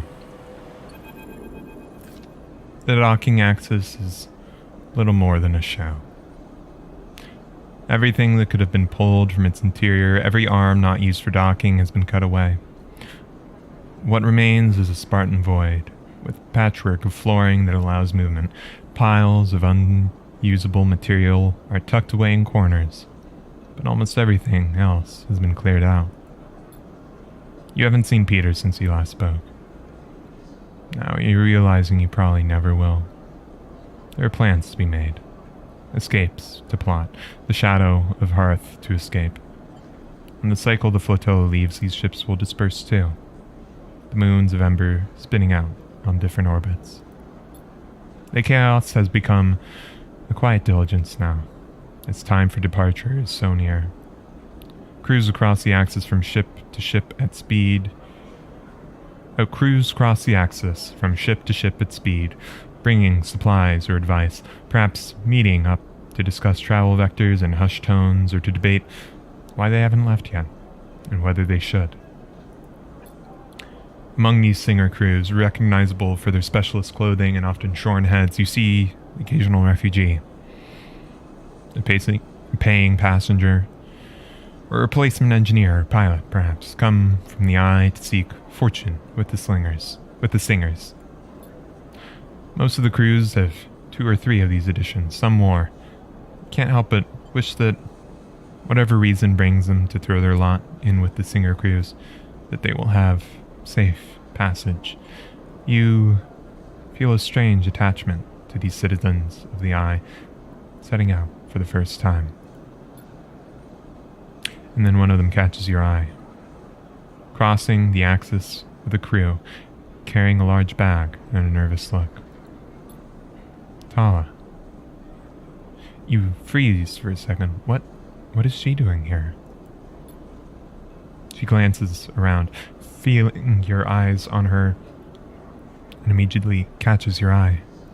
Her face brightens. Sleeper!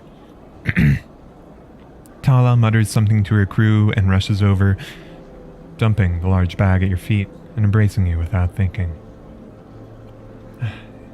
It's good to see you again, Tala. She pulls back. And you, she smiles, but then it quickly fades as she realizes the context in which you are meeting. She sheepishly glances at her bag. Sleeper, she pauses. She pauses again, folding her arms defensively. I'm going to the starboard belt. She waits for your response nervously.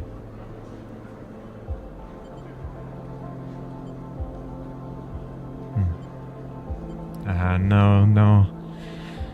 I understand. But it would have been nice to hear a little earlier. Do you remember me mentioning my family, Sleeper?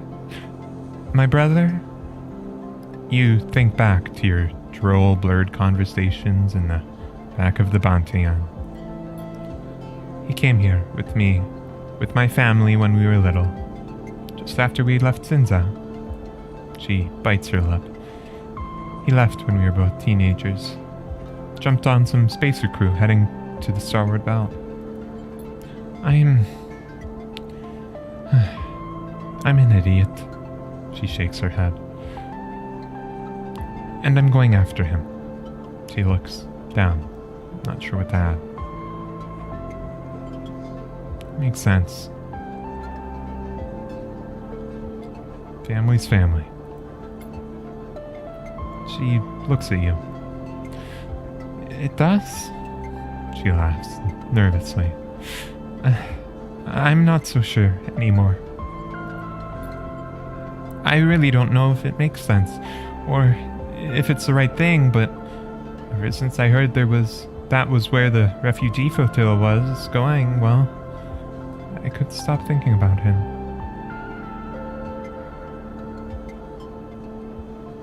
Any plans for the bar? Someone will have to run it. She leaves, a long pause.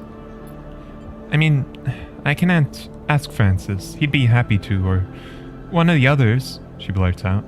And of course, if you're leaving with the flotilla or someone else, it'd be totally okay. You don't need to say yes. It's no pressure. It's just fine whichever way. I was just thinking... Yeah. I like that. I could run the bar. Tala nods, smiling. I think so. I mean, you can take a second, but she glances at the crew she was walking with. We're chatting a little way away. There's not exactly much time. So, considering that, she grabs the key hanging around her neck, the key to the Bantian. Do you want to do it?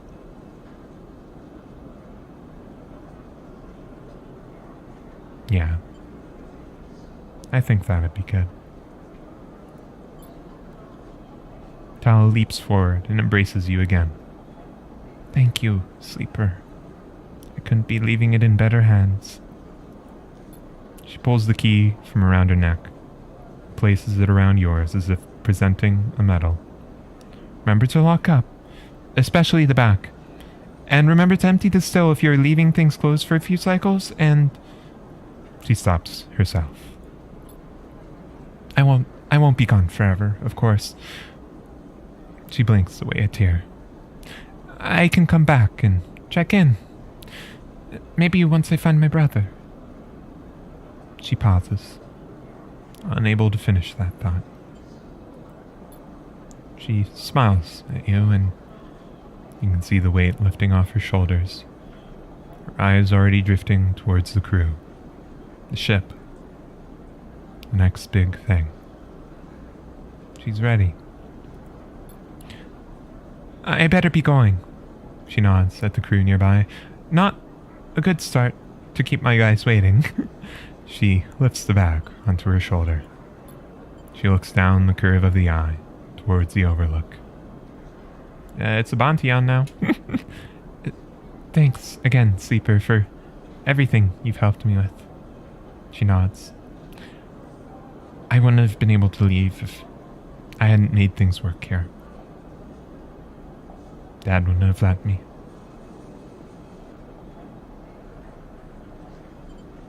Goodbye, Tala. She sniffs. Goodbye, Sleeper. Then Tala turns, heading back to the crew who will carry her to the starward belt. You watch her go, and despite the departure, it is hard to feel sad about Tala. You know her energy will carry her forward, and you hope her brother is somewhere on that bright path. You hold the key in your hand, the metal still warm from Tala's body. You turn it over in your fingers, thinking about how it feels like a tool and a burden. You can still lock up and leave, you figure, but now that will feel like breaking something fragile. And if you stay, well, who knows what this little metal promise might grow into. Alright.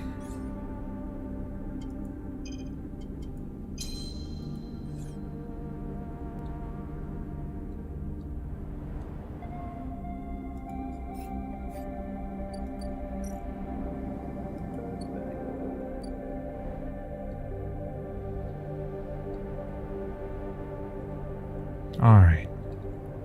We've made our choices.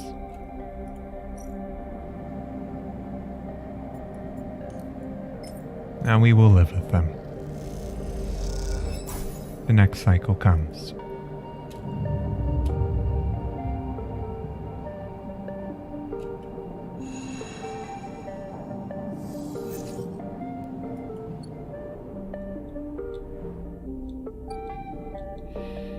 We've done what we can.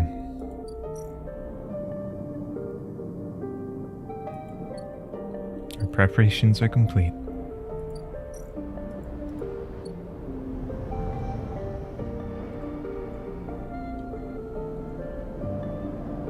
Now we have a space, a place to be on the eye.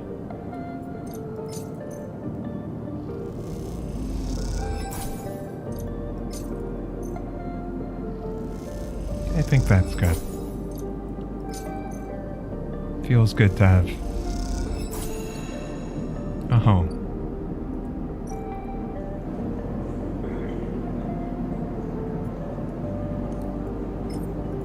Cook ourselves a little bit.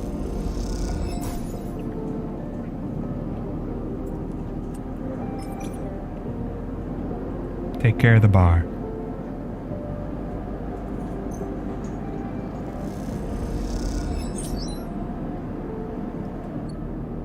But alright.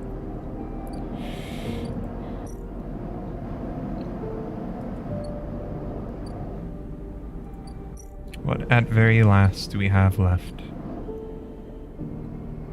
We've done what we can to get the refugee ship ready. Ah. There's a crowd. But you spot Lem and Mina immediately as you enter the dock. They are anchored, like everyone else, along the viewing platform, watching the final stages of the sidereal horizon's loading and preparation. Lem. He turns and searches nervously through the faces to see who called, and he spots you. And a weak smile passes across his face. You move up and join him on the platform. We decided to come watch in the end. He nods at a sleepy-looking Mina, whose bright eyes are locked on the yellow hull of the sidereal horizon. Meanie wouldn't let me stay away. I'm sorry, Lem. Lem laughs weakly. What have you got to be sorry for, sleeper? As far as I know, Sendri Celis doesn't answer to you. You three watch the ship for a while, in the same hushed state as most of the crowd. All the anger seems to have faded out of those who didn't make it the crew. Perhaps down in the low end, the timbre is full of angry workers, drunkenly denouncing Celis. But up here the atmosphere is reflective, somewhere between a funeral and a ritual. You seem to have a lot on your mind, friend. Lem puts a hand on your shoulder. Want to tell me what's been bothering you?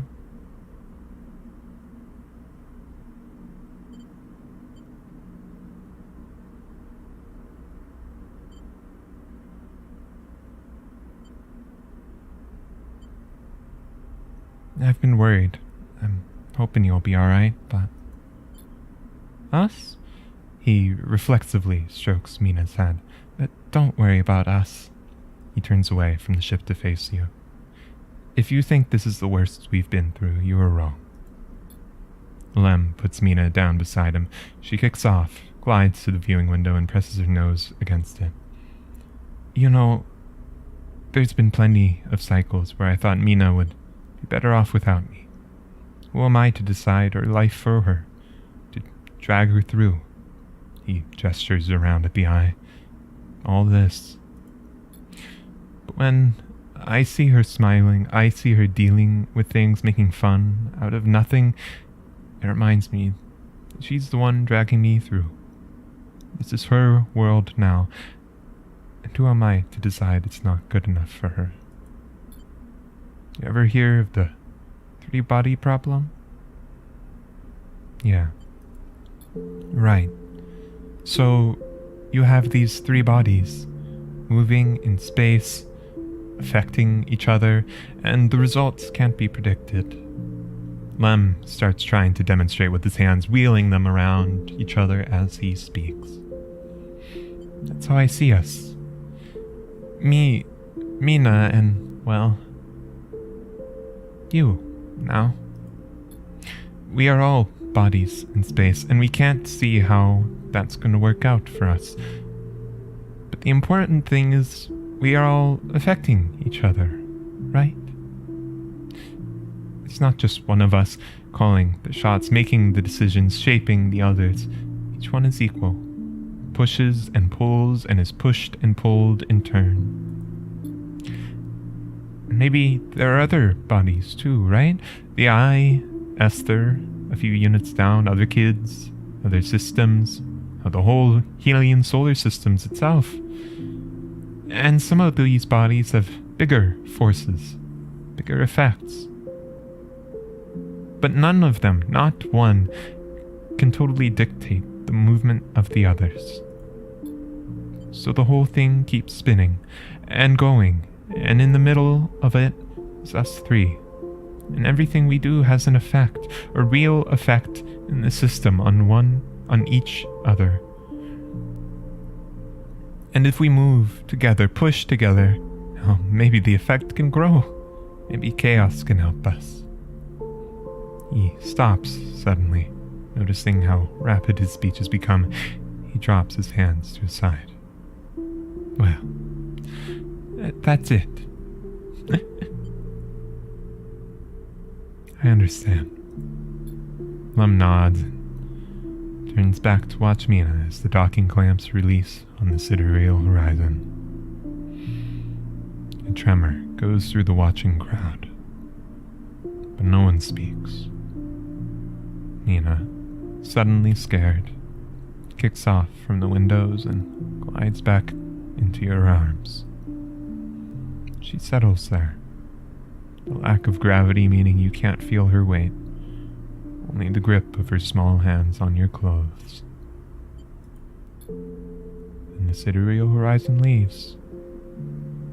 The spectacle of a vast machine doing the job it was built to do, hypnotizing half the crowd in stunned silence. But despite the scale of the endeavor and your part in it, you can't feel proud or even impressed. What you see instead, as Mina clings onto you for comfort, is that same system Lem just described for you. In it, the sidereal and the Salus Foundation are as vast as the sun around which millions of other bodies orbit. Their scale is terrifying, and the breadth of their influence impossible to conceive. Yet here, in this small nested system of Lem, of Mina, of you, of the eye with its orbits and transits, and the people who are linked to it, those vast forces can be countered. They shift you, yes, and the people around you.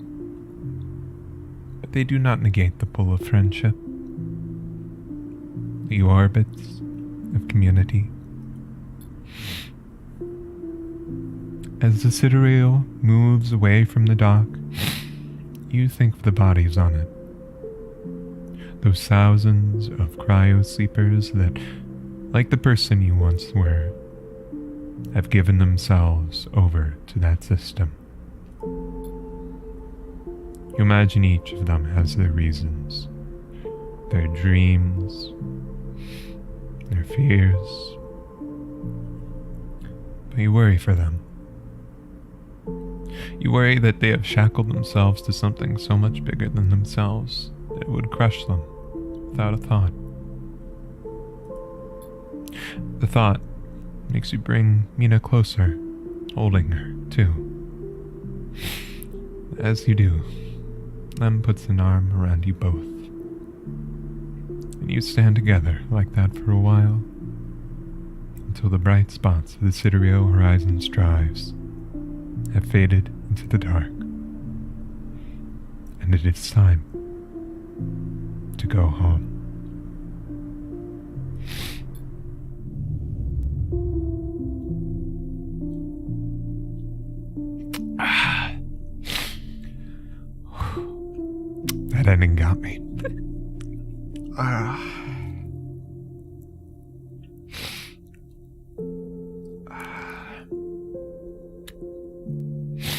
That ending got me.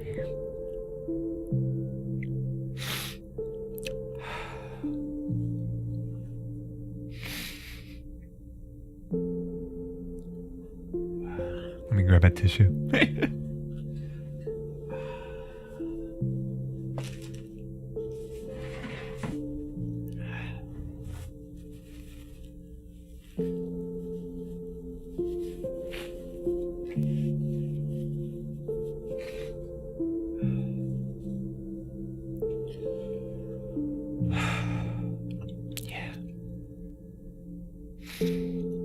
I hope things go well. I think I'd really like it if Lem, Mina, and I could stay on the eye, safe. Have a little bar to manage. I think that'd be very nice.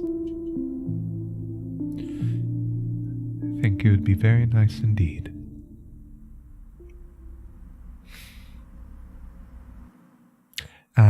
No, not quite. I'm afraid it is the third ending we've gotten now. We still haven't. The flux still hasn't quite yet come. Castor, you bastard. Castor the bastard. A strange choice. Castor stands beside you at the rail, watching the pinpricks of light from the sidereal horizon's drive disappear. But perhaps not unexpected. You turn to look, and Castor is beaming at you with unsettling warmth. Get away from me. What do you want? Castor rolls his eyes. Please, Sleeper. We know each other by now. I only wish for you to exercise that strong drive of yours. If it happens to align with my own, then it is pleasing to me. But if it does not, I cannot punish you.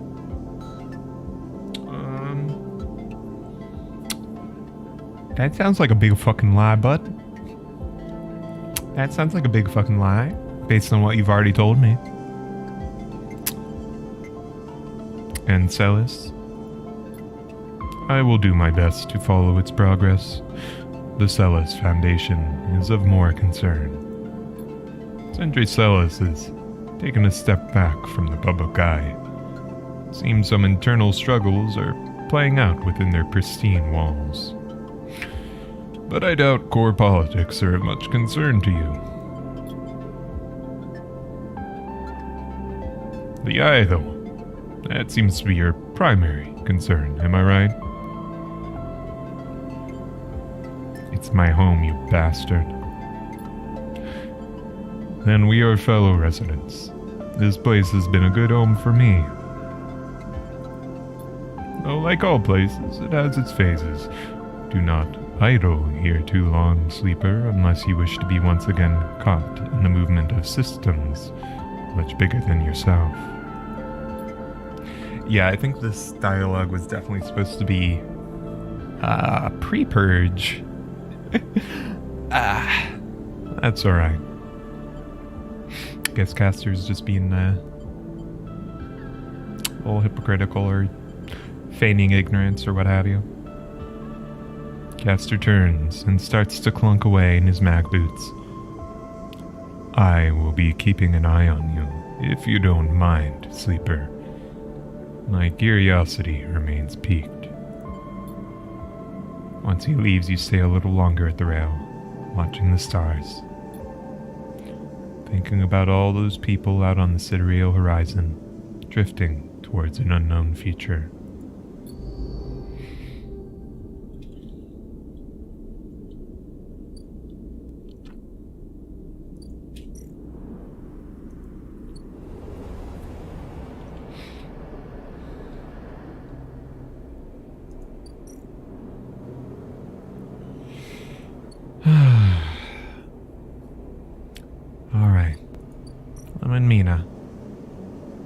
hang out with Mina.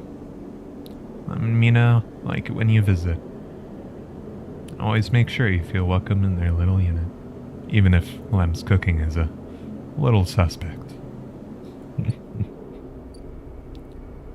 Lem and Mina's Bantia.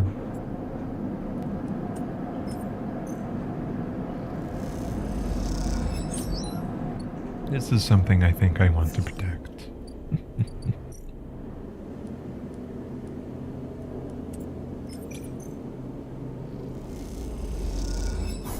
You spend some time drawing with Mina while Lem cleans up the place. After bedtime, you share a drink with Lem.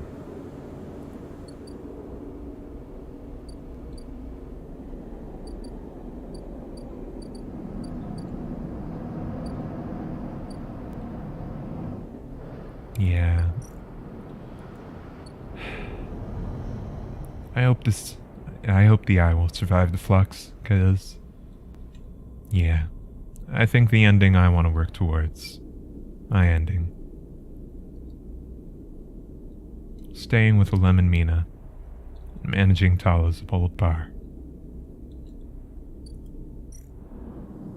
That's something I think I want to fight for.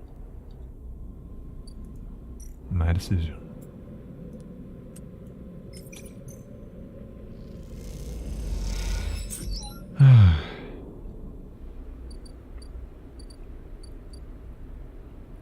That was a damn good ending.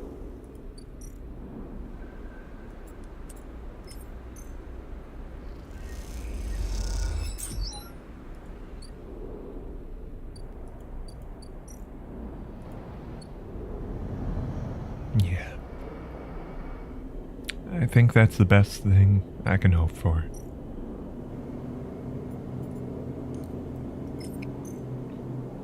Living on the station, feeding the stray cat, hanging out with Lem and Mina, stopping by Moritz sometimes to help him out, managing the bar.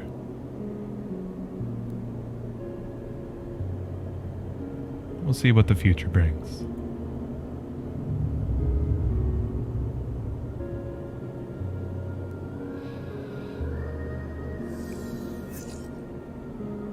And in 3 cycles,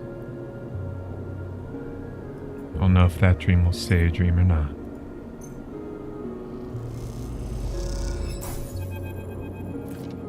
Or perhaps not. Perhaps the future comes quickly. Peak slate chirps in your pocket. You take it out. A message. The connection is ready. Meet me at the Founder's Gap. Greenway side. Peak. You clench your jaw. It's time. The time has come.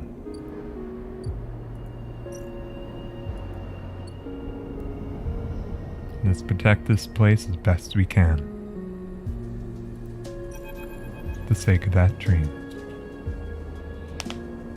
You find Peak, waiting near where you first met, at the entrance to the docking tunnel for the Founder's Ferry. You're leaning beside the wall in the flickering light, and you realize now how differently they look from when you first met. There's a darkness around their eyes, a sense of exhaustion in their pose, but also a solidity, a sense of purpose and self-knowledge. They look concrete, for want of a better word, solid. Sleeper. They spot you and a small smile crosses their face. Glad you came. Of course. The break in the connection is up ahead. They walk away from the docking tunnel into the ragged, half-crushed corridor that descends into the darkness. They poke their slate, and a torch flicks on, lighting the way ahead. As you descend through the layers of the broken edge of the eye, Peak talks, filling the silence. I had to hunt all over this part of the eye to find the point where the connection was broken. They run a hand along the buckled metal of the wall, stooping under the angled ceiling. This hole, the gap, got knocked in the eye when Solheim collapsed. It's possible to tell who did it, but my guess is they tried to scuttle the eye. If Solheim couldn't keep hold of their fancy new station, well, no one could. Peak ducks through a fractured passageway with hanging wires like vines. So, this place has always been on borrowed time. I've managed to weave together the old connections and run a new patch down to where the main line still runs through the remaining ribs of the rim. Just like keeping those old XPR platforms running. Esh would be proud if she'd bothered to help. As Peak goes quiet, the corridor opens out into a wider, twisted passage with compartments on either side, thick with wiring. Here, this is the connection point. You can see where Peak has levered off a panel and hooked up a thick cable to the existing hardware. As thick as a tree trunk, it snakes off into the dark ahead, its yellow rings making it look like some huge and exotic serpent. Alright, what now? Now we make the connection. Peak pauses. You both stand there, staring at the point where the new cable meets the old one, the ends separate, fitted with multi-pin male and female connectors and braced inside a metal framework with a scissoring mechanism. Bring them together. Seal them. The greenway will be connected to the rest of the eye for the first time in decades. Peak shifts their weight onto one hip, pushing their hair out of their eyes. I feel like this should be more momentous, like there should be some ritual or ceremony. Or somebody should stop us from doing this crazy thing.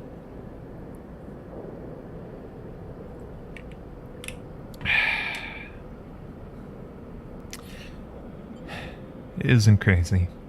It's what we gotta do. I mean, I'm not being funny, Sleeper, but this whole thing is crazy to me. Leaving Hawthorne with Ash, joining the flotilla, coming here, meeting you, the Flux, the Shadow, everything. They laugh, all laugh. So, I suppose this is at least consistent with all that. Okay. They look at you with mild panic. They hold both sides of the supporting framework ready to scissor it closed. Here we go. Peak wrenches the framework closed, and the connectors thunk together with a sound that echoes down the ruined corridor into the dark on both sides. Both you and Peak wait with bated breath, unsure what it is you are waiting for. Do you expect the eye to suddenly stop spinning or lurch on its axis, for the power to go out, or a shockwave to run through the corridors of the rim? You meet Peak's eyes, and suddenly they burst out laughing. What are we waiting for? They put a hand on their forehead. I feel like we just planted a tree and are expecting it to burst out of the ground. They shake their head. But you feel it.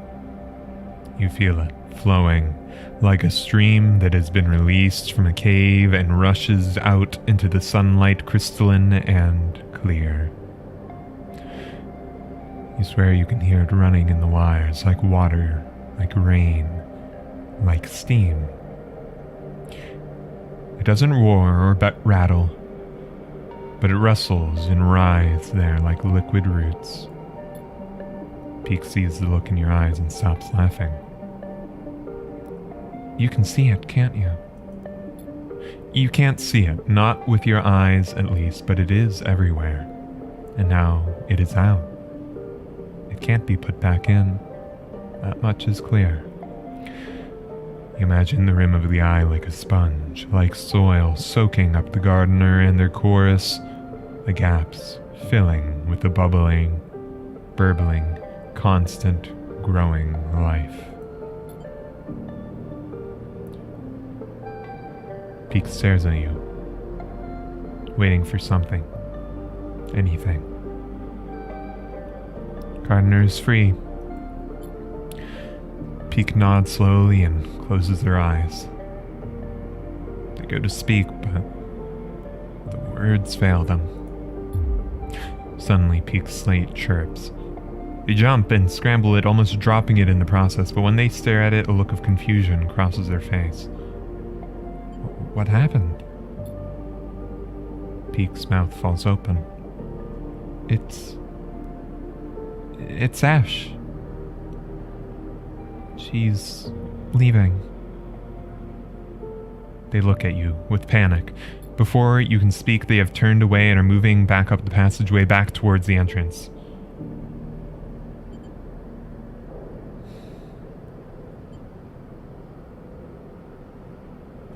No.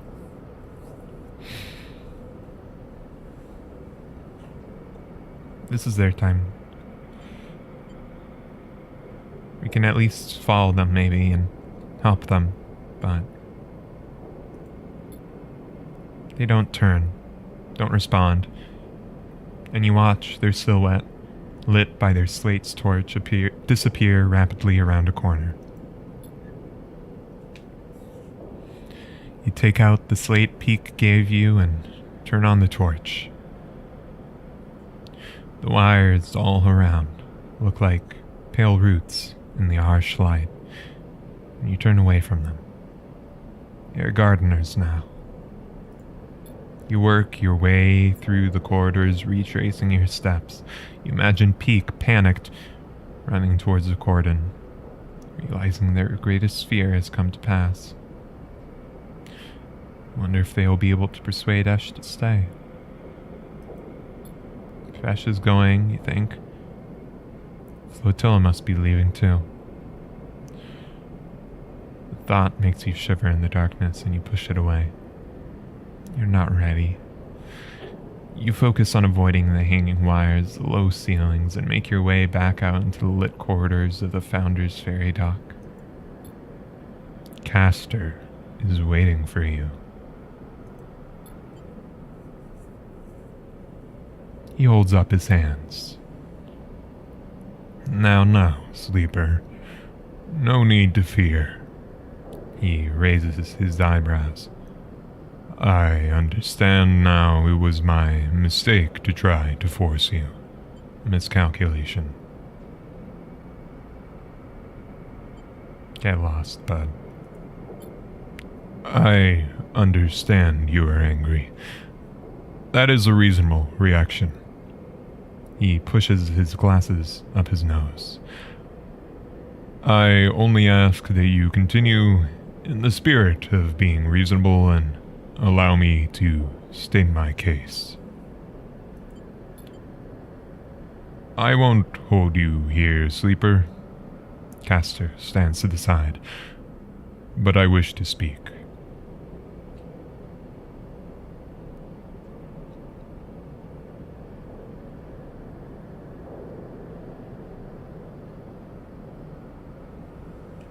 You've only to answer for yourself, to yourself.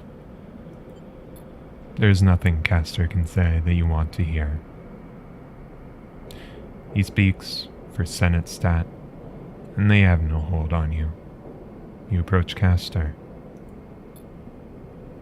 As you approach, he speaks quietly, an urgent whisper. I do not wish to see you lost. You are of great value, if you ever want to see that realized. You push past him, ignoring him, and his voice fades. The last you see of him is his slow nod, perhaps a mark of resignation, or just another deferential gesture aimed at manipulating your response.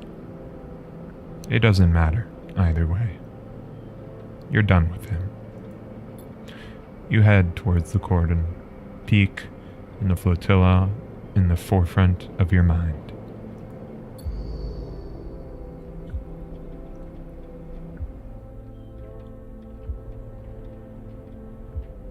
Hey, Peak. You arrive into chaos at the cordon. The final shuttles are leaving the ramshackle docks that have formed along the edge of the gap during the flotilla's stay.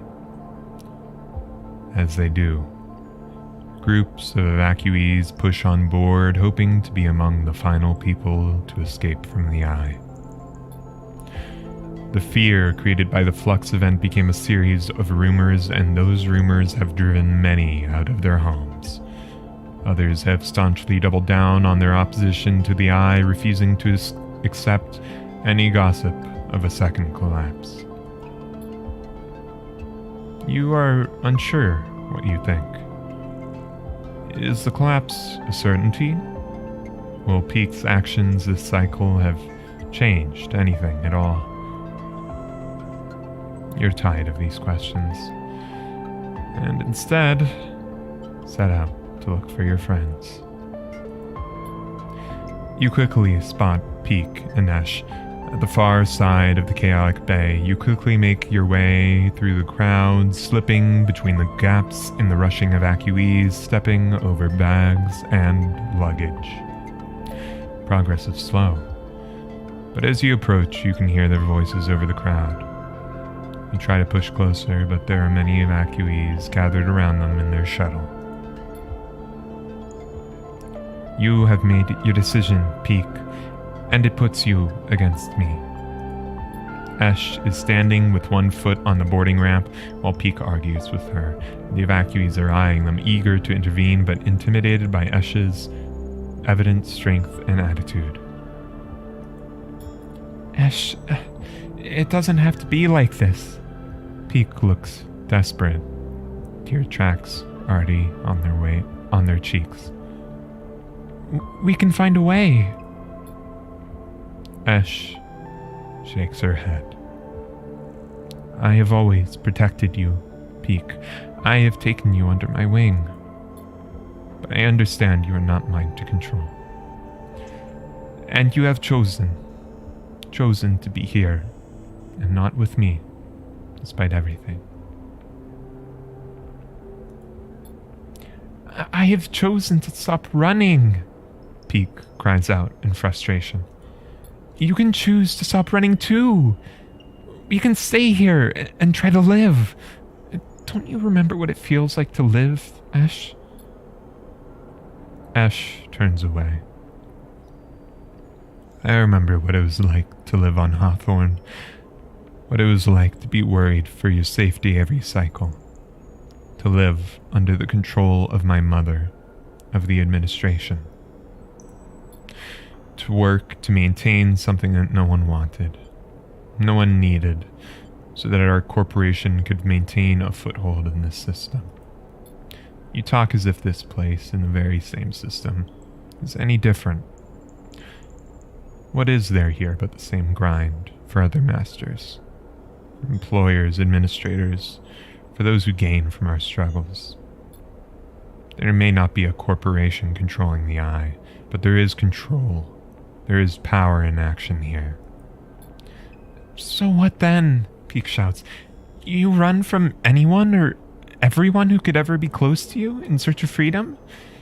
In search of some perfect place where no one has power over you? Peak is crying openly now. I want to be part of something, Esh, even if it is broken and suffering, even if it cannot be free. Esh pauses and takes a deep breath. She nods, her eyes closed. This isn't Hawthorne anymore. We aren't tied by our childhood, or by our shared need to escape. We are both just people in this system. She opens her eyes. I release you, Peak. You are free of me. Ash, please. They hold out a hand. There's a life here if you want it. Ash turns and smiles at Peak, her eyes wet now too. Then you live it for me, Peak. I can't. And she climbs up the boarding ramp. The evacuees taking their chance to climb on board too. You watch as the shuttle closes its ramp, lifts off, and leaves the bay. The crowds are dispersing now as they get onto the shuttles or say their goodbyes and move back into the main part of the cordon. You push past the last of them to reach Peak. Peak doesn't turn as you come closer. Sleeper. Ash is gone.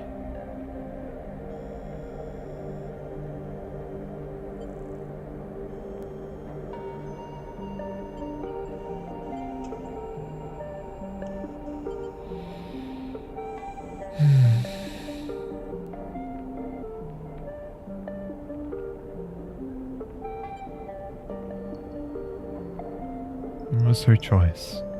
She chose to leave. Peak nods. I've known her my whole life. They wipe their face. But since we arrived, we've been going different directions. They turn to face you. I'll miss the Briar, but she'll serve Ash well, I know that. Sleeper. The shout takes you by surprise, and as you turn you see Soul coming across the bay towards you, the last two shuttles loading up behind him. He reaches you, his suit hissing as he does. Can't believe you'd make an old man run across this bay to get you. He pauses to take a breath. The singers have gone. They left at the start of the cycle. They broke away from the flotilla. You smile as you think of Tala, safely cradled within one of those singer ships, on her way to the starboard belt, and hopefully a reunion with her brother. Godspeed, Tala. What are you smiling at? Soul interrupts your thoughts. They forced our hand. We have to leave now. Soul shakes his head. If we follow close enough behind, maybe they'll end up being our scouts anyway. I reckon any hostile spacers out there will give them a wide berth. Pilgrim Seed will need a little time to make her way out of the cordon, but I'm heading back now to get her started. Thankfully, the step ships are sticking with us, so we'll be plenty well supplied for the journey to the belt. Anyway, I didn't plod all the way over here just to tell you that. Soul looks between you and Peak with a raised eyebrow. It's now or never, Sleeper. I'm good to my word, and I kept a berth for you. But this is your last chance to take it. He scratches his beard. Make a call. You glance out at the flotilla beyond the bay, beautiful in the light of Helian's sun. You think of the long journey to the starward belt, of the people inside the Pilgrim Seed, of the possible futures that await. And you think of the people here on the Eye, of Peak beside you, of the Bantian, of Tala and the key that still hangs around your neck, of promises and possibilities.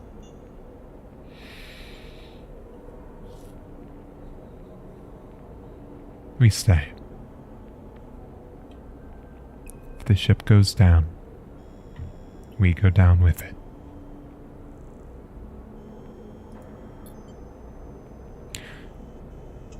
You open your mouth to speak and realize this is the final time you will make this choice. You have to be sure. I'm staying. You say the words, and the moment you do, the weight of it all seems to descend upon you. You stumble a little, and then stand straight, refusing to be crushed. You feel a tightness in your chest, and a haze blurring your thoughts. Soul nods. Good luck, he sighs. You'll need it. He grips your shoulder and meets your eye. In the haze, his pitted and rough hand feels so real, so detailed, that it grounds you. And then it is gone. And Soul goes with it, quickly moving to the waiting shuttle. And as he does, you watch, unable to speak, your whole body pulsing. And then another hand falls on your shoulder and it grounds you once more. You turn to see Peak's bright eyes. Let's go, sleeper.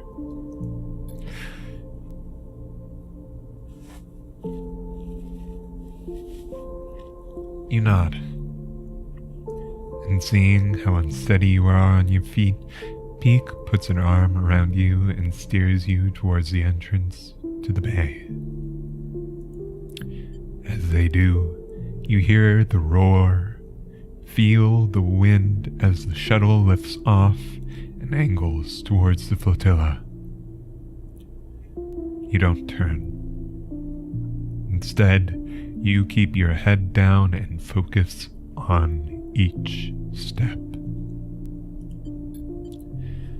As you do, you feel Peak beside you, holding a little of your weight, and you holding a little of theirs.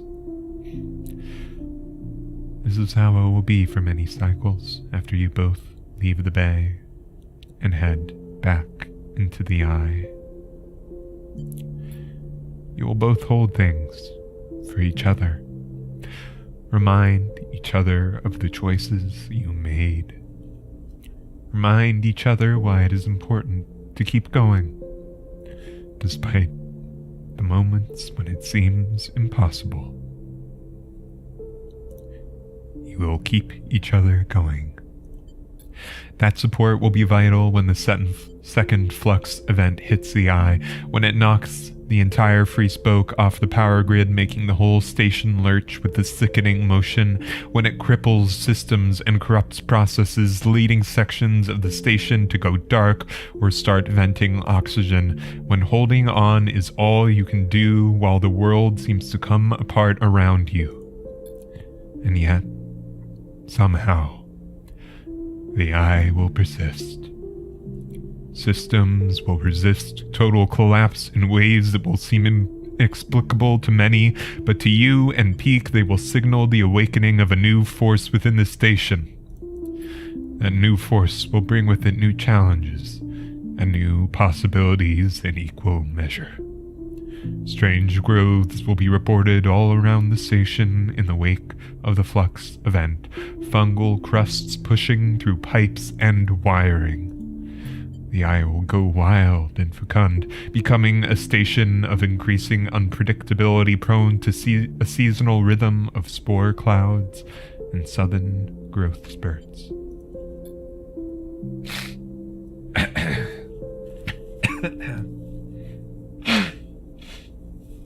Excuse me.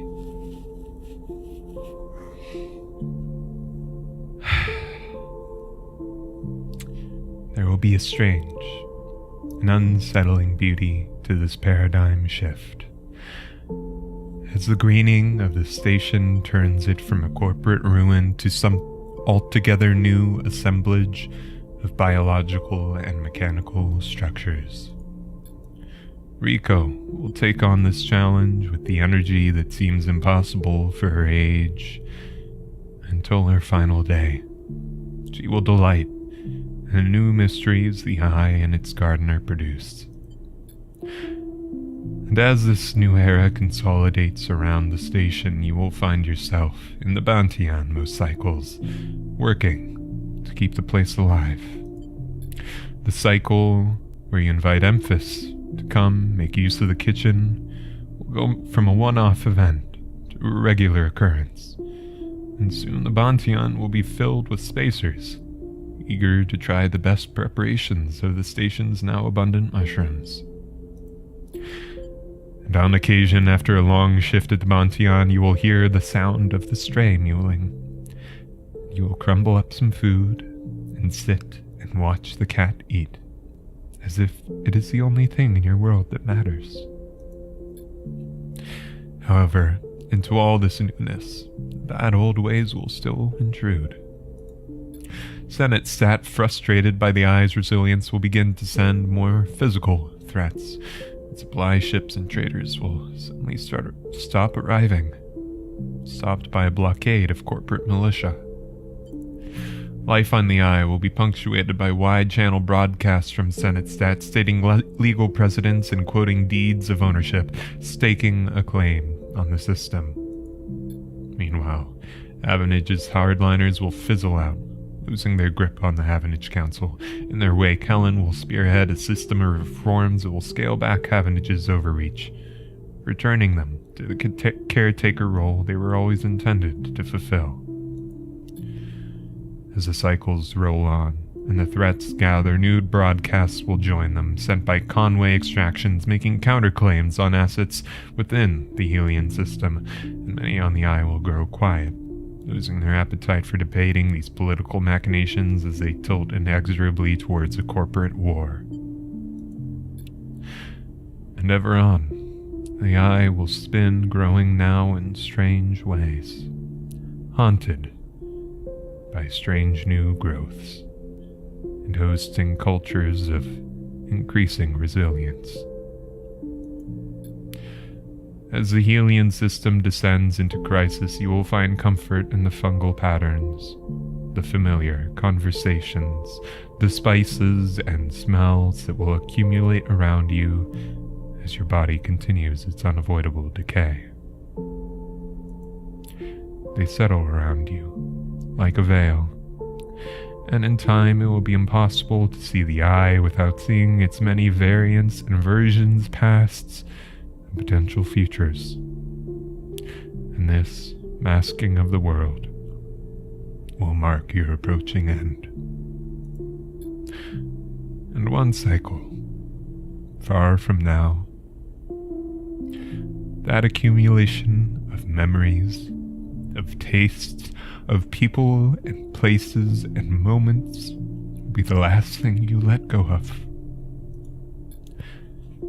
But for now, there's only you and Peak, arms around each other, walking slowly out of the bay. Two figures born of crippled systems, linked together, continuing despite your origins. And in this frozen moment, you focus only on the next step, because that is the only way you have learned to persist. And to persist is to believe that a future, any future at all, is possible.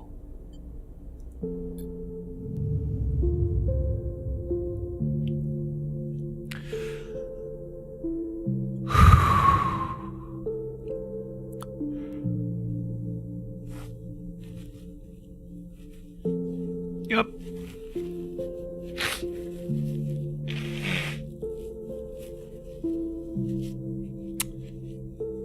Hits hard, don't it? This was a very good game. And I'd highly recommend it. Find your own way to get your heart torn in half, why don't you?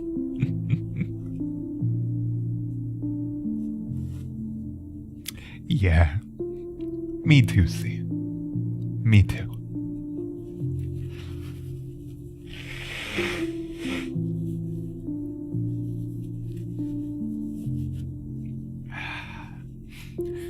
it's not too loud when I blow my nose.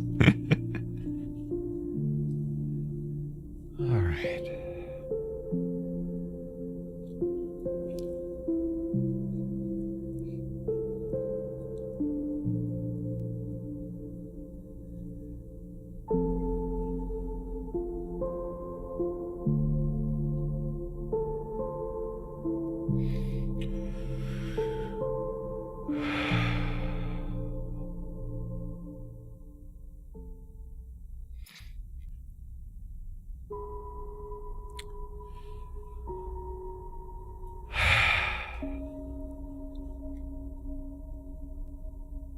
This was a very good game.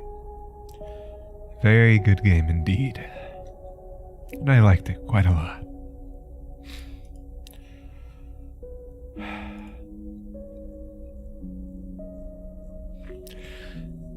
Thank you for experiencing it with me. And absolutely tons of thanks to you, C, sticking through this whole thing.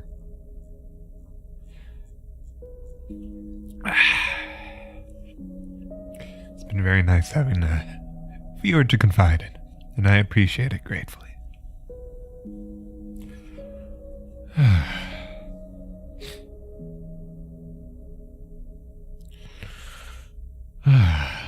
Alright. This has been Citizen Sleeper. And I hope you enjoyed watching. Maybe check the game out yourself. But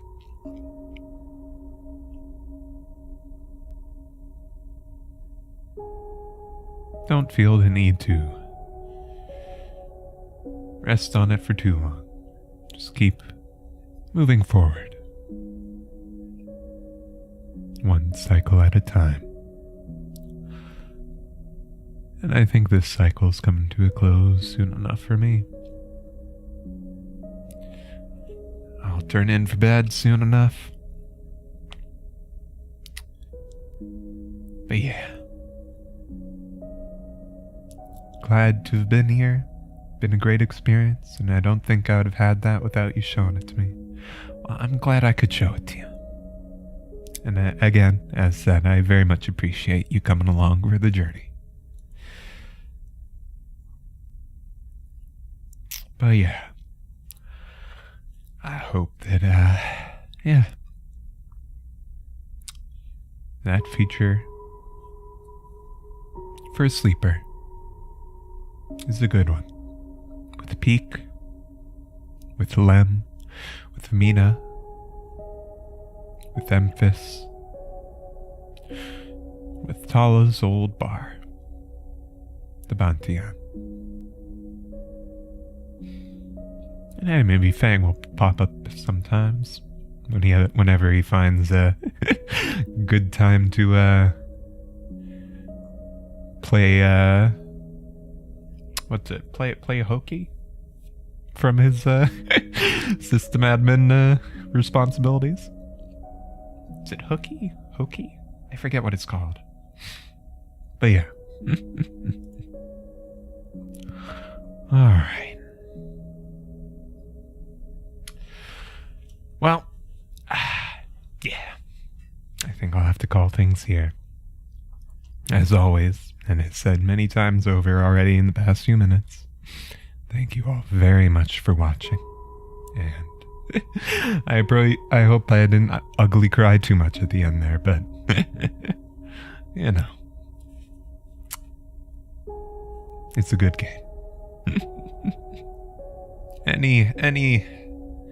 Any piece of media that I find can make me cry is something that will stay very, very dear to me for a good while to come. And this game has been one of those. I think that's probably the best, most glowing recommendation I can give it. So yeah.